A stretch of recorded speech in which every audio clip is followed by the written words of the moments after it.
to the House Intelligence Committee.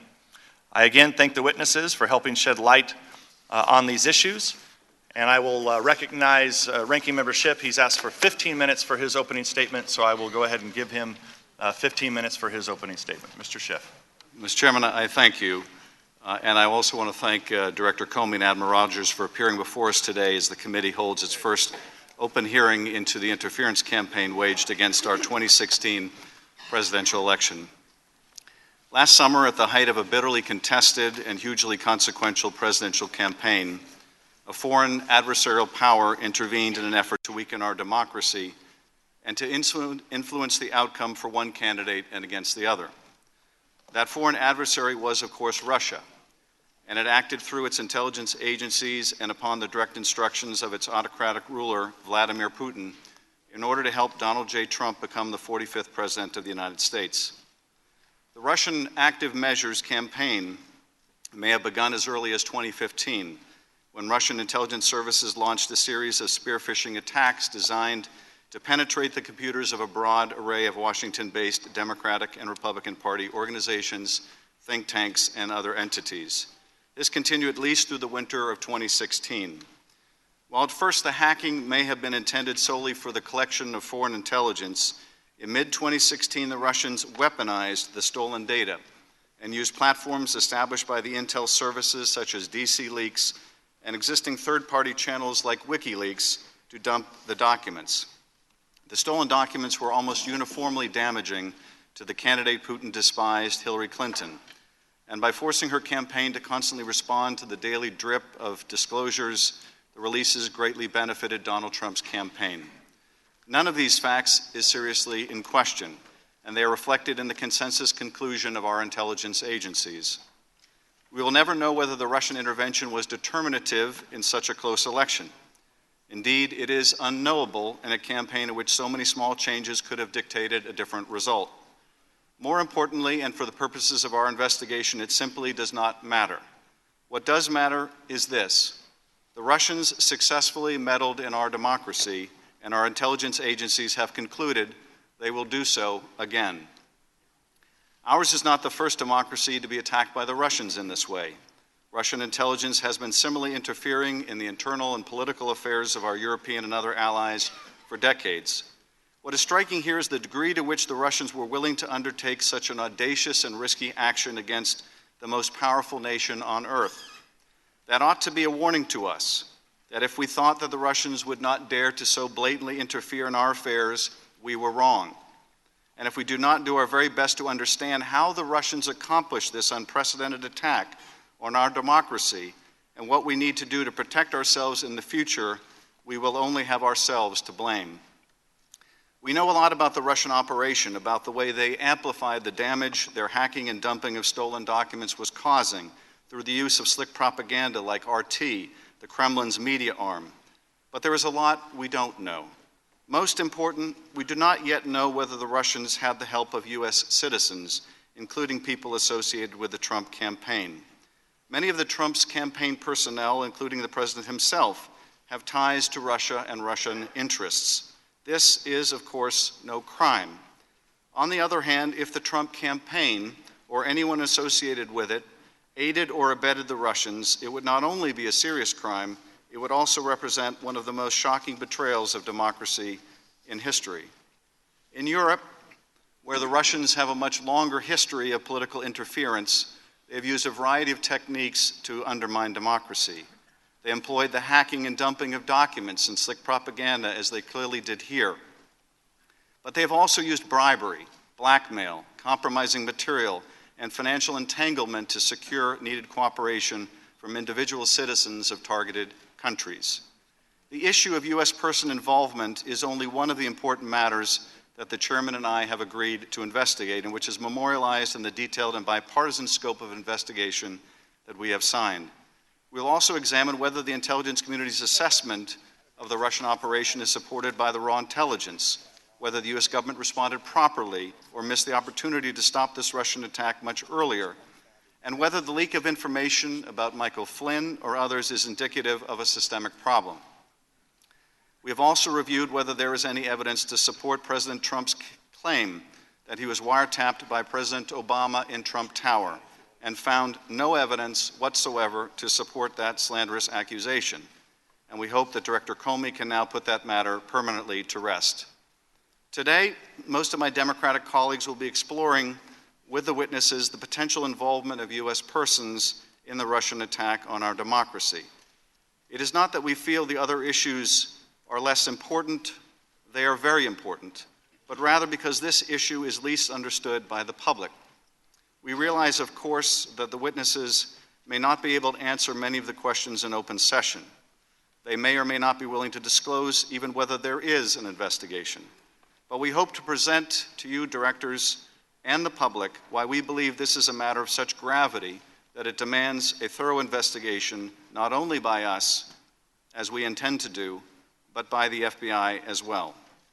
Let me give you a short preview of what I expect you'll be asked by our members. Whether the Russian active measures campaign began as nothing more than an attempt to gather intelligence, or was always intended to be more than that, we do not know, and is one of the questions we hope to answer. But we do know this. The months of July and August 2016 appear to have been pivotal. It was at this time the Russians began using the information they had stolen to help Donald Trump and harm Hillary Clinton. And so the question is, why? What was happening in July, August of last year? And were U.S. persons involved? Here are some of the matters drawn from public sources alone, since that is all we can discuss in this setting, that concern us and we believe should concern all Americans. In early July, Carter Page, someone candidate Trump identified as one of his national security advisors, travels to Moscow on a trip approved by the Trump campaign. While in Moscow, he gives a speech critical of the United States and other Western countries for what he believes is a hypocritical focus on democratization and efforts to fight corruption. According to Christopher Steele, a former British intelligence officer who is reportedly held in high regard by U.S. intelligence, Russian sources tell him that Page has also had a secret meeting with Igor Sechin, CEO of the Russian gas giant Rosneft. Sechin is reported to be a former KGB agent and close friend of Putin's. According to Steele's Russian sources, Page is offered brokerage fees by Sechin on a deal involving a 19% share of the company. According to Reuters, the sale of a 19.5% share of Rosneft later takes place with unknown purchasers and unknown brokerage fees. Also, according to Steele's Russian sources, the campaign is offered documents damaging to Hillary Clinton, which the Russians would publish through an outlet that gives them deniability, like WikiLeaks.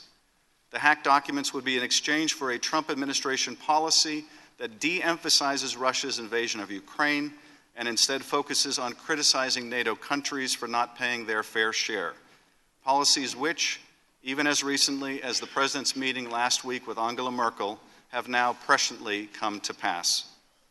In the middle of July, Paul Manafort, the Trump campaign manager and someone who is long on the payroll of pro-Russian Ukrainian interests, attends the Republican Party convention. Carter Page, back from Moscow, also attends the convention. According to Steele, it was Manafort who chose Page to serve as a go-between for the Trump campaign and Russian interests. Ambassador Kislyak, who presides over a Russian embassy in which diplomatic personnel would later be expelled as likely spies, also attends the Republican Party convention and meets with Carter Page and additional Trump advisors J.D. Gordon and Walid Faris. It was J.D. Gordon who approved Page's trip to Moscow. Ambassador Kislyak also meets with Trump National Security Campaign Chair, and now Attorney General Jeff Sessions. Sessions would later deny meeting with Russian officials during his Senate confirmation hearing. Just prior to the convention, the Republican Party platform is changed, removing a section that supports the provision of lethal defensive weapons to Ukraine, an action that would be contrary to Russian interests. Manafort categorically denies involvement by the Trump campaign in altering the platform. But the Republican Party delegate who offered the language in support of providing defensive weapons to Ukraine states that it was removed at the insistence of the Trump campaign. Later, J.D. Gordon admits opposing the inclusion of the provision at the time it was being debated and prior to its being removed. Later in July, and after the convention, the first stolen emails detrimental to Hillary Clinton appear on WikiLeaks. A hacker who goes by the moniker Guccifer2 claims responsibility for hacking the DNC and giving the documents to WikiLeaks. But leading private cybersecurity firms, including CrowdStrike, Mandiant, and ThreatConnect, review the evidence of the hack and conclude with high certainty that it was the work of APT-28 and APT-29, who are known to be Russian intelligence services.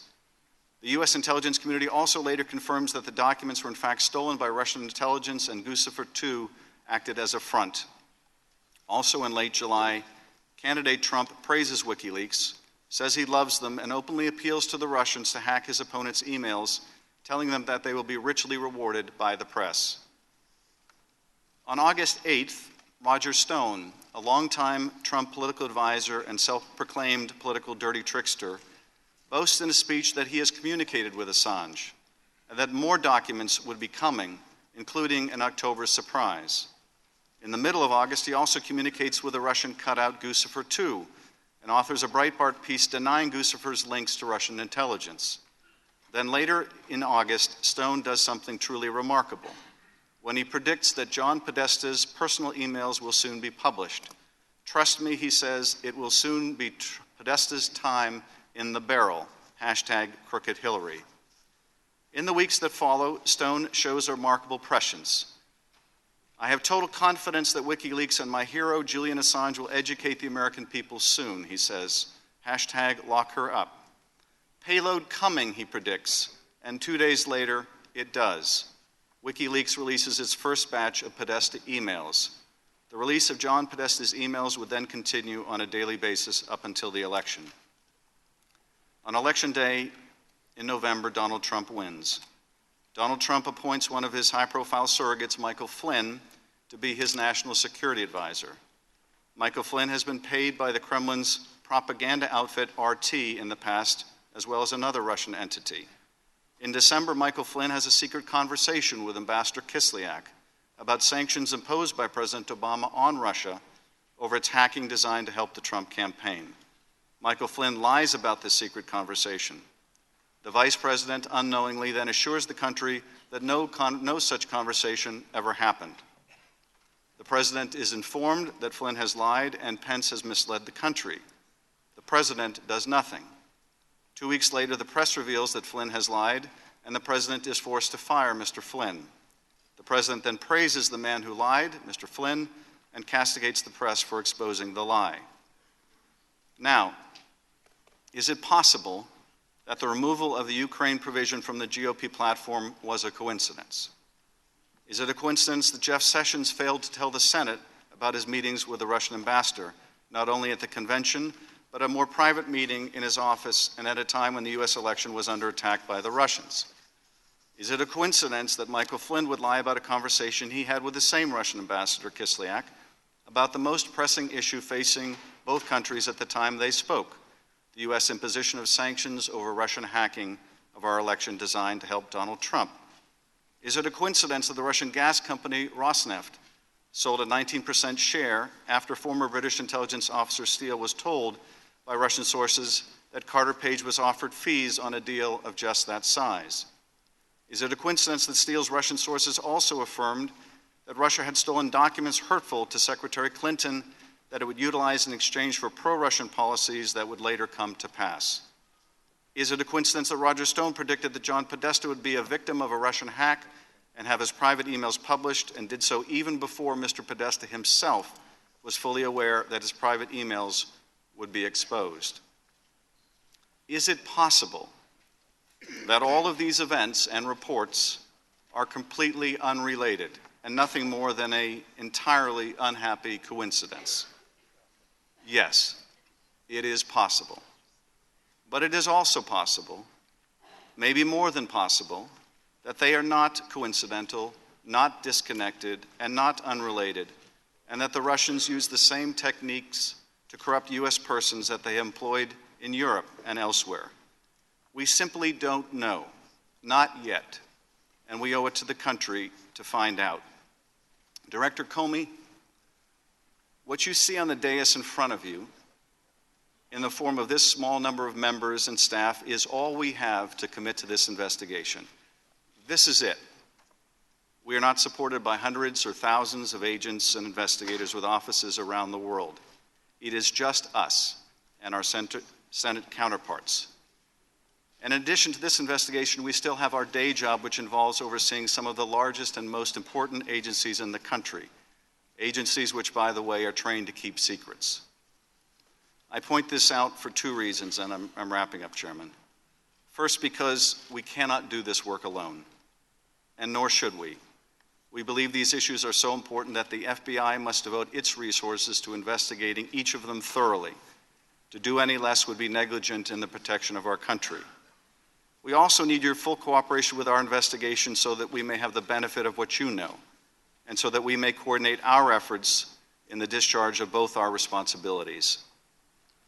And second, I raise this because I believe that we would benefit from the work of an independent commission that can devote the staff and resources to this investigation that we do not have, and that can be completely removed from any political considerations. This should not be a substitute for the work that we in the Intelligence Committee should and must do, but as an important complement to our efforts, just as was the case after 9/11. The stakes are nothing less than the future of our democracy and liberal democracy.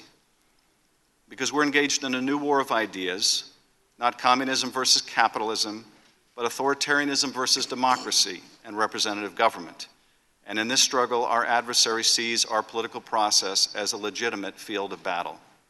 Only by understanding what the Russians did can we inoculate ourselves from further Russian interference that we know is coming. Only then can we protect our European allies who are, as we speak, enduring similar Russian interference in their own elections. And finally, I want to say a word about our own committee investigation. You will undoubtedly observe in the questions and comments that our members make during today's hearing that the members of both parties share a common concern over the Russian attack on our democracy, but bring a different perspective on the significance of certain issues or the quantum of evidence we have seen in the earliest stages of this investigation. This is to be expected.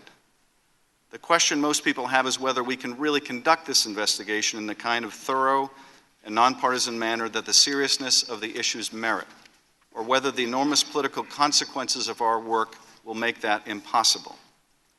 The truth is, I don't know the answer. But I do know this. If this committee can do its work properly, if we can pursue the facts wherever they lead, unafraid to compel witnesses to testify, to hear what they have to say, to learn what we will, and after exhaustive work reach a common conclusion, it would be a tremendous public service, and one that is very much in the national interest. So let us try. I thank you, Mr. Chairman, and I yield back. Thank you. Gentleman yields back. With that, Admiral Rogers, you're recognized for 5 minutes. Thank you, sir. Chairman Nunes, Ranking Member Schiff, and members of the committee, thank you for the opportunity to appear before you today on behalf of the men and women of the National Security Agency. I'm honored to appear besides my teammate, Director Comey, to discuss Russia's activities and intentions regarding the 2016 U.S. election, and want to assure the committee that my team is doing its best to fulfill the various requests of this committee to support your ongoing investigations into this subject. Over the past weeks, NSA has been working closely with the committee to provide you the information that you require for your investigation, and I can assure you we will continue to do so. When we last met in January, we discussed the classified version of the January Intelligence Community's assessment on assessing Russian activities and intentions in the recent U.S. elections. Today, more than 2 months after we issued this assessment, we stand by it as issued. There is no change in our confidence level on the assessment. Of course, the specifics of this assessment need to remain classified to protect sensitive sources and methods. So today, I will limit my discussion to information in the public domain, that of the publicly released Intelligence Community Assessment. I hope you will understand that there are some issues I cannot discuss in an open session, nor will I be able to provide specifics in some areas. As the committee fully knows, the intelligence community has a long-standing policy of not discussing surveillance targeting information in particular cases. To do so would invariably open the door to compel further disclosures in litigation or the release of classified information, all of which would be harmful to our national security. Like the committee, we are also greatly concerned about leaks of classified information, as they can reveal the sources and methods we employ to provide intelligence to American policymakers and warfighters and generate advantage for our nation while protecting its citizens and interests and their privacy.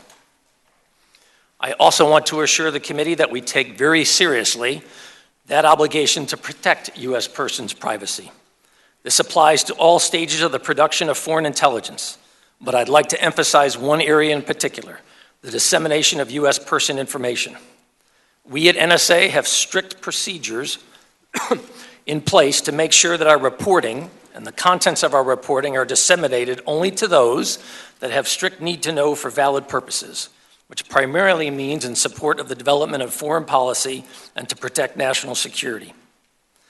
I do want to specifically mention that among the collection of authorities that we have to target foreign actors in foreign spaces, FISA Section 702 and Executive Order 12333 have been instrumental in our ability to produce the intelligence made available to the committee and others in gathering the SIGINT facts of foreign activity in this election cycle. It would be difficult to overstate the breadth and scale of malicious cyber activity occurring today. Our adversaries, including nation states, have not rested in trying to penetrate government systems, steal our private industry's intellectual property, and make even greater strides towards the development and achievement of cyber attack capabilities. We have a hardworking and dedicated team at NSA that works every day to generate insights on this activity and to thwart its effectiveness. But cyber defense is a team sport, and one of NSA's strongest partners in this effort is Director Comey's team at the FBI. And I'm glad to be able to describe here today how we are working together to help protect the nation and our allies, to include providing a better understanding of Russian intentions and capabilities. In light of the IC assessment and findings, I welcome your investigation into overall Russian activities targeting the previous U.S. elections. NSA continues to employ rigorous analytic standards, applying them in every aspect of our intelligence reporting. Our analysts have consistently proven to be reliable and thorough in their technical and analytic efforts in providing our policymakers and warfighters with SIGINT ammunition to make informed decisions to protect our nation's freedom and ensure the safety of its citizens. They are diligently continuing to monitor for additional reflections of Russian targeting of U.S. systems and those of our friends and allies around the world, to share that information with our IC colleagues and foreign counterparts, and to produce unbiased, unprejudiced, and timely reporting of SIGINT facts in their entirety. And I look forward to your questions. Thank you, sir. Thank you, Admiral Rogers. Director Comey, you're recognized for 5 minutes. Mr. Chairman, Ranking Member Schiff, members of the committee, thank you for including me in today's hearing. I'm honored to be here representing the people of the FBI. I hope we have shown you through our actions and our words how much we at the FBI value your oversight of our work and how much we respect your responsibility to investigate those things that are important to the American people. Thank you for showing that both are being taken very seriously. As you know, our practice is not to confirm the existence of ongoing investigations, especially those investigations that involve classified matters.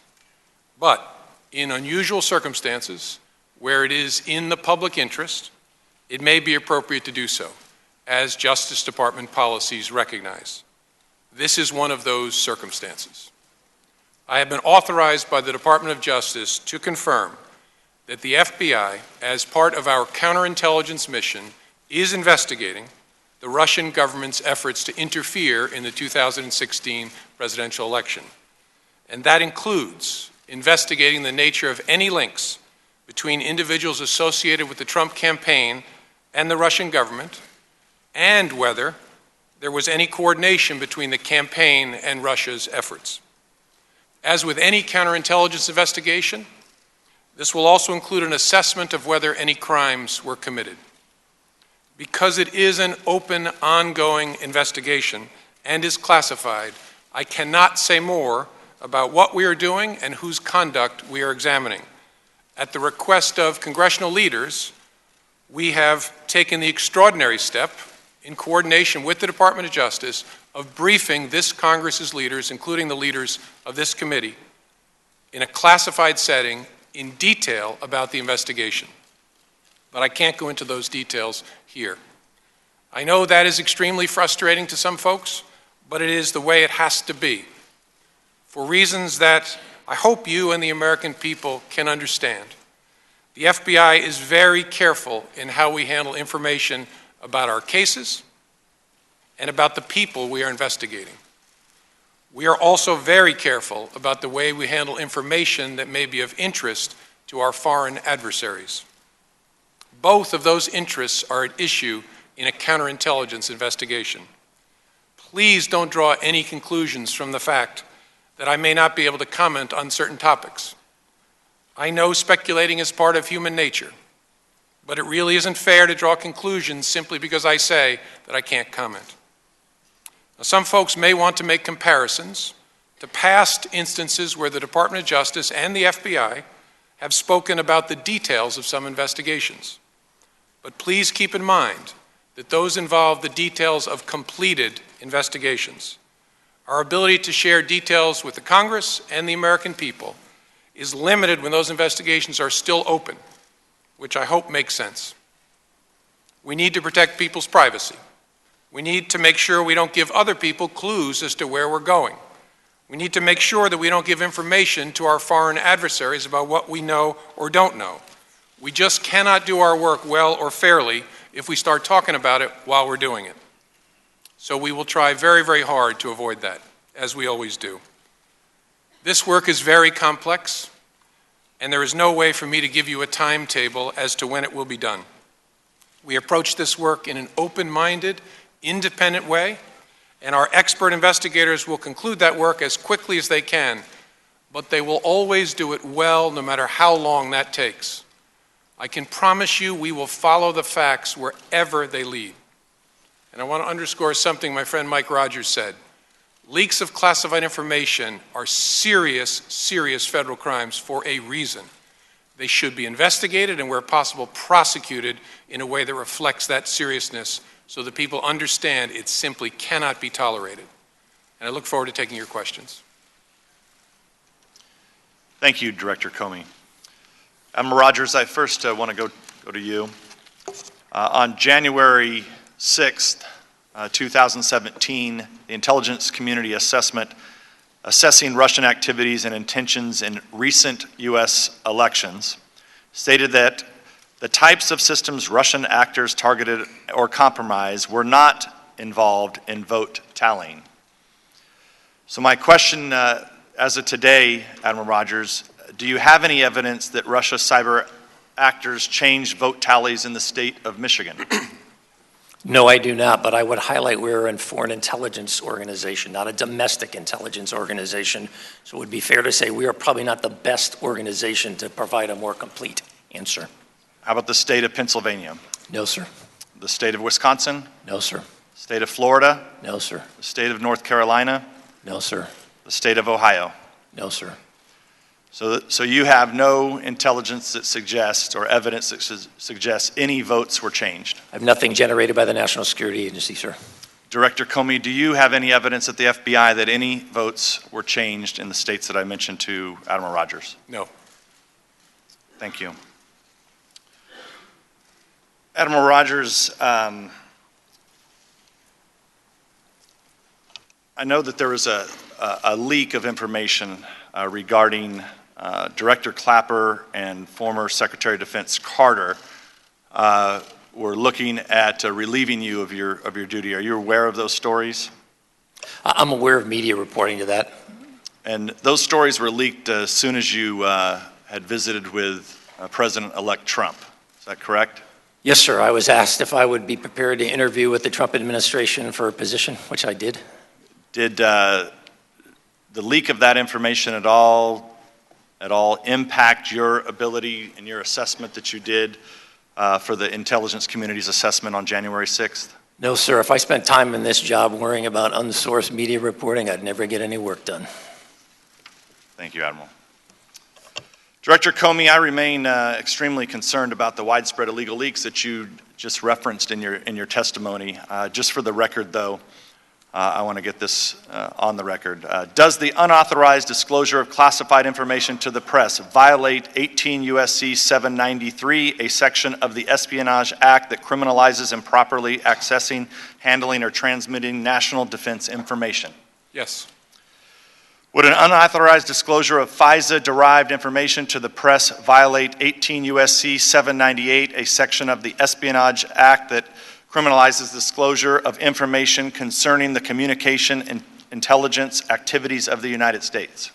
Yes, in addition to being a breach of our trust with the FISA court that oversees our use of those authorities.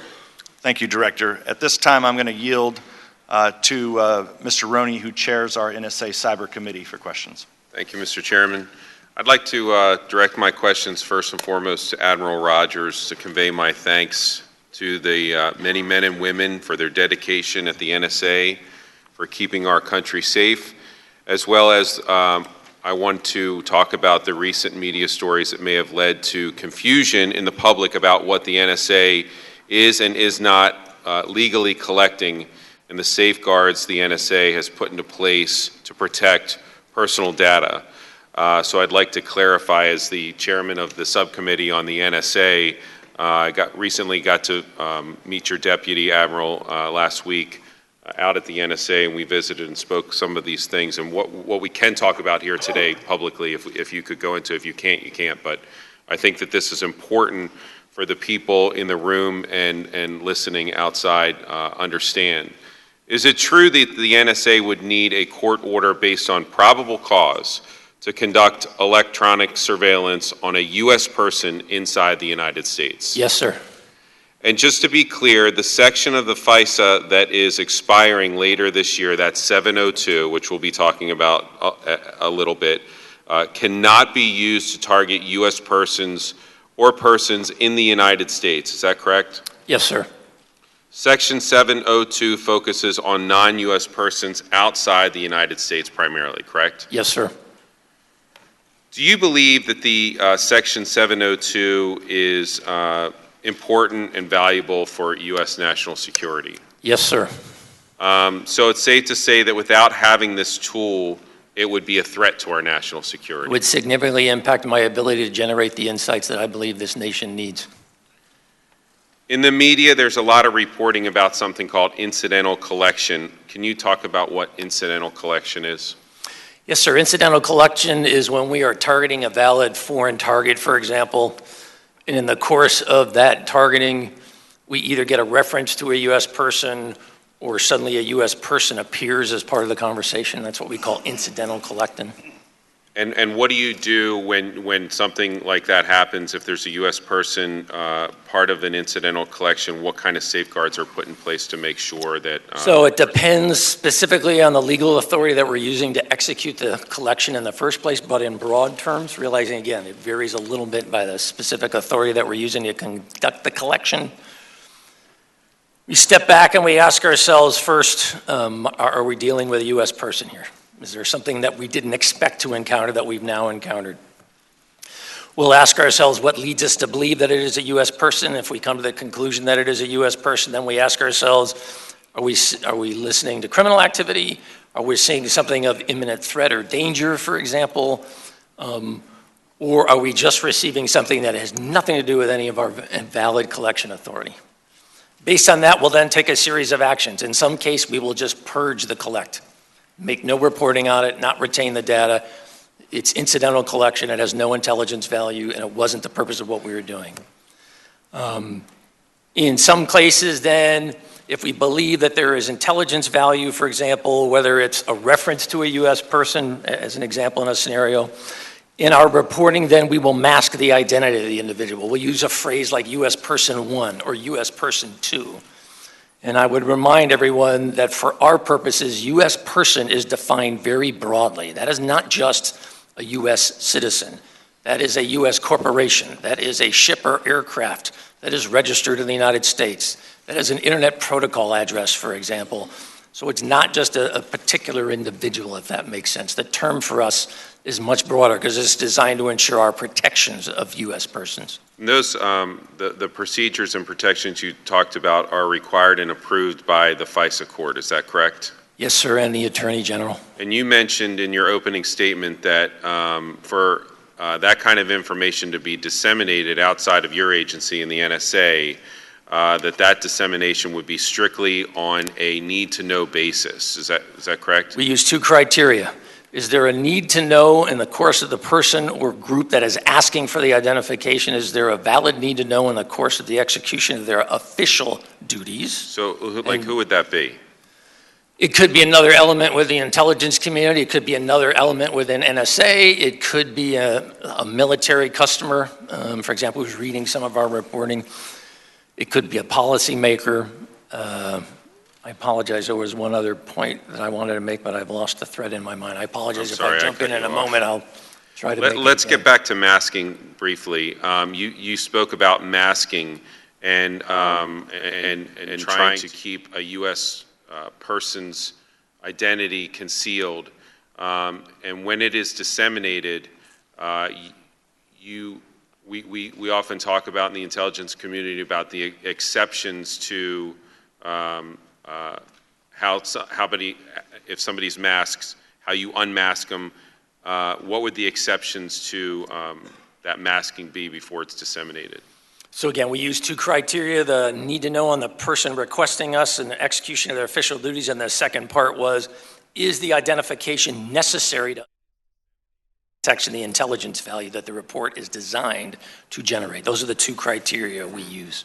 Is that identity of a U.S. person communicating with a foreign target, is that ordinarily disseminated in a masked or unmasked form? No, it is normally disseminated. If we make the decision that there's intelligence value and we're going to report on it, it is normally disseminated in a masked form. I would, again, as I said, we'll use a reference, U.S. person 1, U.S. person 2.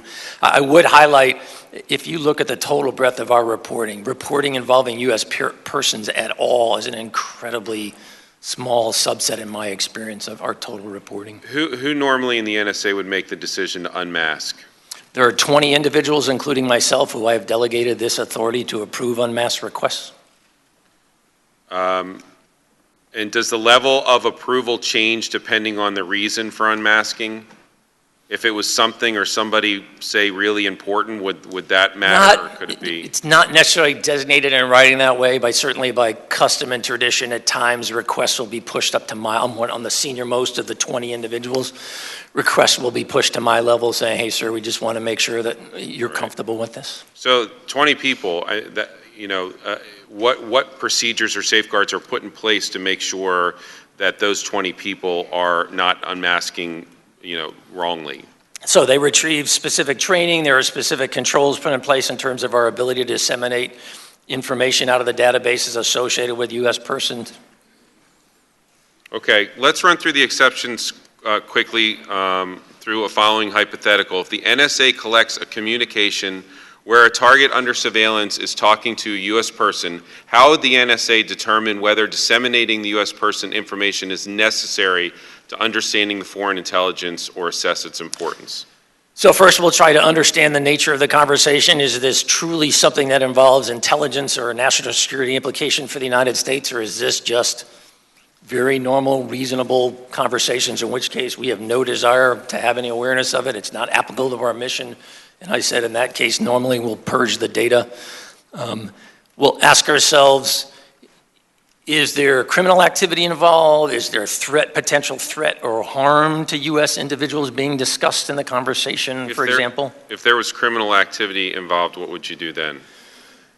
If it's criminal activity, we'll disseminate the information. If the FBI or other criminal activities are on the reporting stream, in some cases, I also will generate a signed letter under my signature in specific cases to Department of Justice, highlighting that what we think we have is potential criminal activity, but because we are not a law enforcement or justice organization, we're not at a place to make that determination. Okay, based on that, again, hypothetically, if the NSA obtained the communication of General Flynn while he was communicating with a surveillance target legally, would you please explain how General Flynn's identity could be unmasked based on the exceptions that we discussed? Sir, I'm not going to discuss even hypotheticals about individuals. I'm sorry. If I could make reference to a Washington Post article that I have here from February 9th, which states, let me say what it is and I'll ask if you've read it or if you've seen it, which states national security under Michael Flynn privately discussed U.S. sanctions against Russia with the country's ambassador to the United States during the month before President Trump took office, contrary to public assertions by Trump officials, current and former U.S. officials said.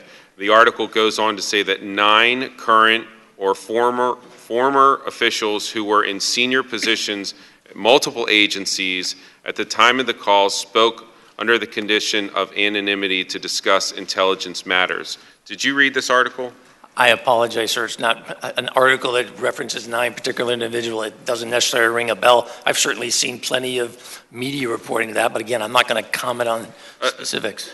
Just basically, under the breadth of that article, when we hear that 9 former current officials had spoken to the press under the condition of anonymity, and we heard Director Comey and the chairman speak of this as a potential crime, a serious crime under the Espionage Act. Assuming if this article is accurate, who would be in a position to request the unmasking of General Flynn's identity? Would that be you? I would have the authority to do that. Who else would? The 19 other individuals. Would that include Director Comey? I'm talking about in the 20 NSA individuals alone? within the National Security Agency, and we're talking about NSA reporting. But would people like Director Comey also be able to request that? Yes. And the Attorney General and Director Clapper, are those type of people also on this list? Again, I'm not going to talk. In general, yes, they would be Generally able to come speaking, and ask. not with They would regard be able to to come and ask. Not going to talk about the specifics of an individual or hypothetical scenarios. Well, here's what I'm trying to get at. If what we're talking about is a serious crime, as has been alleged, in your opinion, would leaking of a U.S. person who has been unmasked and disseminated by intelligence community officials, would that leaking to the press hurt or help our ability to conduct national security matters? Okay, if it hurts, so this leak, which through the 702 tool, which we all agree is vital, or you and I at least agree to that, do you think that that leak actually threatens our national security? If it's a crime, and if it's unveiling a masked person, and this tool is so important that it could potentially jeopardize this tool when we have to try to reauthorize it in a few months. If this is used against the ability of us to reauthorize this tool, and we can't get it done because whoever did this leak, or these 9 people that did this leak, create such a stir, whether it be in our legislative process or whatever, that they don't feel confident that a U.S. person under the 702 program can be masked successfully and not leak to the press, doesn't that leak hurt our national security? Yes, sir.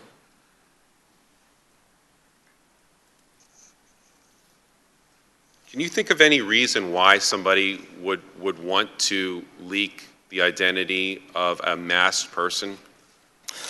No, sir. I mean, I have raised this directly with my own workforce over the course of the last few months to remind everyone part of the ethics of our profession, not just the legal requirement, but the ethics of our profession as intelligence professionals, is we do not engage in this activity. And I've also reminded the men and women of the National Security Agency, if I become aware of any such conduct, there is no place for you on this team. It's unacceptable to citizens of the nation. Well, I think that, engage in this. as we move forward, obviously, I think that what you're speaking of is this sacred trust that the intelligence community has with the American people and with the people that are representing them here on this dais. And I think that it's vital that for those who break that sacred trust, if they are not held accountable, whether it by the NSA internally or by the FBI through conviction or investigation / prosecution and / conviction through the Attorney General's office, of that crime, it is very difficult for us to be able to keep that sacred trust, to know that what we're doing is valid and what we're doing has no nefarious motivations, and to us to be able to keep America safe without violating the constitutional protections that we all enjoy. Mr. Chairman, I'm not sure how much more time I have left. I just wanted to Congressman, can I make one comment if I could? I Yes, sir. apologize. It comes to my mind based on your question. I just want to remind everyone that in general, FISA collection on targets in the United States has nothing to do with 702. I just want to make sure we're not confusing the two things here. 702 is collection overseas against non-U.S. persons.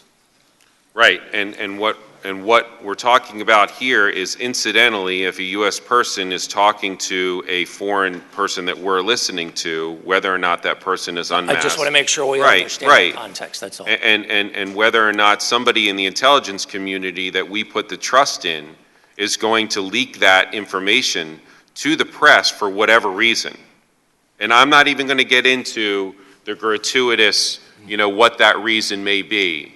But it's really going to hurt the people on this committee and you all in the intelligence community when we try to retain this tool this year and trying to convince some of our colleagues that this is really important for national security. When somebody in the intelligence community says, you know what, the hell with it. I'm going to release this person's name because I'm going to get something out of it. We're all going to be hurt by that if we can't reauthorize this tool. Do you agree with that? Yes, sir. Mr. Chairman, do I have enough time to talk about the letter that the committee sent? The committee sent to you on March 15th a letter to Admiral Rogers and to Director Comey. Have you had a chance to look at this letter? I think that you've actually... Yes, sir. I, in fact, have given you a reply on the Right. 17th. Just real quickly, because I don't want to take up any more time, can you give us a sense of how many unmasked U.S. persons' identities were disseminated by the NSA from June 2016 to June 2017? No, sir. As I have indicated, we're in the process of compiling that information. I will provide it to the committee, but until that work is done, I am not going to comment. Can you tell us whether any of those disseminations broadly involved U.S. people relating to presidential candidates Donald J. Trump or Hillary Clinton and their associates in 2016? I won't answer until I complete the research, sir. Assuming that the NSA disseminated unmasked U.S. persons' information relating to the Trump or Clinton campaigns, would that have been a reason for such unmasking? I apologize. I don't truly understand the question. Let me just move on to the next one. All right. Along those lines, if the NSA had wanted to disseminate unmasked U.S. persons' information related to either the presidential campaign, who in the NSA would have approved such disseminations? Again, it would have been one of the 20, and I provided that in my initial response to the committee. I've outlined the procedures. I've outlined the specific 20 individuals. Thank you, Admiral. I appreciate your answers. I look forward to working with you on the subcommittee moving forward. And Mr. Chairman, I yield back. Gentleman yields back. Mr. Gowdy is recognized. Thank you, Mr. Chairman. Director Comey, we will begin this line of questioning, and then we'll finish it the next round. FISA and other similar related counterterrorism programs have been described even this morning as vital, critical, and indispensable to our national security. And many of us on both sides of the aisle believe FISA and similar counterterrorism programs prevent terrorist attacks and save American lives. But FISA and other surveillance programs are intentionally designed to preserve the privacy of U.S. citizens.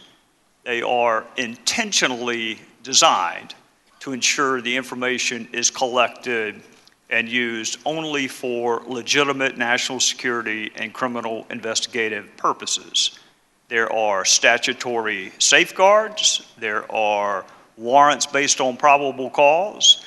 There is a FISA court that is involved. There are audits on the back end, and we think so highly of this material. It is a felony punishable by up to 10 years in federal prison to unlawfully disseminate it. All of this was done to make sure this information gathered remains protected as it relates to U.S. citizens. The way I view it, Director Comey, the American people have an agreement with their government We are going to give you the tools to keep us safe, even if it infringes on our privacy some. We're going to give you the tools. And government in return promises to safeguard the privacy of U.S. citizens. And when that deal is broken, it jeopardizes American trust in these surveillance programs. So let me ask you, do you agree FISA is critical to our national security? I do. Do you agree programs like FISA were intentionally designed to safeguard the identity of U.S. persons? Yes, there are other important elements of it, but that's the primary goal, I believe. It wasn't an afterthought. It wasn't an accident. These are intentional safeguards that we put in place to protect U.S. citizens. Is that correct? Correct. Do you agree much of what is learned from these programs is classified or otherwise legally protected? All FISA applications, review by the court, collection by us pursuant to our FISA authority is classified. The dissemination of which is a felony punishable by up to 10 years in prison? Sure, dissemination, unauthorized dissemination. Unauthorized dissemination of classified or otherwise legally protected material punishable by a felony up to 10 years in federal prison. Yep, yes, as it should be. All right. In January of this year, the Washington Post reported, according to a senior U.S. government official, a named U.S. citizen, and I will not use the name, a named U.S. citizen, phoned the Russian ambassador several times on December the 29th. In February of this year, the Washington Post reported nine current and former officials who were in senior positions at multiple agencies at the time of the call spoke on the condition of anonymity to discuss intelligence matters, and that officials began poring over intelligence reports, intercepted communications, and diplomatic cables. In February of this year, the New York Times reported a U.S. citizen, whose name I will not use, discusses sanctions with the Russian ambassador in a phone call, according to officials who have seen a transcript of the wiretapped conversation. And again in February of this year, the New York Times reported on a phone call involving a U.S. citizen, including significant discussions of phone records, intercepted calls, intercepted communications, and reported the NSA captured calls and then asked the FBI to collect as much information as possible. My time is up, so I will say this for this round. I thought it was against the law to disseminate classified information. Is it? Oh, yes, sure, it's a serious crime. I'm not going to comment on those particular articles because I don't want to, in any circumstance, compound a criminal act by confirming that it was classified information. But in general, yes, it's a serious crime, and it should be, for the reasons you said. We'll take it back up next round, Mr. Chairman. Gentleman yields back. I'll now yield 15 minutes to Mr. Schiff. Director Comey, I want to begin by attempting to put to rest several claims made by the President about his predecessor, namely that President Obama wiretapped his phones. So that we can be precise, I want to refer you to exactly what the President said and ask you whether there is any truth to it. First, the President claimed, quote, "Terrible. Just found out that Obama had my wires tapped in Trump Tower just before the victory. Nothing found. This is McCarthyism," unquote. Director Comey, was the President's statement that Obama had his wires tapped in Trump Tower a true statement? With respect to the President's tweets about alleged wiretapping directed at him by the prior administration, I have no information that supports those tweets, and we have looked carefully inside the FBI.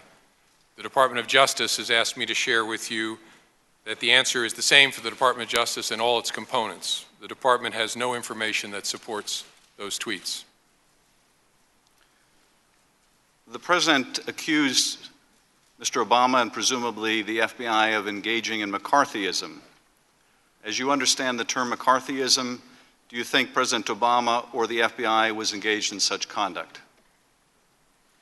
I'm not going to try and characterize the tweets themselves. All I can tell you is we have no information that supports them. Were you engaged in McCarthyism, Director Comey? Try very hard not to engage in any isms of any kind, including McCarthyism.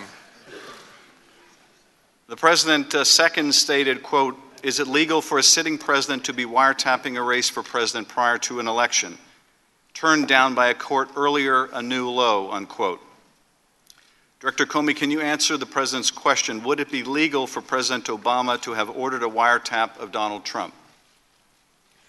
I'm not going to characterize or respond to the tweets themselves. I can tell you in general, as Admiral Rogers and I were just saying, there is a statutory framework in the United States under which courts grant permission for electronic surveillance, either in a criminal case or a national security case, based on a showing of probable cause, carefully overseen. It's a rigorous, rigorous process that involves all three branches of government, and it's one we've lived with since the late 1970s. That's how it works. So no individual in the United States can direct electronic surveillance of anyone. It has to go through an application process, ask a judge. The judge can then make the order. So President Obama could not unilaterally order a wiretap of anyone? No president could.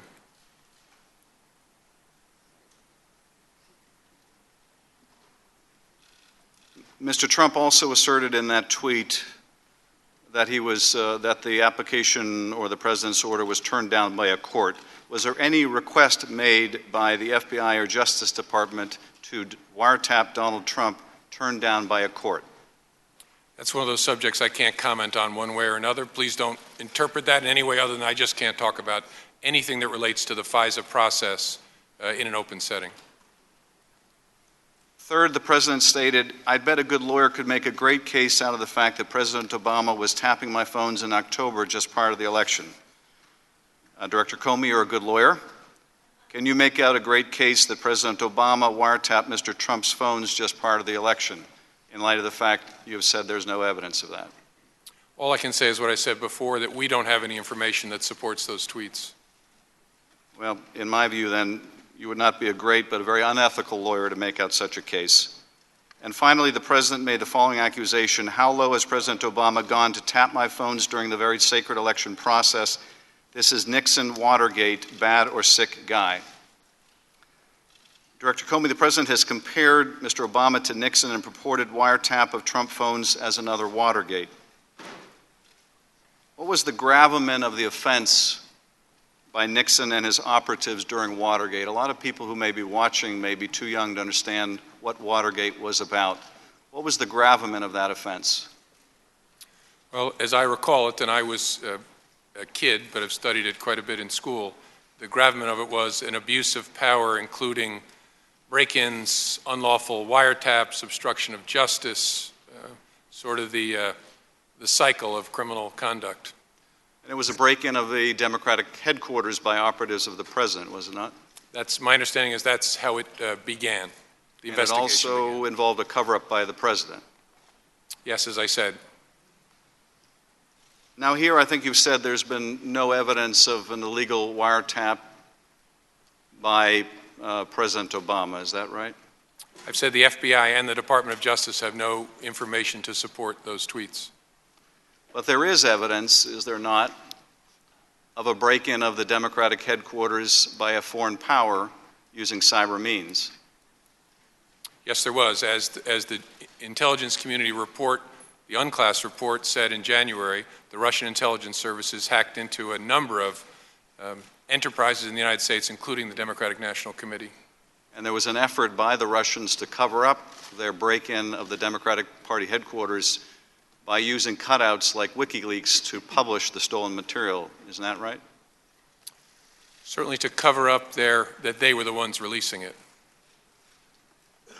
Director Rogers, in an effort to explain why there was no evidence supporting the President's claim that Obama had wiretapped him, the President and his spokesman, Sean Spicer, have suggested that British intelligence, through its NSA or GCHQ, wiretapped Mr. Trump on President Obama's behalf. Did you ever request that your counterparts in GCHQ should wiretap Mr. Trump on behalf of President Obama? No, sir, nor would I. That would be expressly against the construct of the Five Eyes agreement that's been in place for decades. And the Five Eyes are some of our closest intelligence partners, and Britain is one of them. Yes, sir. Have you seen any evidence that anyone else in the Obama administration made such a request? No, sir, and again, my view is the same as Director Comey. I've seen nothing on the NSA side that we engaged in any such activity, nor that anyone ever asked us to engage in such activity. And if you were to ask the British to spy on America, that would be a violation of U.S. law, would it not? Yes, sir. Our relationship with British intelligence is one of the closest we have with any foreign services. Isn't that true? Yes, sir. Now, our British allies have called the President's suggestion that they wiretapped him for Obama nonsense and utterly ridiculous. Would you agree? Yes, sir. Does it do damage to our relationship with one of our closest intelligence partners for the President to make a baseless claim that the British participated in a conspiracy against him? I think it clearly frustrates a key ally of ours. Certainly wouldn't endear the British intelligence services to continue working with us, would it?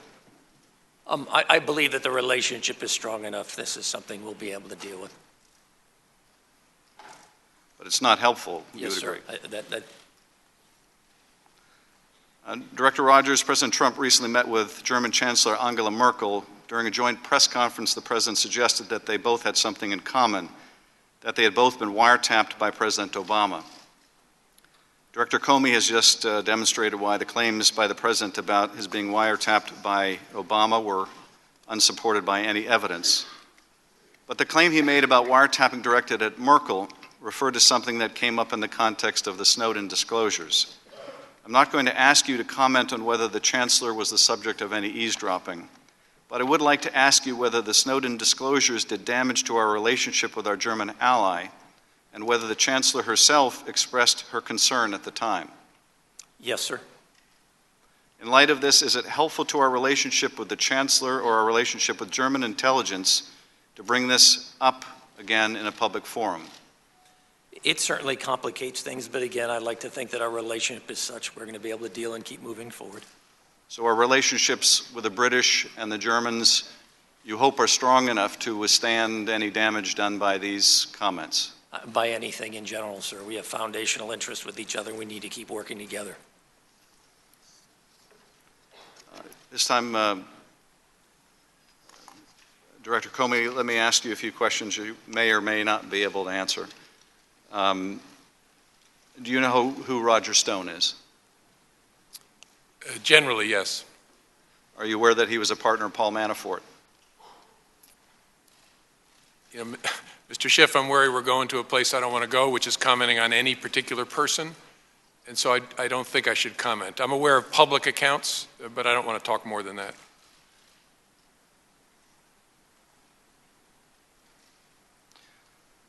Are you aware that he has publicly acknowledged having directly communicated with Guccifer II, someone that the intelligence community has assessed was a persona of Russian intelligence? I've read media accounts to that effect. I don't want to hurt anybody's feeling in the media. I don't know whether that's accurate or not.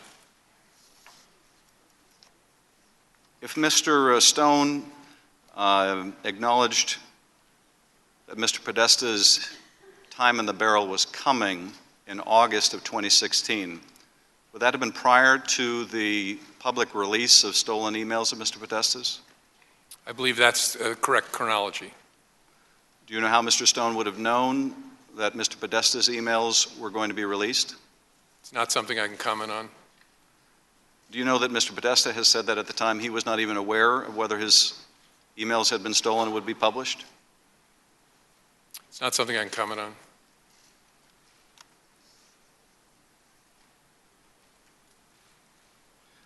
At this point, Mr. Chairman, I'm going to yield to Mr. Himes. Thank you to the ranking member, and gentlemen, thank you for being with us today.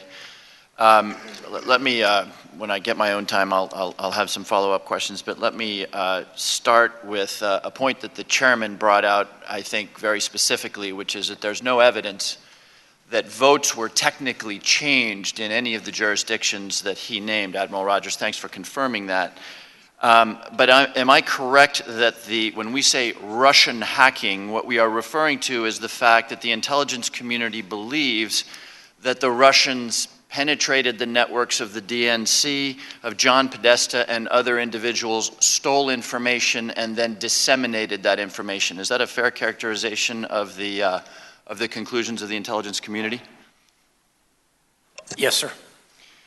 And did the intelligence community ever do an analysis as to whether the dissemination of that adverse information in a closely fought election had any effect on the American electorate? No, sir. The U.S. intelligence community does not do assessments of course US not. policy or U.S. opinion. Public That's not your job. Yes, sir. In fact, as those of us who go through campaigns know, that's actually something we probably have a little bit more understanding of.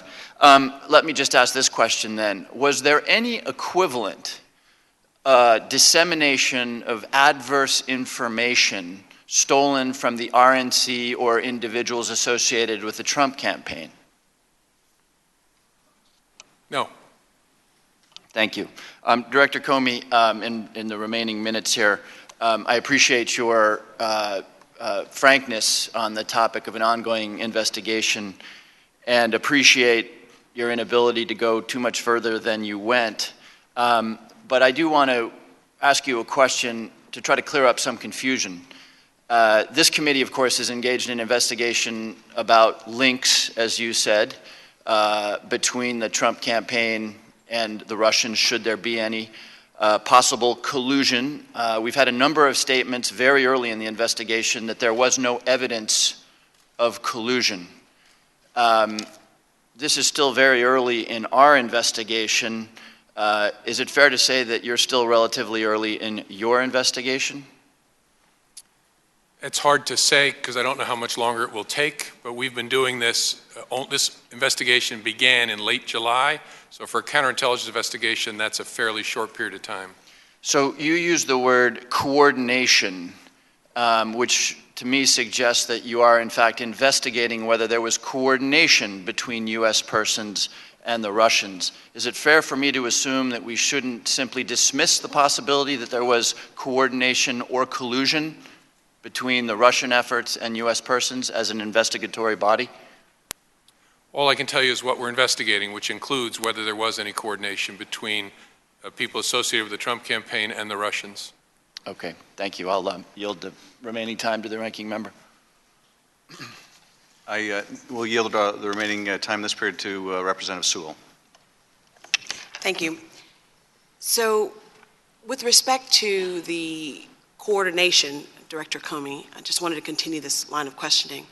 Can you say with any specificity what kind of coordination or contacts you're looking at in your investigation generally when confronted with something like this? I can't.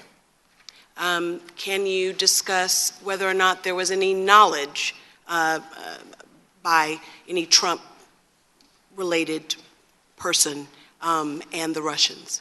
I can't. So with respect to any investigation, ongoing investigation, whether the specificity of the person, U.S. person or otherwise, you can't comment on any of that? Correct. Okay. Can you characterize what the nature of your investigation generally, when you do an investigation of this sort, can you talk a little bit about the process generally?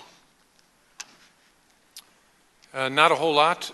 I can tell you we use our great people.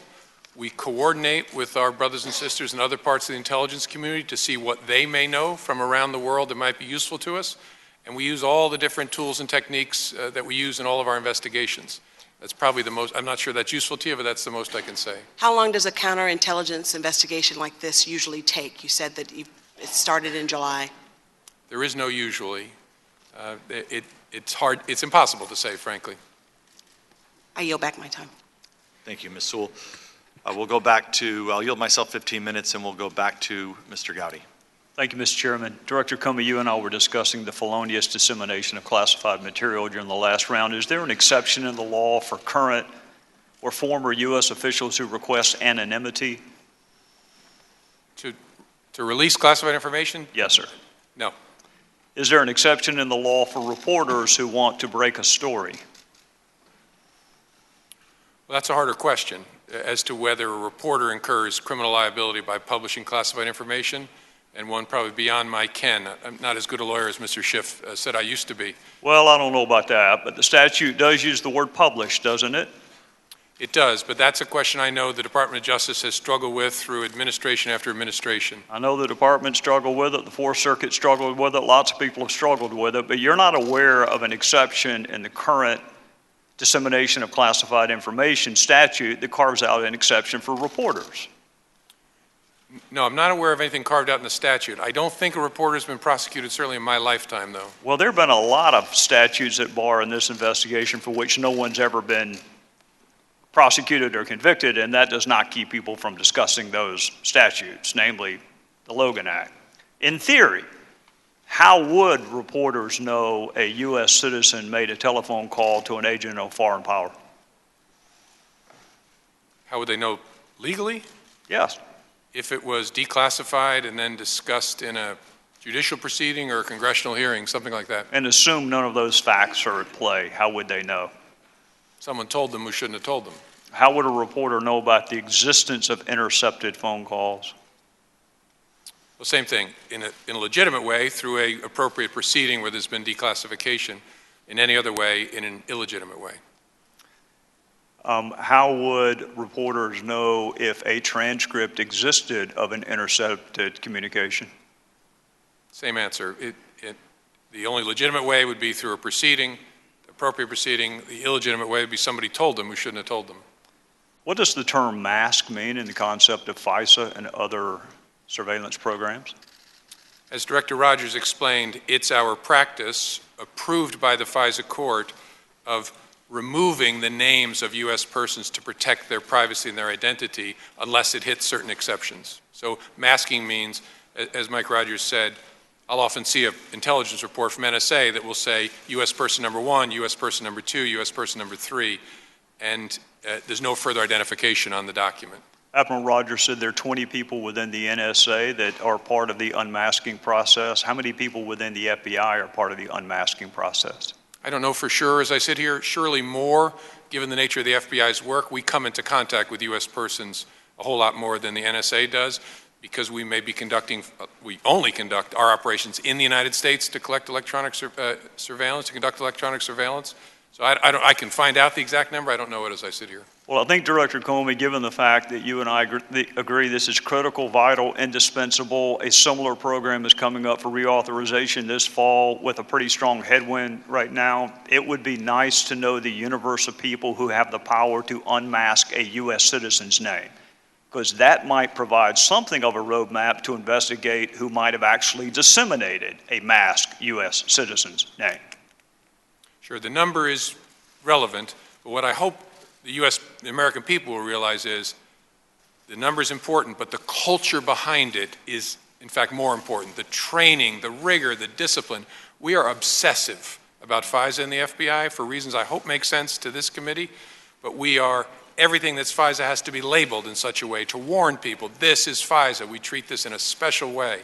So we can get you the number, but I want to assure you the culture of the FBI and the NSA around how we treat U.S. person information is obsessive, and I mean that in a good way. Director Comey, I am not arguing with you, and I do agree the culture is important, but if there are 100 people who have the ability to unmask and the knowledge of a previously masked name, then that's 100 different potential sources of investigation. And the smaller the number is, the easier your investigation is. So the number is relevant. I concede the culture is relevant. NSA, FBI, what other U.S. government agencies have the authority to unmask a U.S. citizen's name? Well, I think all agencies that collect information pursuant to FISA have what are called standard minimization procedures, which are approved by the FISA court that govern how they will treat U.S. person information.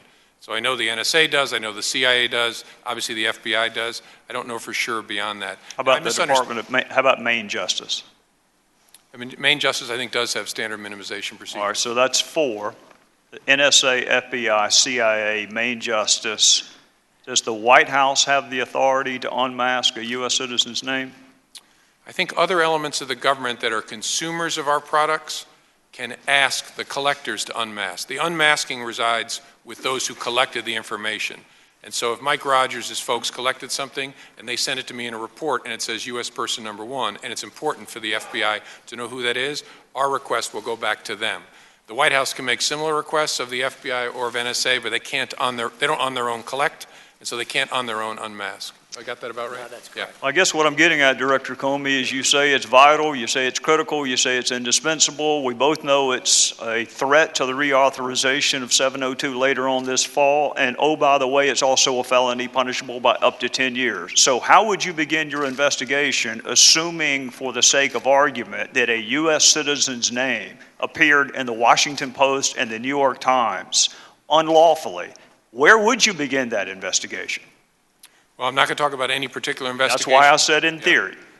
You would start by figuring out, so who are the suspects? Who touched the information that you've concluded ended up unlawfully in the newspaper, and start with that universe, and then use investigative tools and techniques to see if you can eliminate people or include people as more serious suspects.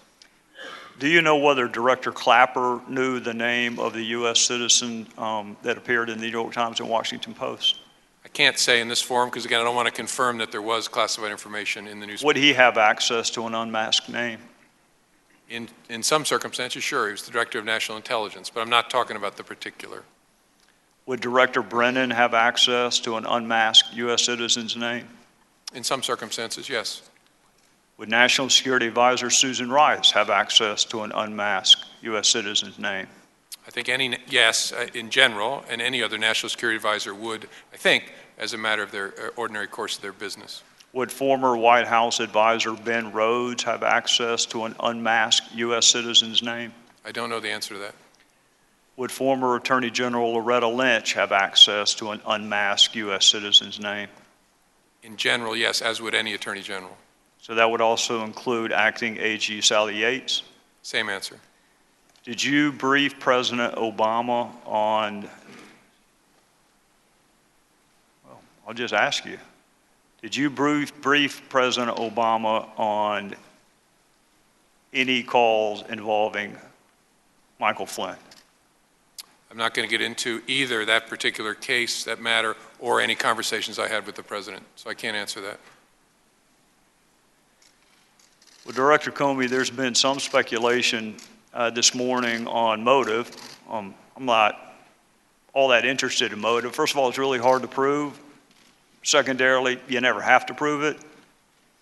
But I get that people want to know. I get the jury always wants to know why. I think you and I can agree there are a couple of reasons that you would not have to unlawfully, feloniously disseminate classified material. It certainly wasn't done to help an ongoing criminal investigation because you already had the information, didn't you? Again, I can't answer in the context of this particular matter. How about in theory? Is there something a reporter would have access to that the head of the FBI would not?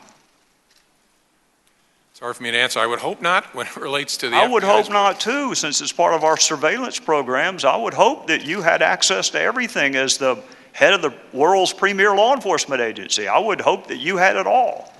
So if you had it all, the motive couldn't have been to help you because you already had it. And Admiral Rogers, the motive couldn't have been to help you because you already had it. So in the universe of possible motives for the felonious dissemination of classified material, we could rule out wanting to help the intelligence communities and the law enforcement communities. Those are two motives that are gone now. That leaves some more nefarious motives. Is the investigation into the leak of classified information, has it begun yet? I can't say because I don't want to confirm that that was classified information. Well, I don't want to quarrel with you, Director Comey, and I do understand that you cannot ordinarily confirm or deny the existence of an investigation. But you did it this morning citing DOJ policy given the gravity of the fact pattern. Would you not agree that surveillance programs that are critical, indispensable, vital to our national security, some of which are up for reauthorization this fall, that save American lives and prevent terrorist attacks, also rises to the level of important. I think those programs are vital, and leaks of information collected pursuant to court order under those programs are terrible, and as I said in my opening statement, should be taken very, very seriously. What I don't ever want to do is compound what bad people have done and confirm something that's in the newspaper. Because sometimes newspaper gets it right. There's a whole lot of wrong information allegedly about classified activities that's in the newspaper. We don't call them and correct them either. That's another big challenge, but we just don't go anywhere near it because we don't want to help and compound the offense that was committed. I understand that, Director Comey, and I'm trying really hard not to get you to discuss the facts at bar. But some of the words that appeared in this public reporting include the word transcript, which has a very unique use in the matters that you and I are discussing this morning. That is a very unique use of that word.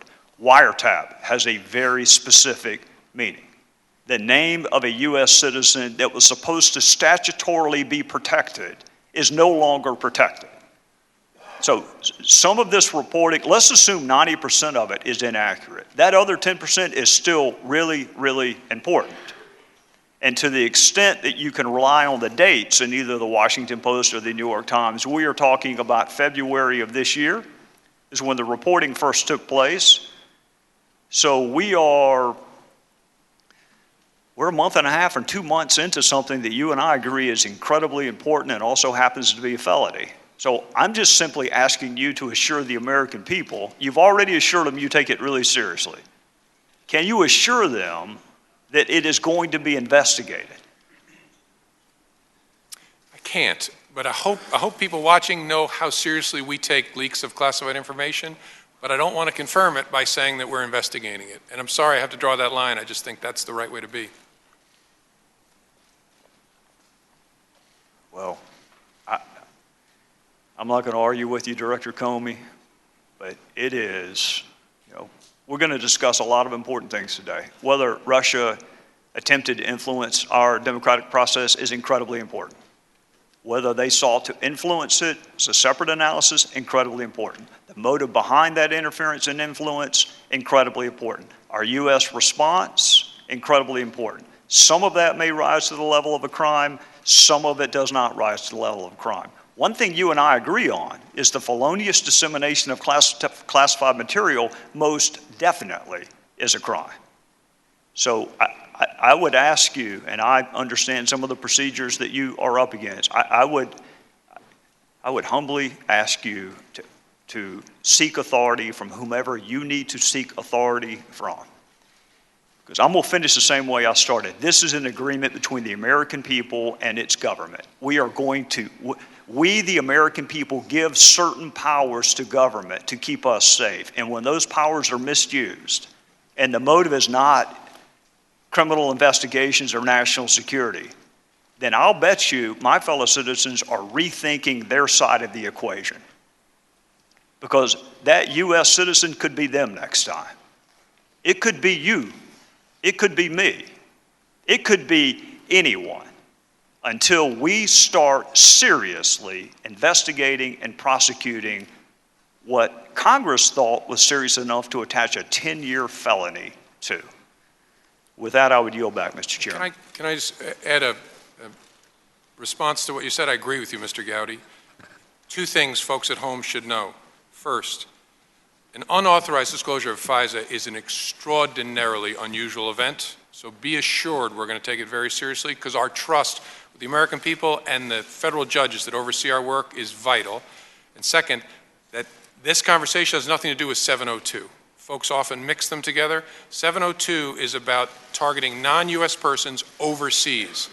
Pursuant to the FISA statute, the FBI can apply to collect electronic surveillance in the United States, but it's a different thing from 702. The conversation you and I are just having is about this, which is vital and important, but I just didn't want to leave folks confused. Director Comey, you are 100% correct, and I am 100% correct in saying that that is a distinction that doesn't make a difference to most of the people watching television. You are exactly correct. What we are reauthorizing this fall has nothing to do with what we are discussing other than it is another government program where the people consent to allow government to pursue certain things with the explicit promise it will be protected. So you're right, they're different. But in the eyes of people watching, it is the U.S. government officials leaking the name of a U.S. citizen, and if it can happen here, it may happen there.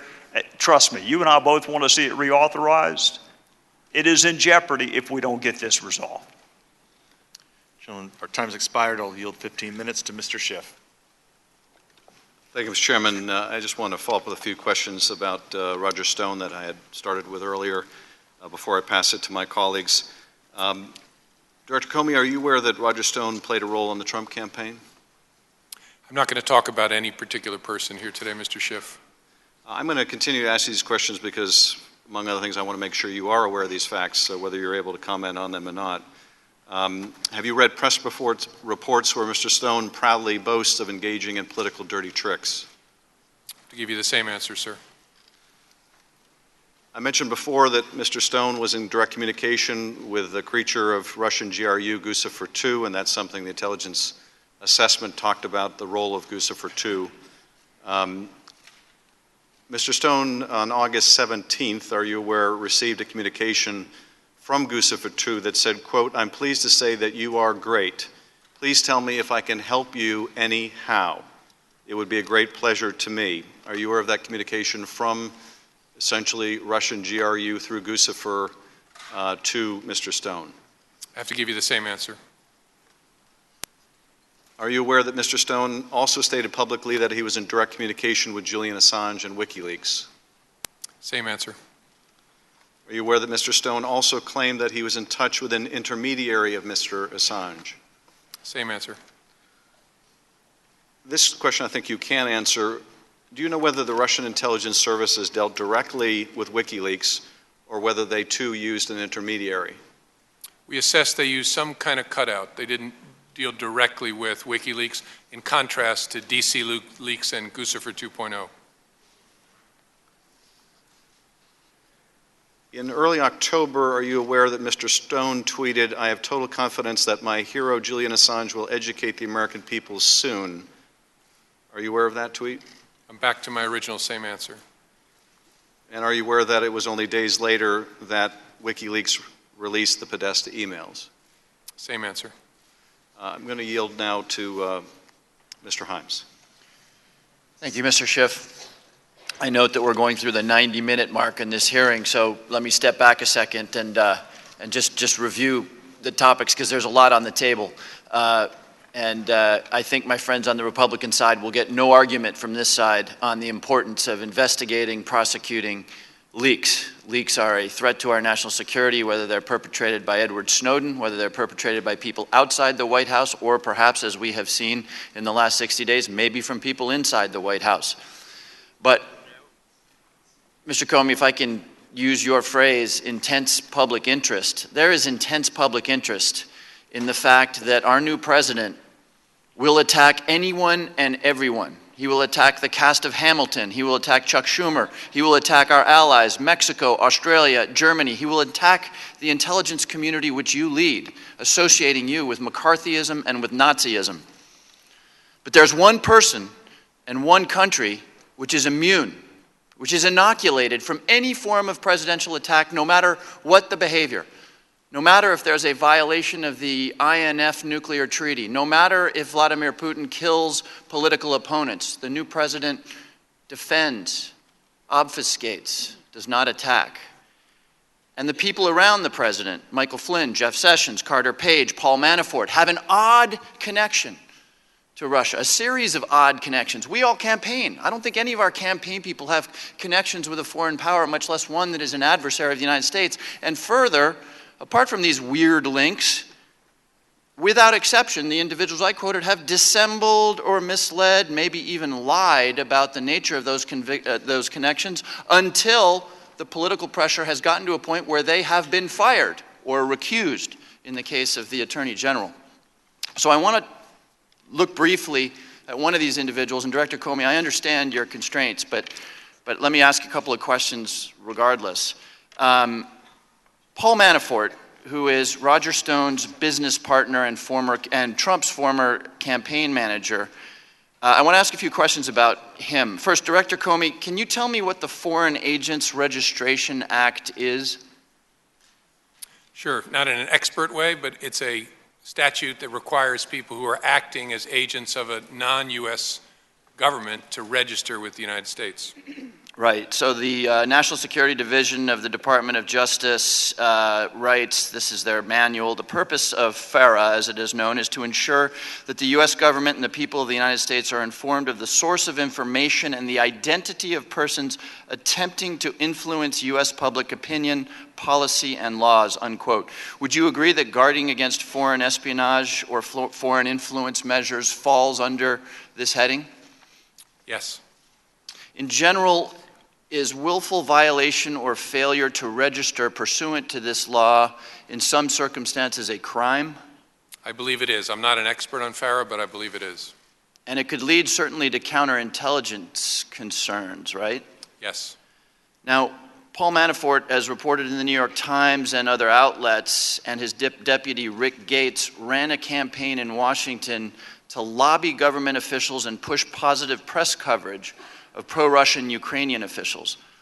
Paul Manafort began officially working for former Ukrainian President Yanukovych at least as far back as 2007, according to the Washington Post.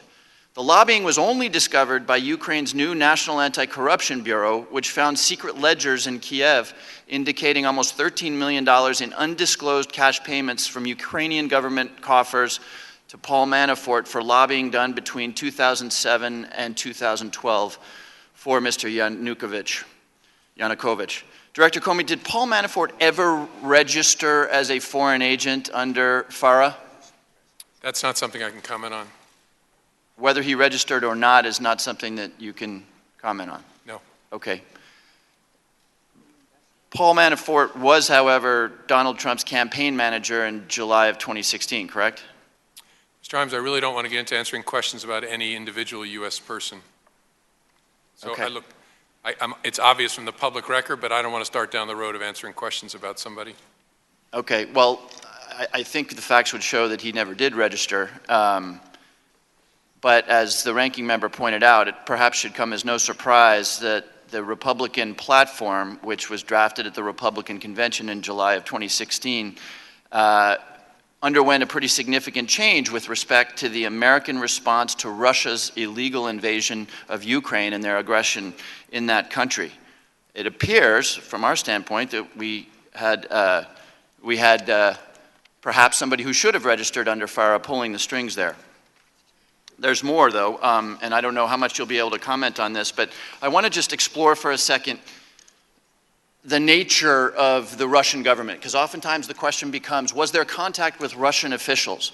And I want to read you a brief quote from a book on Putin's government. This is by Professor Karen Dawisha, who wrote, "Instead of seeing Russian politics as an inchoate democratic system being pulled down by history, accidental autocrats, popular inertia, bureaucratic incompetence, or poor Western advice, I conclude that from the beginning, Putin and his circle sought to create an authoritarian regime ruled by a close-knit cabal who used democracy for decoration rather than direction."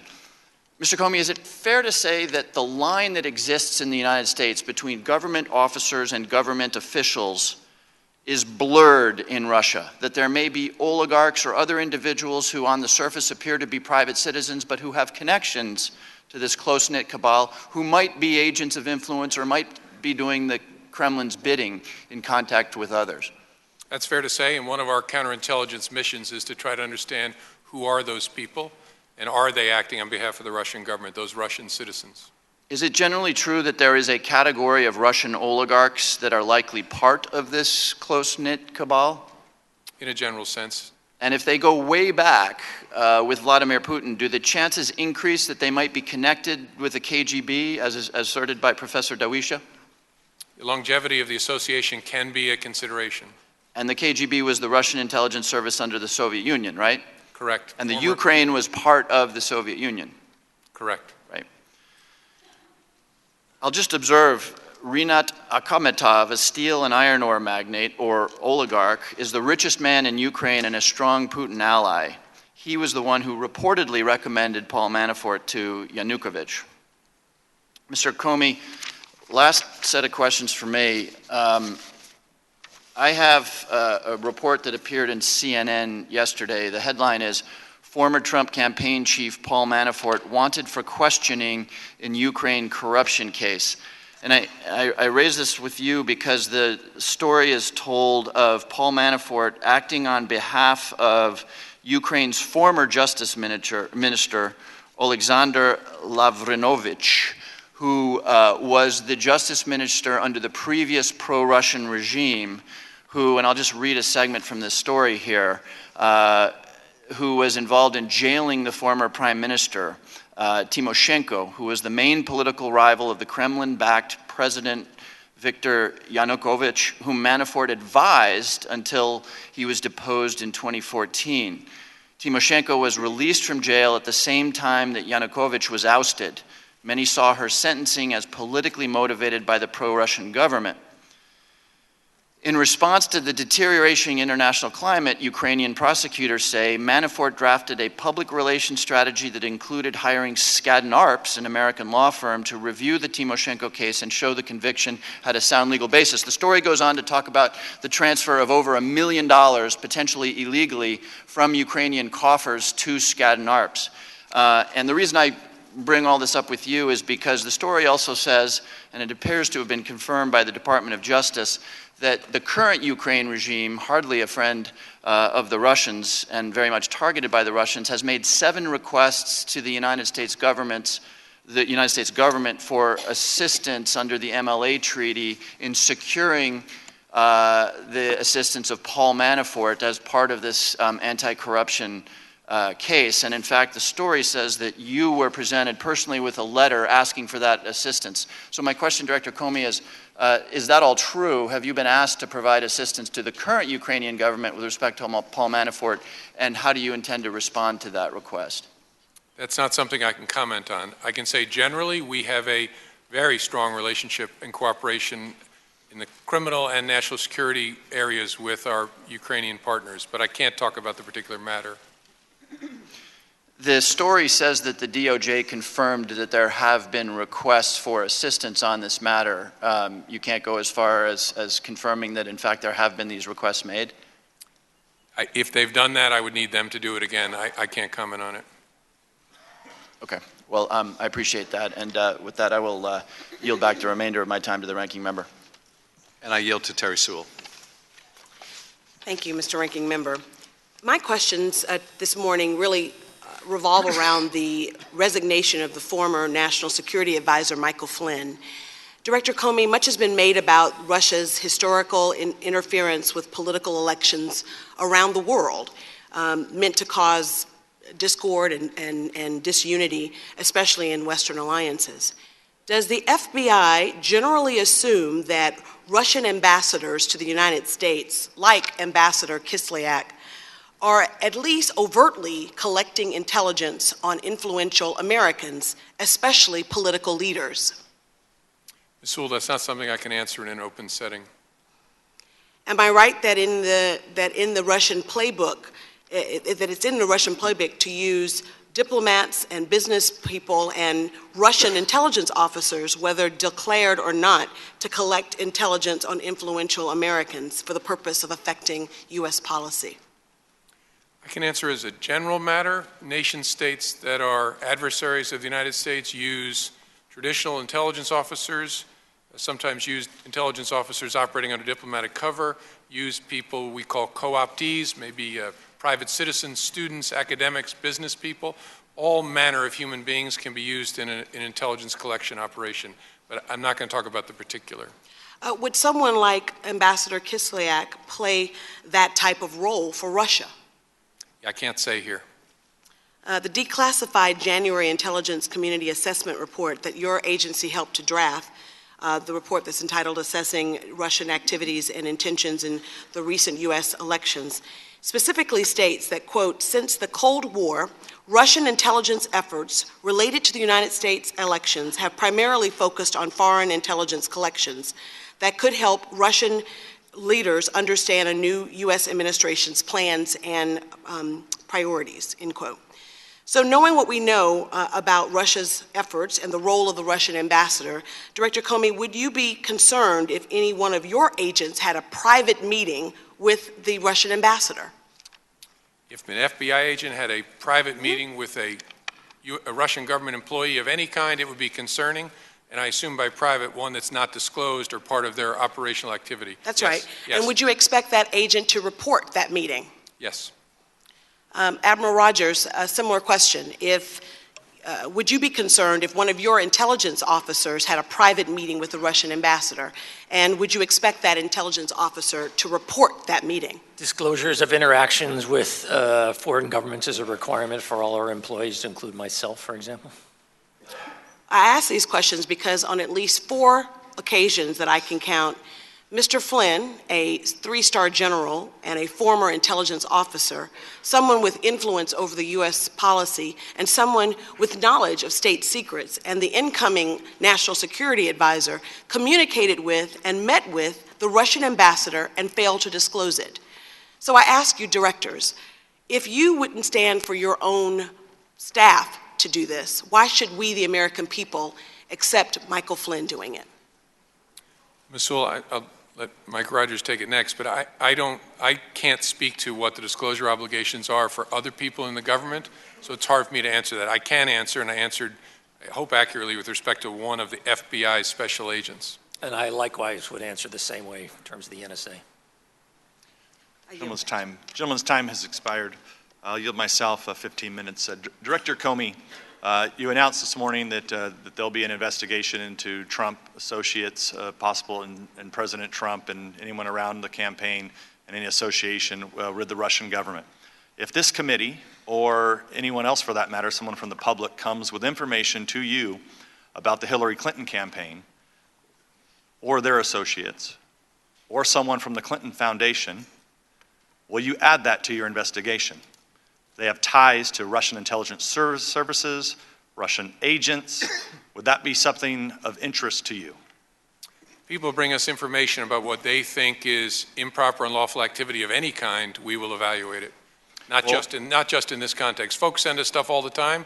They should keep doing that. Do you think it's possible that the Russians would not be trying to infiltrate Hillary Clinton's campaign, get information on Hillary Clinton, and try to get to people that are around that campaign or the Clinton Foundation? I'm not prepared to comment about the particular campaigns, but the Russians in general are always trying to understand who the future leaders might be and what levers of influence there might be on them. I just hope that if information does surface about the other campaigns, not even just Hillary Clinton's, but any other campaigns, that you would take that serious also if the Russians were trying to infiltrate those campaigns around them. Of course we would. Okay, yield to Mr. Conaway. Thank you, Chairman. Gentlemen, thanks for being here. Admiral Rogers, you mentioned analytic standards earlier in the conversation. Are those standards the same for all intelligence analysts across the various agencies? There's a broad set of intelligence community promulgated standards for all of us, and then there are specific issues associated, for example, with a particular authority that you're using to collect the information in the first place. So, Jim, the same thing with your agency, your analysts would have similar type standards? Correct. That's one of the really good things that's happened since 9/11, especially since 2004, is the adoption of a common set of tradecraft provisions. So I'm a CPA, and we have generally accepted accounting standards, which are promulgated across a variety of things. Are those same standards publicly promulgated, but generally disseminated through all of your analysts, I would assume, would have some sort of a test that they know those standards? I think the specifics of the IC promulgated standards are classified, but I could take that one for the record, sir. When the IC attributes a hacking to a particular actor, you do that through generally forensic evidence. But when it comes to trying to determine intent of foreign leaders, can you walk us through how the NSA does that or the FBI does that? We assess the range of information that we've collected in an attempt to generate understanding as to not only what has occurred, but part of the intelligence profession is also trying to understand why, what was the intent. We'll use the range of information we have available to us while we're primarily a single source organization. It's one reason why organizations like CIA, the Defense Intelligence Agency, which take multiple sources to try to put together a complete picture. So we're just one component of a broader effort. Director Comey, anything different than that? No, it's about putting together a puzzle. Sometimes from forensics alone, you can get a pretty good indication as to what they must be intending to accomplish. Other times it requires human sources and additional signals intelligence to give you that sense. So both of you agree, though, it's rarely a precise art or a precise science of determining intent of any foreign leader. That's correct. All of intelligence Judgment. work requires judgment. That's at the center of it. But I will say in some cases, it's a much clearer case than in others. There are some places That depends, I where guess, it's very on the clear. sources you have inside a particular foreign leader's shop. I'm not going to get into the specifics. Well, it's just in general. If you had somebody who's next door neighbor, never mind. Pivoting to the January 6th intelligence community assessment, both your agencies agree with the assessment that the Russians' goal was to undermine the public faith in the U.S. democratic process. Is that still your assessment? Yes. Yes. Same assessment said that the Russians' goal was wanted to denigrate Secretary Clinton and harm her electability and potential presidency, and that Putin wanted to discredit Secretary Clinton because he publicly blamed her since 2011 for inciting mass protests against his regime in late 2011 and early 2012. You both still agree with that assessment? Yes. Yes. And then finally, Admiral Rogers, that assessment went on to say that President Putin and the Russian government aspire to help President, I guess it had been candidate Trump at the time, but President-elect Trump's election chances when possible by discrediting Secretary Clinton. You had a lower Confidence level. Is that still the case? Yes, sir. Can you tell the group why you were I'm not less going to get into the specifics in unclassified form, but for me, it boiled down to the level and nature of the sourcing on that one particular judgment was slightly different to me than the others. All right. To be clear, Mr. Conaway, We all agreed with that right, judgment. We all agreed Right. with the Yeah, judgment. but you really agreed, and he almost really agreed. Not terms our folks use, but I Not get a it. term of art. I got you. Director Comey, in terms of laying out those three assessments and whether or not the IC was consistent in its view of those three assessments across the entire campaign, can we walk through kind of the FBI's walk down that path? As of early December of 2016, did the FBI assess that the active measures were to undermine, by the Russians were to undermine the faith in U.S. democratic process? Did you come to that conclusion by early December? I think that's right, December of last year. 16, yes, sir. I think we were at that point, yes. And then active measures conducted against Secretary Clinton to denigrate her, hurt her campaign, and also undermine her presidency.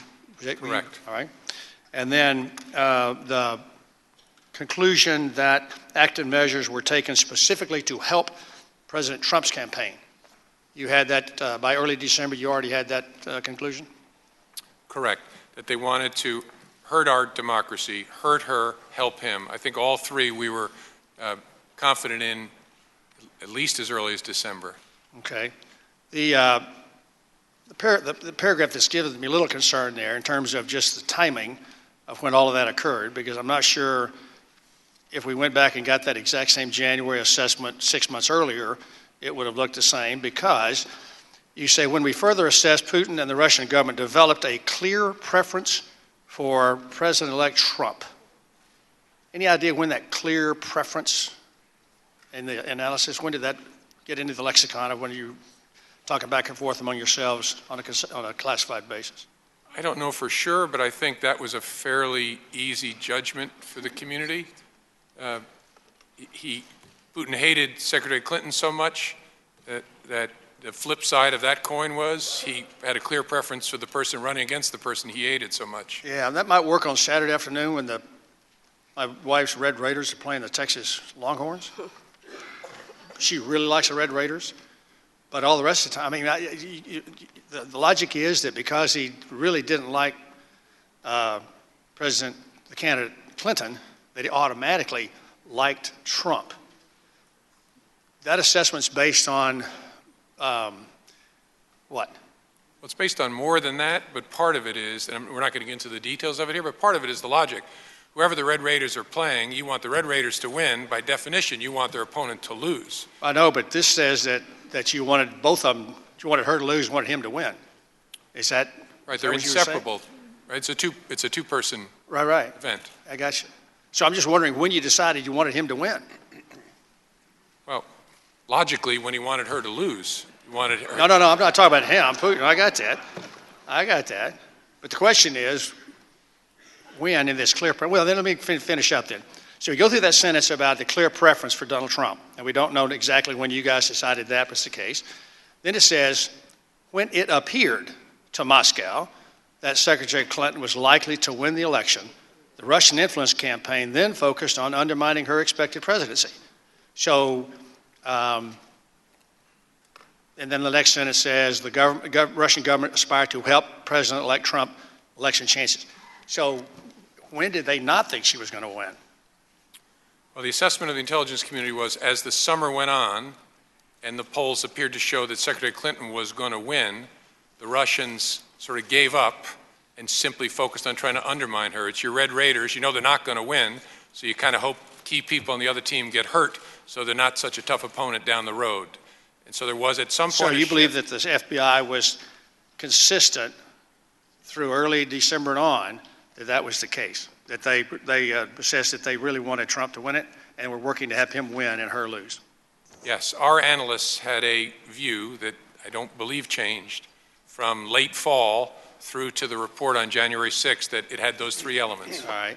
So then on December the 9th, well in advance of the January 6th deal, the Washington Post put out an article. Their lead sentence was that this, and again, CIA, they're not here today, but we hope to have them next week, concluded in a secret assessment that Russia intervened in the 2016 election to help Donald Trump win the presidency rather than to undermine the confidence in the electoral system. Rather than just undermine it. They don't mention Ms. Clinton at all.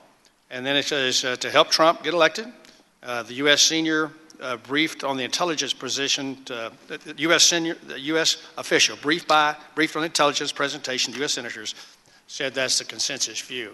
How much did this was written by a guy named Adam Entos, Elaine something, and Greg Miller. Did they help draft the January 6th document for the Intel Committee? I'm sorry? Did those writers from the Washington Post help you write the January 6th assessment? No, they did not. I wonder how they got almost the exact language on December the 9th. It hadn't been written yet. I don't know. This is the peril of trying to comment on newspaper articles that purport to report classified information. I can't say much about them. They're often wrong. Yep. You mentioned earlier in one of our hearings that when anybody uses I can't talk because I'm bound by position of anonymity or whatever, that really is code for breaking the law, generally, right? When somebody says, I'm talking to a reporter, I'm classifying secret information, the reporter can't tell who it is because, as Mr. Gowdy was saying earlier, speaking on a condition of anonymity, that really should be interpreted because I'm breaking the law and I don't want to be outed. Is that a fair statement? Sometimes. I think there are other motives behind people requesting anonymity, but that can be one of them. So it's your statement to us that the FBI was consistent in its assessment that they denigrate the U.S. electoral process, hurt Hillary and her potential candidacy, and concurrent across all of that they intended to help Trump. That's your testimony this morning? Correct. Thank you. You go back. Mr. King.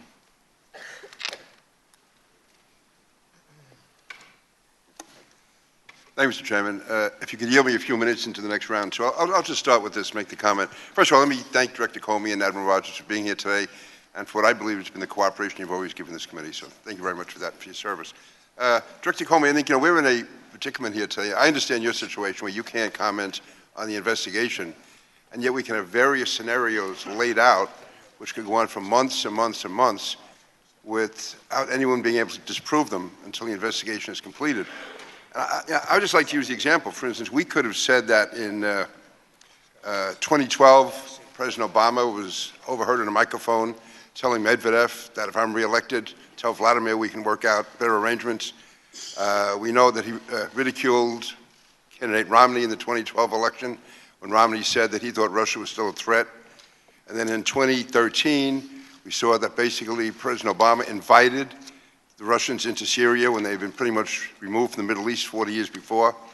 And also, as far as aid to Ukraine, as far as I recall, the Obama administration always refused to give lethal aid to Ukraine. And it can be argued that the Republican platform in 2016 was actually stronger than the Democratic platform on that. So again, if there was an investigation going on of the Obama administration, we could lay out all these scenarios and say, well, that proves something, or it might prove something.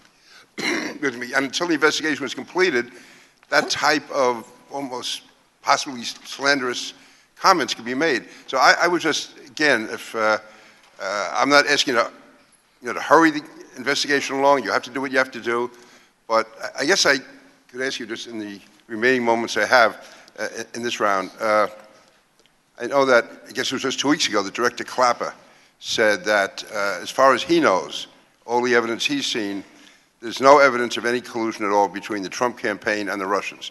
Now, obviously, a detailed, exhaustive report was put out talking about Russian influence in the campaign. All of the intelligence apparatus had input into that. Do either you or Admiral Rogers have any reason to disagree with the conclusion of General Clapper that there's no evidence of collusion between the Russians and the Trump campaign? Mr. King, it's not something I can comment on. Likewise, I'm not going to comment on an ongoing investigation's conclusions. But again, you're not going to disagree with General Clapper, you're just not going to comment. And the reason I'm pointing that out is that's sort of the situation, the other way around, that when you can't comment on something, often there's an inference out there that because a person's name is brought up, because he may have worked for somebody at a certain time, that there's a guilt implied in that. So that's the problem. I'm not in any way being critical of either of you. I'm just saying this is a situation which I think can be damaging to the country and does advance the Russian interests of trying to destabilize democracy and cause a lack of confidence in our system. With that, I yield back, Mr. Chairman. Gentleman yields back. Recognize Mr. Schiff for 15 minutes. Thank you, Mr. Chairman. I just have a couple of follow-up questions before I pass to Representative Sewell. It wasn't simply that the Russians had a negative preference against Secretary Clinton. They also had a positive preference for Donald Trump. Isn't that correct? Correct. And I want to ask you to say whether this is an accurate characterization of Mr. Trump. I won't put you in that spot.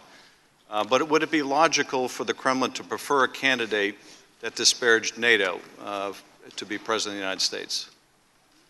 You're not going to put me in that spot, you said? I'm happy, Yes. I'm happy with that. I'm happy with that. I'm not going to put you in the spot of answering whether this is an accurate characterization of Mr. Trump's views, but it would be logical for the Kremlin to want someone who had a dim view of NATO. Is that right? All kidding aside, I don't think that's something I should be answering. I mean, that's beyond my responsibilities. Well, what is the Russian view of NATO? Do they like NATO? Do they want to see NATO strong? Well, again, I'm sure you have already spoken to people who are greater experts than I, but yeah, they don't like NATO. They think NATO encircles them and threatens them. And would they have a preference for a candidate that expressed an openness to repealing the sanctions over Ukraine? And I don't want to get into business of commenting on that. I know. Well, then let me ask you this way, Director. Would they like to see the sanctions on Ukraine go away? Yes. Would they have a preference for a candidate who expressed open admiration for Putin? And I hope you'll reformulate the question. Mr. Putin would like people who like him. Would they have a preference for a candidate who encouraged Brexit and other departures from Europe? Would they like to see more Brexits? Yes. And have the Russians in Europe demonstrated a preference for business people as political leaders with the hope that they can entangle them in financial interests, or that they may allow their financial interests to take precedence over the interests of the countries in Europe they represent? In our joint report, we recount that the Russians, that President Putin has expressed a preference for business leaders in leading other governments, and mentions Gerhard Schroeder and, I'm going to forget one, Berlusconi, because he believes they're people that are more open to negotiation, easier to deal with. At this point, let me yield to Representative Sewell. I'd like to continue my questioning, the line of questioning on Michael Flynn. I'm sure you can understand my concern that Mr. Flynn not only failed to disclose the contacts with the Russian ambassador, but he said he did not remember whether he discussed sanctions against Russia with that ambassador. And I find that really hard to believe. And wouldn't you think that at the height of our concern about Russian hacking, that Mr. Flynn would have remembered meeting with the Russian ambassador and would have told him to stop meddling in our affairs? But that didn't happen, did it? So that's not something I can answer. Not only did Mr. Flynn not remember talking to the Russian ambassador, and not only did he not remember what they talked about, he also appeared to have lied to Vice President-elect Mike Pence all about it. Now, Mr. Comey, do you think that Mr. Flynn's failure to disclose the communication and contact he had with the Russian ambassador and their topic of conversation, along with a blatant lie to Vice President Pence, meet the standard for an investigation by the FBI? I have to give you the same answer. I'm not going to comment. Now, I know, Director Comey, that you probably can't comment on this as well, but I think it's really important that we review a short timeline and that's based on press reportings because we need to get this for the public record, I think. So on December 25th, 2016, Mr. Flynn reportedly exchanged text messages with the Russian ambassador. On December 28th, 2016, Mr. Flynn reportedly spoke on the phone with the Russian ambassador. By then, it was pretty clear that the Obama administration was going to take actions against Russia. On December 29th, 2016, Mr. Flynn reportedly spoke on the phone with the Russian ambassador again. That day, the Obama administration expelled 35 Russian operatives from the United States and announced new sanctions. We also know from press reportings that sometime in December, Mr. Flynn met in person with the Russian ambassador at Trump Tower, and that Mr. Trump's son-in-law, Jared Kushner, was also there. The purpose of the meeting was to, quote, establish a line of communication, end quote, with the Kremlin. I should add that the White House and Mr. Flynn didn't disclose this December face-to-face meeting until this month. On January 12th, 2017, press reported that Mr. Flynn contacted the Russian ambassador again. And on January 15th, 2015, Vice President-elect Mike Pence stated on several Sunday morning shows regarding Mr. Flynn's conversation with the ambassador, quote, what I can confirm, having spoken to him about it, is that those conversations that happened to occur around the time that the United States took action to expel diplomats had nothing whatsoever to do with those sanctions, end quote. On January 26th, the acting Attorney General Sally Yates reportedly told President Trump's White House counsel, who immediately told President Trump, that Mr. Flynn was vulnerable to Russian blackmail because of discrepancies between Vice President-elect Pence's public statement and Mr. Flynn's actual discussions. On February 10th, President Trump denied knowledge of this, telling reporters on Air Force One, quote, I don't know about that, end quote, in response to questions about Mr. Flynn's conduct. The White House also publicly denied that Mr. Flynn and the Russian ambassador discussed sanctions. And of course, on February 13th, 2017, Mr. Flynn resigned as National Security Advisor. Now, Director Comey, all of these accounts are open source press reportings. Given Russians' longstanding desire to cultivate relations with influential U.S. persons, isn't the American public right to be concerned about Mr. Flynn's conduct, his failure to disclose that contact with the Russian ambassador, his attempts to cover it up, and what looks like the White House's attempts to sweep this under the rug? Don't we as the American people deserve the right to know? And shouldn't our FBI investigate such claims? I can't comment. I understand people's curiosity about our work and intense interest in it, and as Mr. King said, oftentimes speculation about it, but we can't do it well or fairly to the people we investigate if we talk about it, so I can't comment. I'd like to turn to another topic about Mr. Flynn. His failure to disclose until pressured last week by my colleagues on the House Oversight and Government Relations Committee, Government Reforms Committee, payments he received from Russia for his 2015 trip to the 10th anniversary gala of RT, the Russian-owned propaganda media outlet.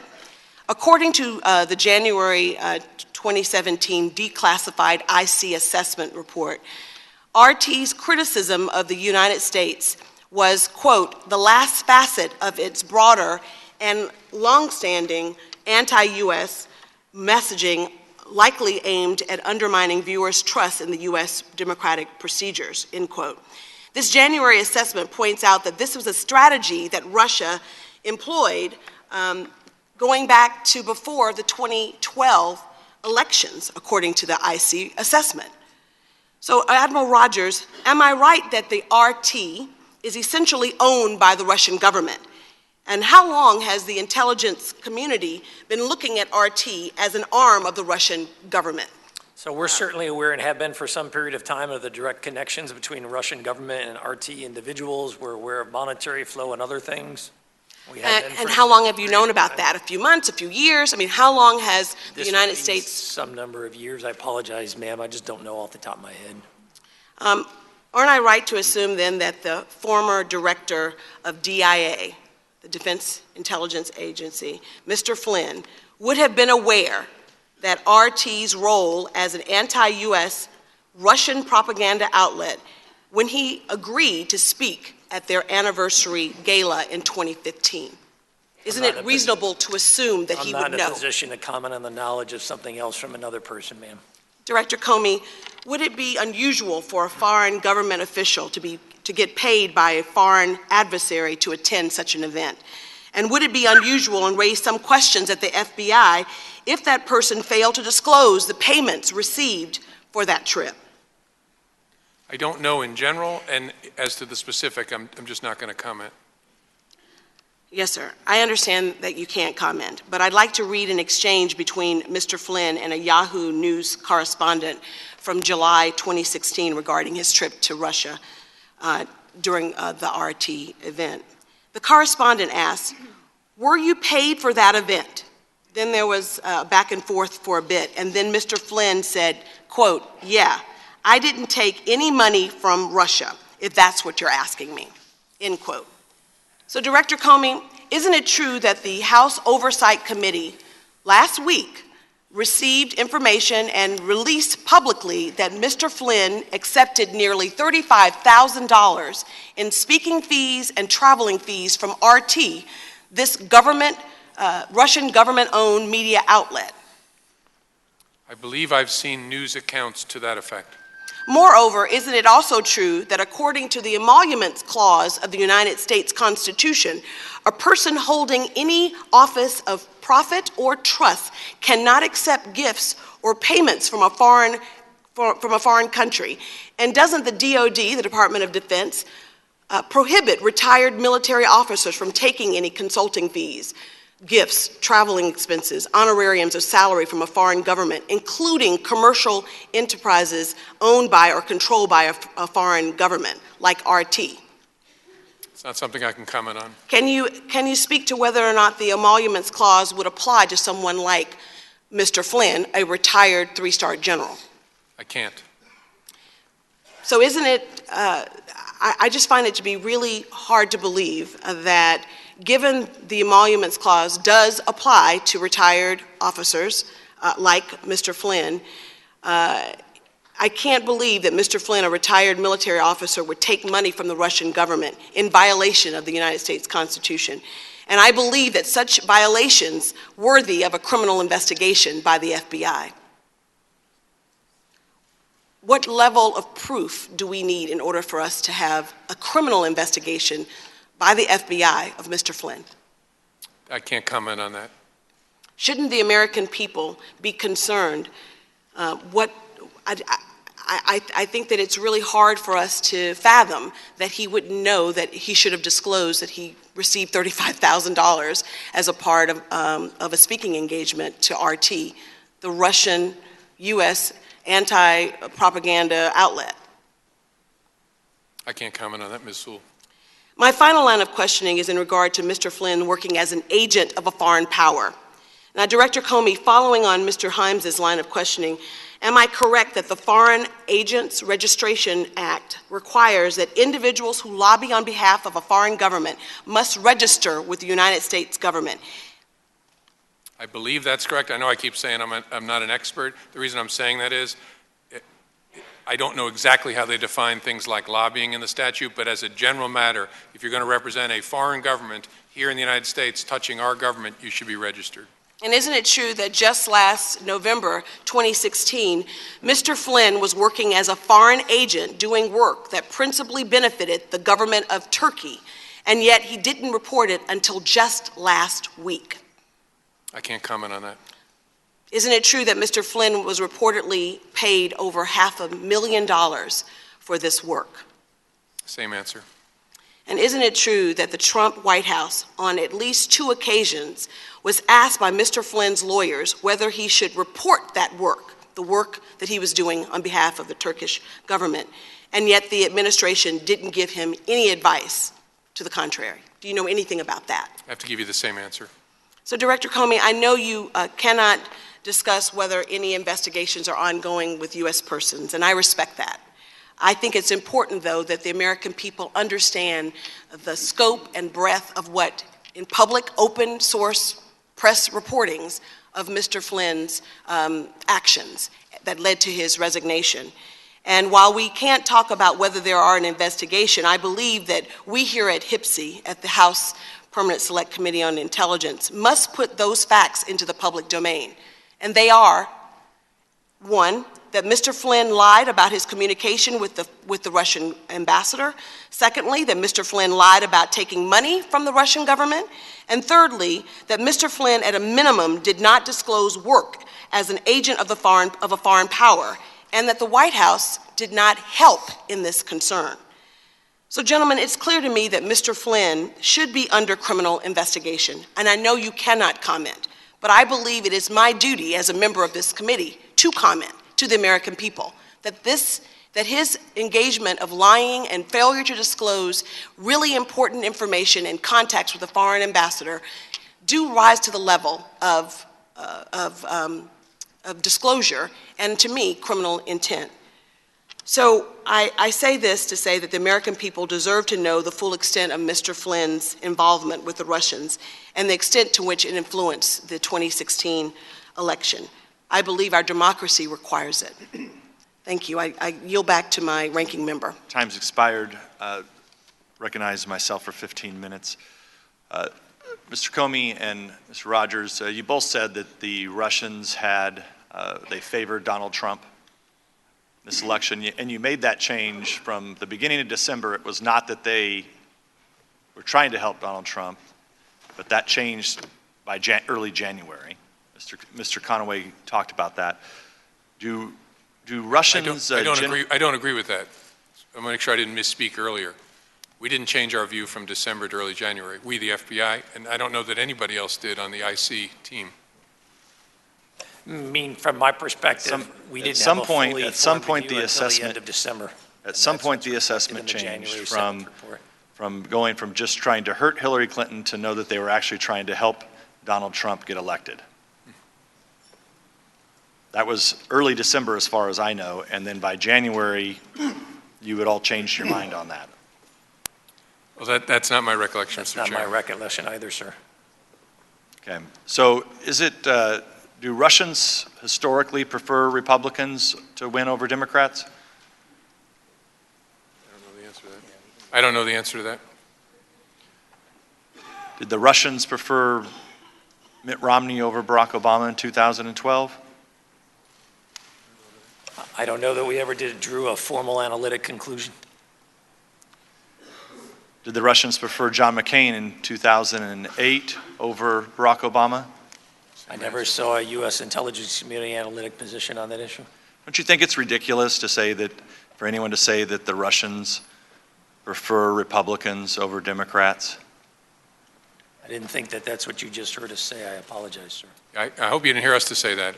We don't know in those particular races, and I'm not qualified enough to I'm just comment asking a general historically. question. I mean, wouldn't it be a little preposterous to say that historically, going back to Ronald Reagan and all that we know about maybe who the Russians would prefer, that somehow the Russians prefer Republicans over Democrats? There is, I'm not going to discuss it in an unclassified form, in the classified segment of the reporting version that we did, there is some analysis that discusses this, because remember, this did come up in our assessment on the Russian piece. I'm not going to discuss this in unclassified form. Mr. King. Thank you, Mr. Chairman. And I would just say on that, because again, we're not going into the classified sections, that indicating that historically Russians have supported Republicans, and I know that language is there, to me puts somewhat of a cloud over the entire report. It seems to indicate the direction it was going in. But anyway, let me just say this for the record, and I know what your answer is going to be, but I have to get the statement on the record. On March 15th, former acting director of CIA, Mike Morell, who was the acting director under President Obama, and put it on the record, I've had differences with Mike Morell in the past, but he was asked about the question of the Trump campaign conspiring with the Russians. And his answer was, there is smoke, but there is no fire at all. There's no little campfire. There's no little candle. There's no spark. Do you agree with Mr. Morell? I can't comment, Mr. King. Admiral Rogers? I'm not going to comment on an ongoing investigation. And I understand that. That was my way of getting on the record, so I appreciate that. You were talking about the significance of leaks and how important it is we stop them. And to me, and I've been here a while, I've never seen such a sustained period of leaks. Going back to December when not the Intelligence Committee, but the Washington Post was told the conclusion of the report. That's number one. What it was going to be. We have situations in the New York Times where they talk of meetings, they talk about transcripts, they talk about conversations.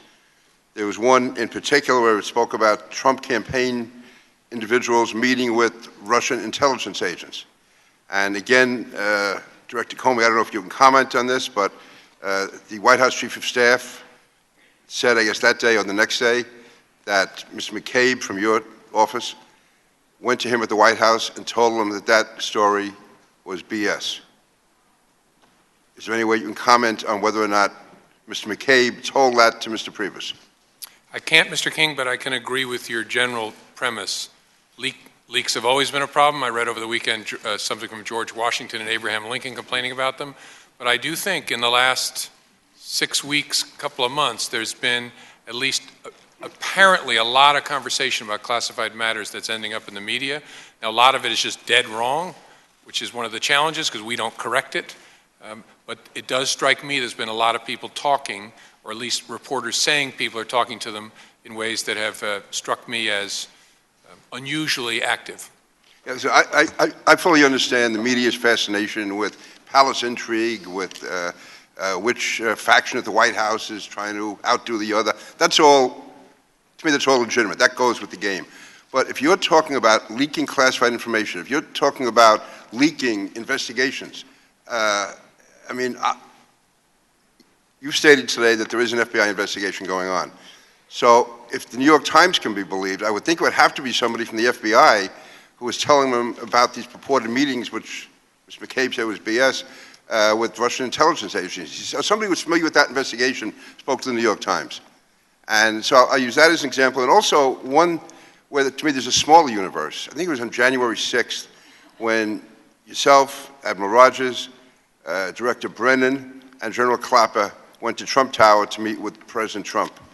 The media reports are that at the end of that meeting, Director Comey, you presented President-elect Trump with a copy of the now infamous or famous dossier. And I don't know how many people were in the room, but within hours, that was leaked to the media, and that gave the media the excuse or the rationale to publish almost the entire dossier. Does that violate any law? I mean, you were at a classified briefing with the President-elect of the United States, and it had to be a very, very small universe of people who knew that you handed them that dossier, and it was leaked out within hours. Are you making any effort to find out who leaked it, and do you believe that that constituted a criminal violation? I can't say, Mr. King, except I can answer in general. Yeah. Any unauthorized disclosure of classified conversations or documents is potentially a violation of the law and a serious, serious problem. I've spent most of my career trying to figure out unauthorized disclosures, where they came from. It's very, very hard. Oftentimes, it doesn't come from the people who actually know the secrets. It comes from one hop out, people who heard about it or were told about it. And that's the reason so much information that purports to be accurate classified information is actually wrong in the media, because the people who heard about it didn't hear about it right. But it is an enormous problem whenever you find information that is actually classified in the media. We don't talk about it because we don't want to confirm it, but I do think it should be investigated aggressively and, if possible, prosecuted so people take as a lesson this is not okay. This behavior can be deterred, and it's deterred by locking some people up who have engaged in criminal activity. Well, could you state, it was obviously Admiral Rogers was in the room, you were in the room, General Clapper was in the room, and Director Brennan was in the room. Were there any other people in the room that could have leaked that out? I mean, this isn't a report that was circulated among 20 people. This is an unmasking of names where you may have 20 people in the NSA and 100 people in the FBI. It's not putting together a report of all the intelligence agencies. This is 4 people in a room with the President-elect of the United States. And I don't know who else was in that room. And that was leaked out, it seemed within minutes or hours of you handing him that dossier. And it was so confidential, if you read the media reports, that you actually handed it to him separately. So, and believe me, I'm not saying it's you. I'm saying it's a small universe of people that would have known about that. And if it is a disclosure of classified information, if you're going to start with investigating leaks, to me that would be one place where you could really start to narrow it down. And again, Mr. King, I can't comment because I do not ever want to confirm a classified conversation with a president or president-elect. I can tell you my general experience, it often turns out there are more people who know about something than you expected at first, both because there may be more people involved in the thing than you realize, not this particular, but in general, and more people have been told about it or heard about it or staff have been briefed on it, and those echoes are, in my experience, what most often ends up being shared with reporters. Well, could you tell us who else was in the room that day? I'm sorry? Could you tell us who else was in the room with you that day? No, because I'm not going to confirm that there was such a conversation, because then I might accidentally confirm something that was in the newspaper. But could you tell us who was in the room, whether or not there was a conversation? No, I'm not confirming there was a conversation. In a classified setting, I might be able to share more with you, but I'm not going to confirm any conversations with either President Obama or President Trump, or when President Trump was the president-elect. Well, not the conversation or even the fact that you gave it to him, but can you tell us who was in the room for that briefing that you gave? That you're saying later ended up in the newspaper. Yes. So my talking about who was in the room would be a confirmation that what was in the newspaper was classified information. I'm not going to do that. I'm not going to help people who did something that is unauthorized. Yeah, but we all know that the 4 of you went to Trump Tower for the briefing. I mean, that's not classified, is it? How do we all know that, though? Okay. Yeah. Okay. You know, you can see the predicament we're in here. No, I get it. I get it. But we are duty-bound to protect classified information, both in the first, when we get it, and then to make sure we don't accidentally jeopardize classified information by what we say about something that appears in the media. Well, if they're listening, I would just advise that Director Clapper and Director Brennan will be asking them the same questions next week, and perhaps they can give us some answers. Chairman, I give back. Gentleman yields back. Mr. Thank you for your testimony. Mr. Lobiondo is recognized. Thank you, Mr. Chairman. Director Comey, Admiral Rogers, thank you for your service, and thank you for being here.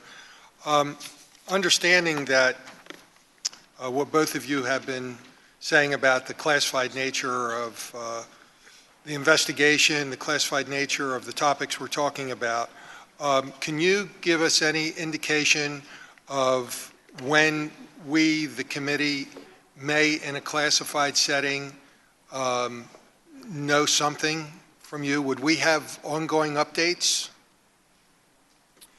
Mr. Lobiondo, I don't know how long the work will take. I can't commit to updates. As you know, I have briefed the committee as a whole on some aspects of our work, and I've briefed in great detail the chair and the ranking.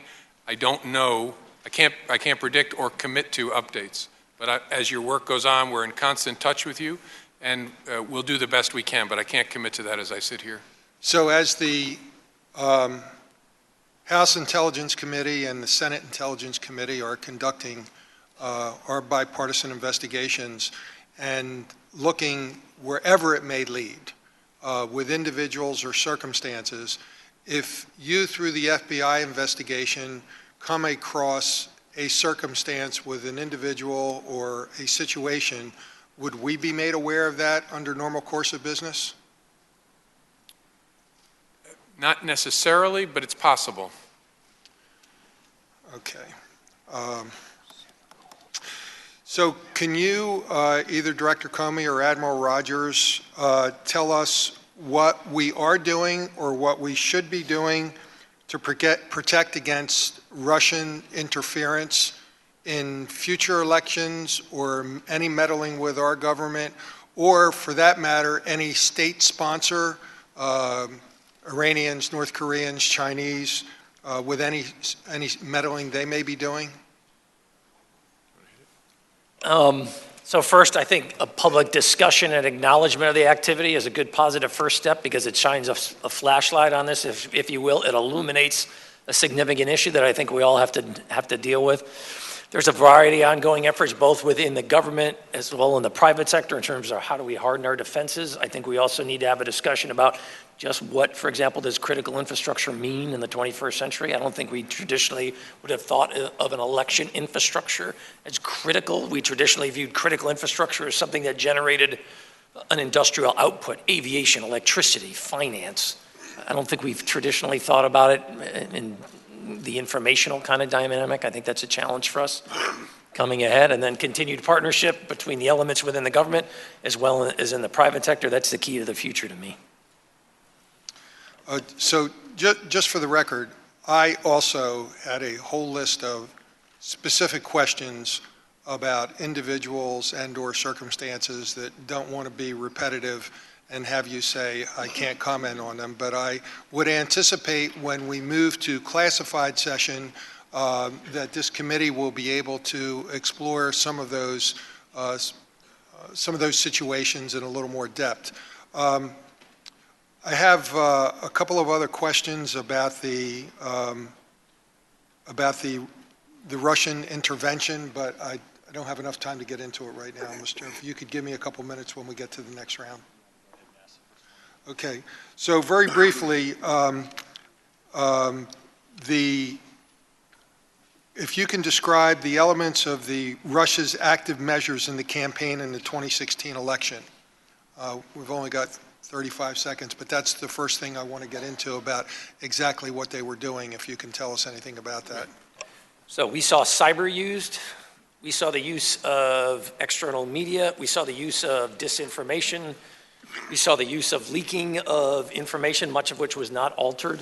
I mean, we saw several, if you will, common traits that we have both seen over time, as well as I would argue that the difference this time was the cyber dimension and the fact that the release of so much information that they had extracted via cyber is a primary tool to try to drive an outcome.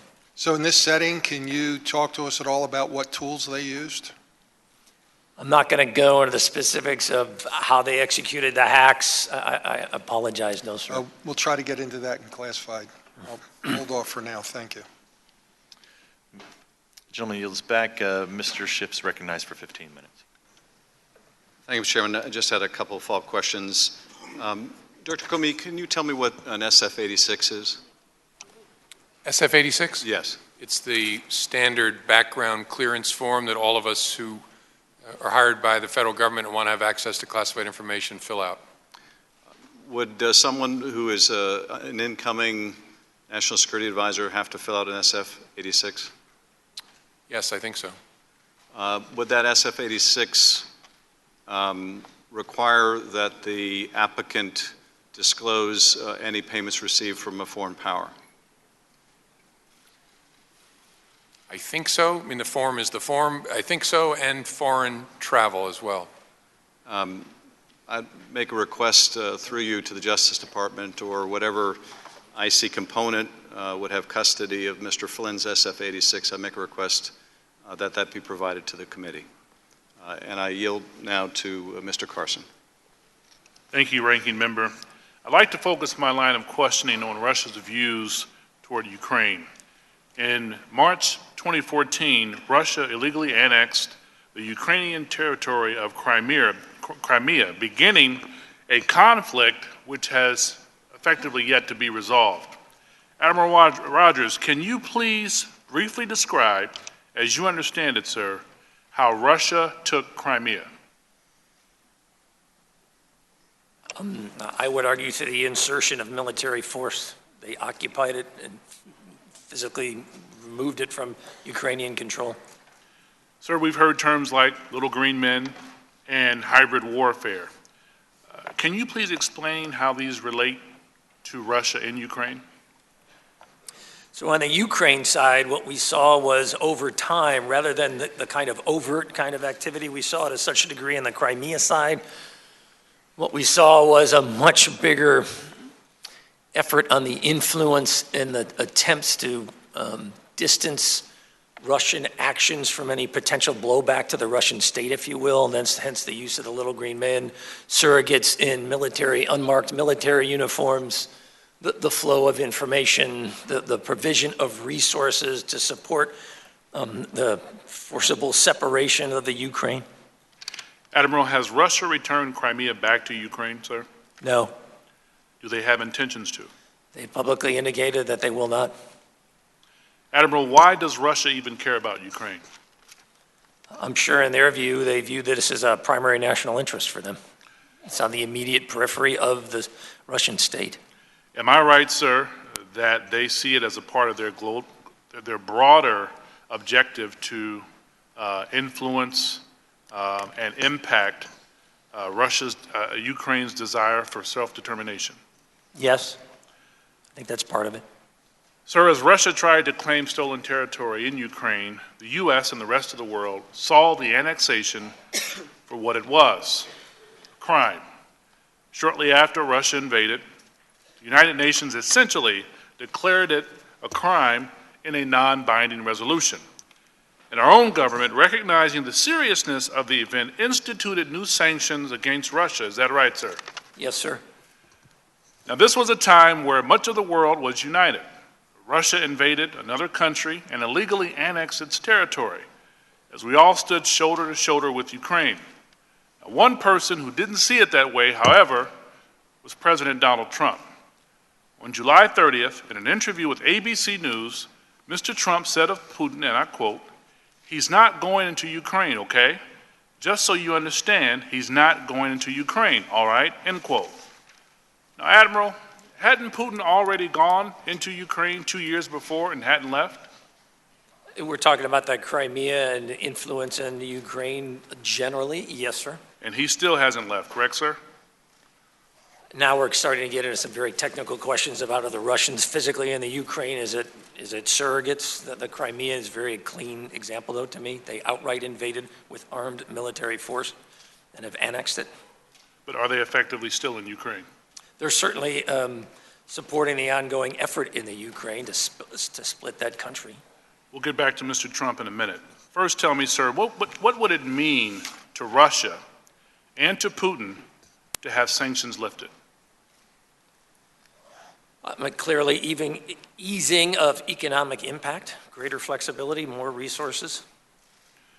Now, according to NATO analysis, the Russian economy shrunk by as much as 3.5% in 2015 and had no growth in 2016, in big part because of Western sanctions, especially those against the oil and gas industry. Now, we're talking about a loss of over $135 billion just in the first year of sanctions. That's a huge sum of money. And sanctions aren't meant to push their economy over a cliff, but to put long-term pressure on Putin to change his behavior. Putin himself said in 2016 that sanctions are severely harming Russia. So we know they've had success in putting pressure on the Kremlin. Admiral, what would it mean geopolitically? Would it help legitimate Russia's illegal land grab? Sir, I'm not in a position to talk broadly about the geopolitical implications. I mean, we have stated previously, from an intelligence perspective, we have tried to outline to policymakers the specifics of the Russian invasion of Crimea, the specifics of the continued Russian support to separatists in the Ukraine. The Russians continue to attempt to pressure and to keep the Ukraine weak. Would it help cleave the United States from her allies? If we remove the sanctions? There's a lot at stake here for Russia. This is big money, big strategic implications. If they can legitimate their annexation of Crimea, what's next? Are we looking at a new Iron Curtain? descending across Eastern Europe. You know, most in our country recognize what is at stake and how the United States, as a leader of the free world, is the only check on Russian expansion. So, back to Mr. Trump and his cohort. At the Republican convention in July, Paul Manafort, Carter Page, and Trump himself changed the Republican Party platform to no longer arm Ukraine.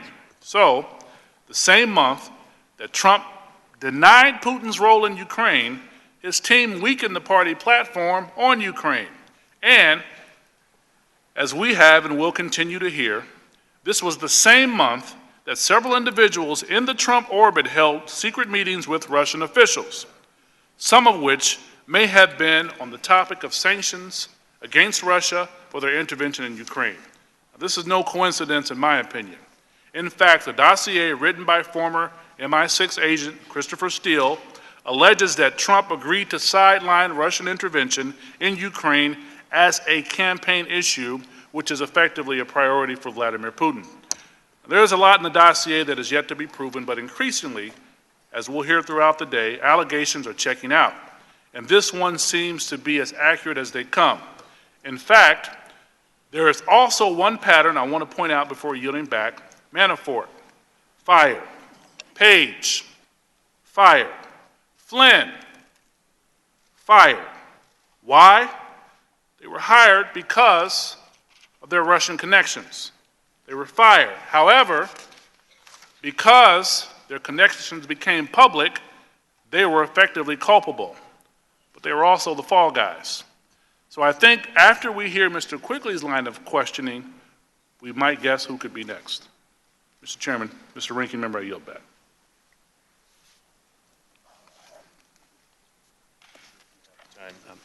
I yield the balance to Representative Speer. Thank you, Ranking Member. Thank you, gentlemen, for your service to our country. You know, I think it's really important as we sit here that we explain this to the American people in a way that they can understand it. Why are we talking about all of this? So my first question to each of you is Russia our adversary? Mr. Comey? Yes. Mr. Rogers? Yes. Do they intend to do us harm? They intend to ensure, I believe, that they gain advantage at our expense. Director Comey? Yes, I want to be, harm can have many meanings. They're an adversary, and so they want to resist us, oppose us, undermine us in lots of different ways. So one of the terms that we hear often is hybrid warfare. And I'd like to just give a short definition of what it is. It blends conventional warfare, irregular warfare, and cyber warfare. The aggressor intends to avoid attribution or retribution. So would you say that Russia engaged in hybrid warfare in its effort to undermine our democratic process and engage in our electoral process? Director Comey? I don't think I would use the term warfare. I think you'd want to ask experts in the definition of war. They engaged in a multifaceted campaign of active measures to undermine our democracy and hurt one of the candidates and hope to help one of the other candidates. I'd agree with the director. All right. Well, thank you both. I actually think that their engagement was an act of war, an act of hybrid warfare, and I think that's why the American people should be concerned about it. Now, in terms of trying to understand this, I think of a spider web with a tarantula in the middle. And the tarantula, in my view, is Vladimir Putin, who is entrapping many people to do his bidding and to engage with him. And I would include those like Roger Stone and Carter Page and Michael Caputo and Wilbur Ross and Paul Manafort and Rex Tillerson. I'd like to focus first on Rex Tillerson in the 3 minutes I have here. He was the CEO of ExxonMobil. In 2008, he said that the likelihood of U.S.-Russia businesses was, in fact, a poor investment. that Russia was a poor investment climate. That was in 2008. In 2011, he closed a $500 billion deal with Rosneft oil.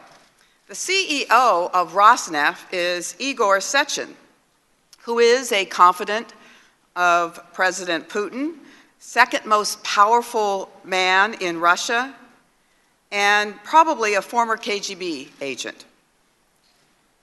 The deal gives Exxon access to the Black Sea and the Kara Sea and Siberia for oil development. Rosneft gets minority interest in Exxon, in Texas, and the Gulf. Rex Tillerson calls Sechin a good friend.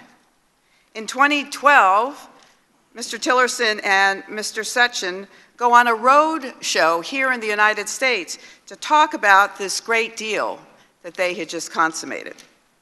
Also in 2012, there's a video of President Putin and Mr. Tillerson toasting champagne at the deal.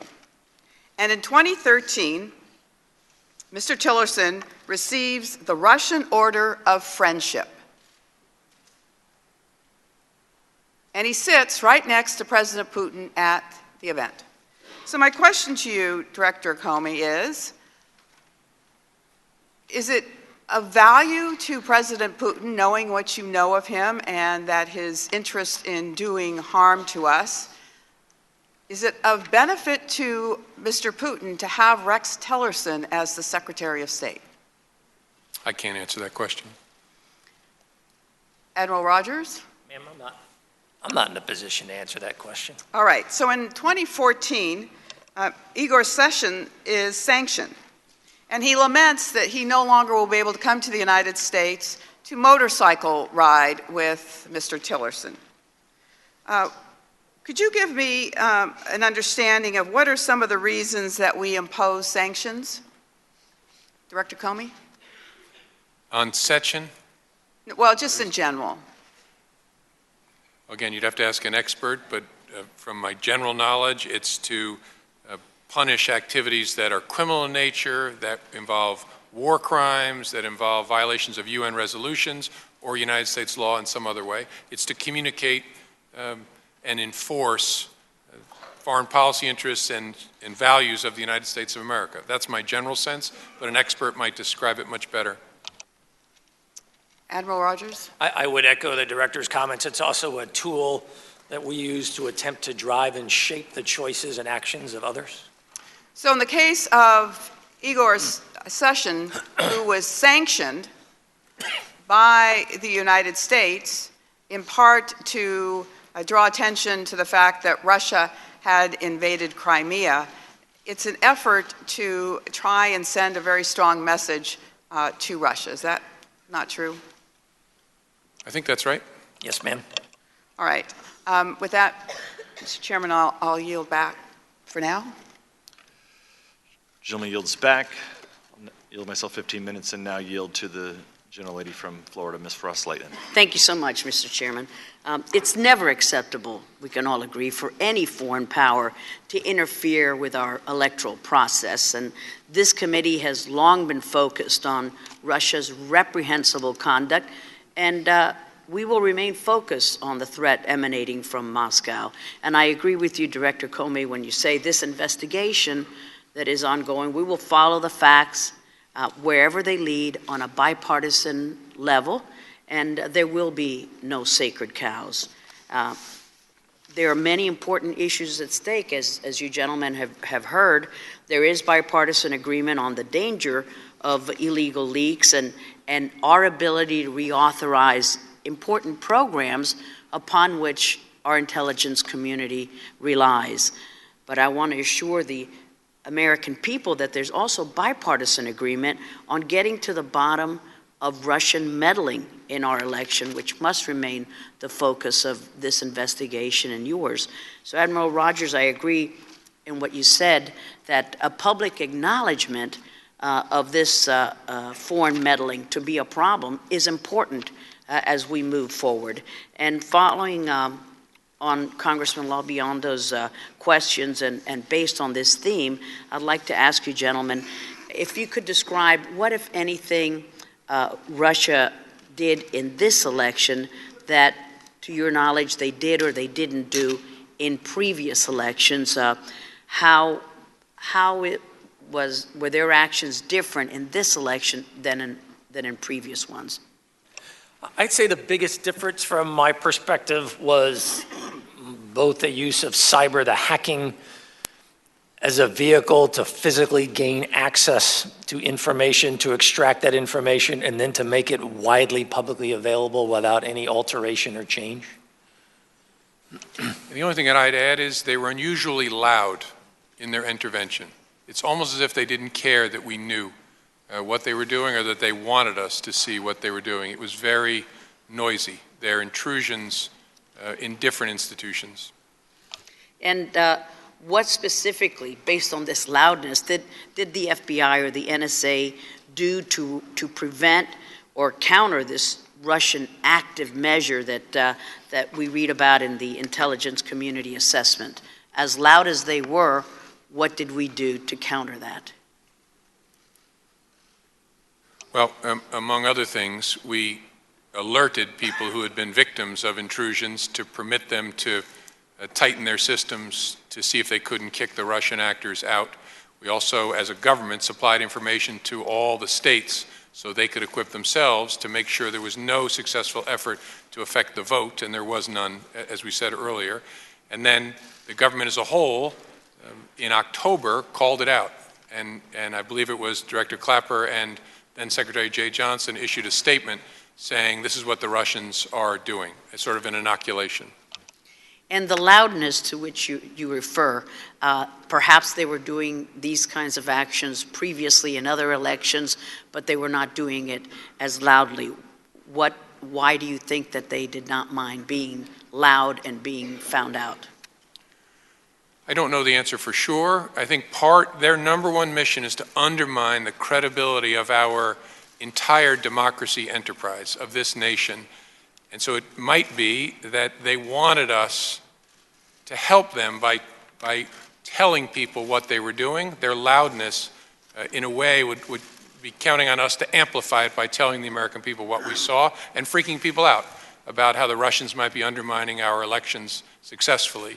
And so that might have been part of their plan. I don't know for sure. I agree with Director Comey. I mean, the big difference to me in the past was while there was cyber activity, we never saw in previous presidential elections information being published in such a massive scale that had been, illegally removed, both from private individuals as well as organizations associated with the democratic process, both inside the government and outside the government. And this massive amount and this loudness, now that it's become public knowledge, now that we have perhaps satisfied their thirst, that it has become such a huge deal, do you expect their interference to be amplified in future U.S. elections? Do you see any evidence of that in European elections? Or do you think that this public acknowledgement would tamper down their volatility? I'll let Mike Rogers, maybe I'll just say as an initial matter, they'll be back. I mean, they'll be back in 2020, they may be back in 2018, and one of the lessons they may draw from this is that they were successful because they introduced chaos and division and discord and sowed doubt about the nature of this amazing country of ours and our democratic process. It's possible they're misreading that as it worked, and so we'll come back and hit them again in 2020.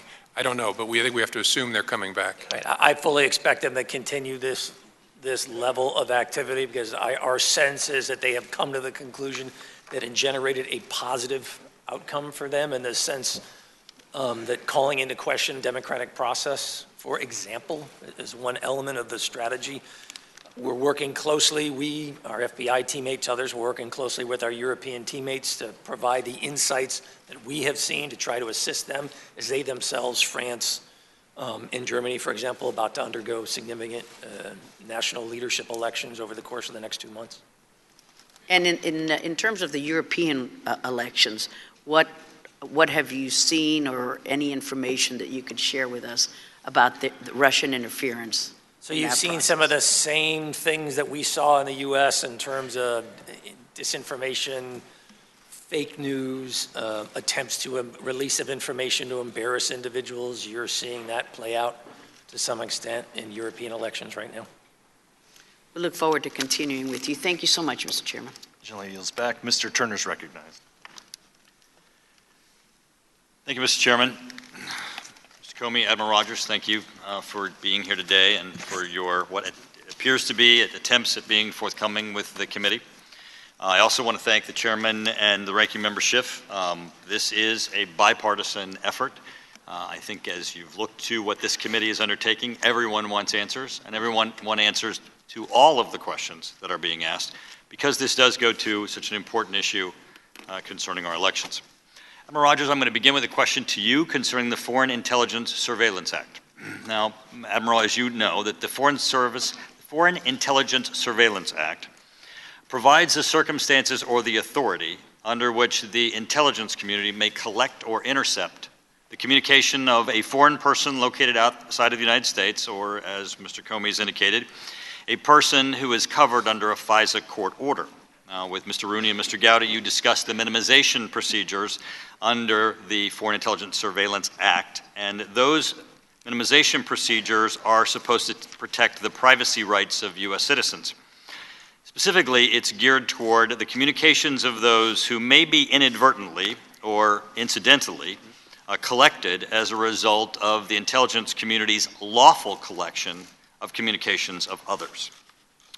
So, Mr. Rogers, is the intelligence community required to cease collection or the interception of communications if the result of the collection or interception includes the communications of an incoming U.S. administration official, the President-elect, or the President-elect's transition team?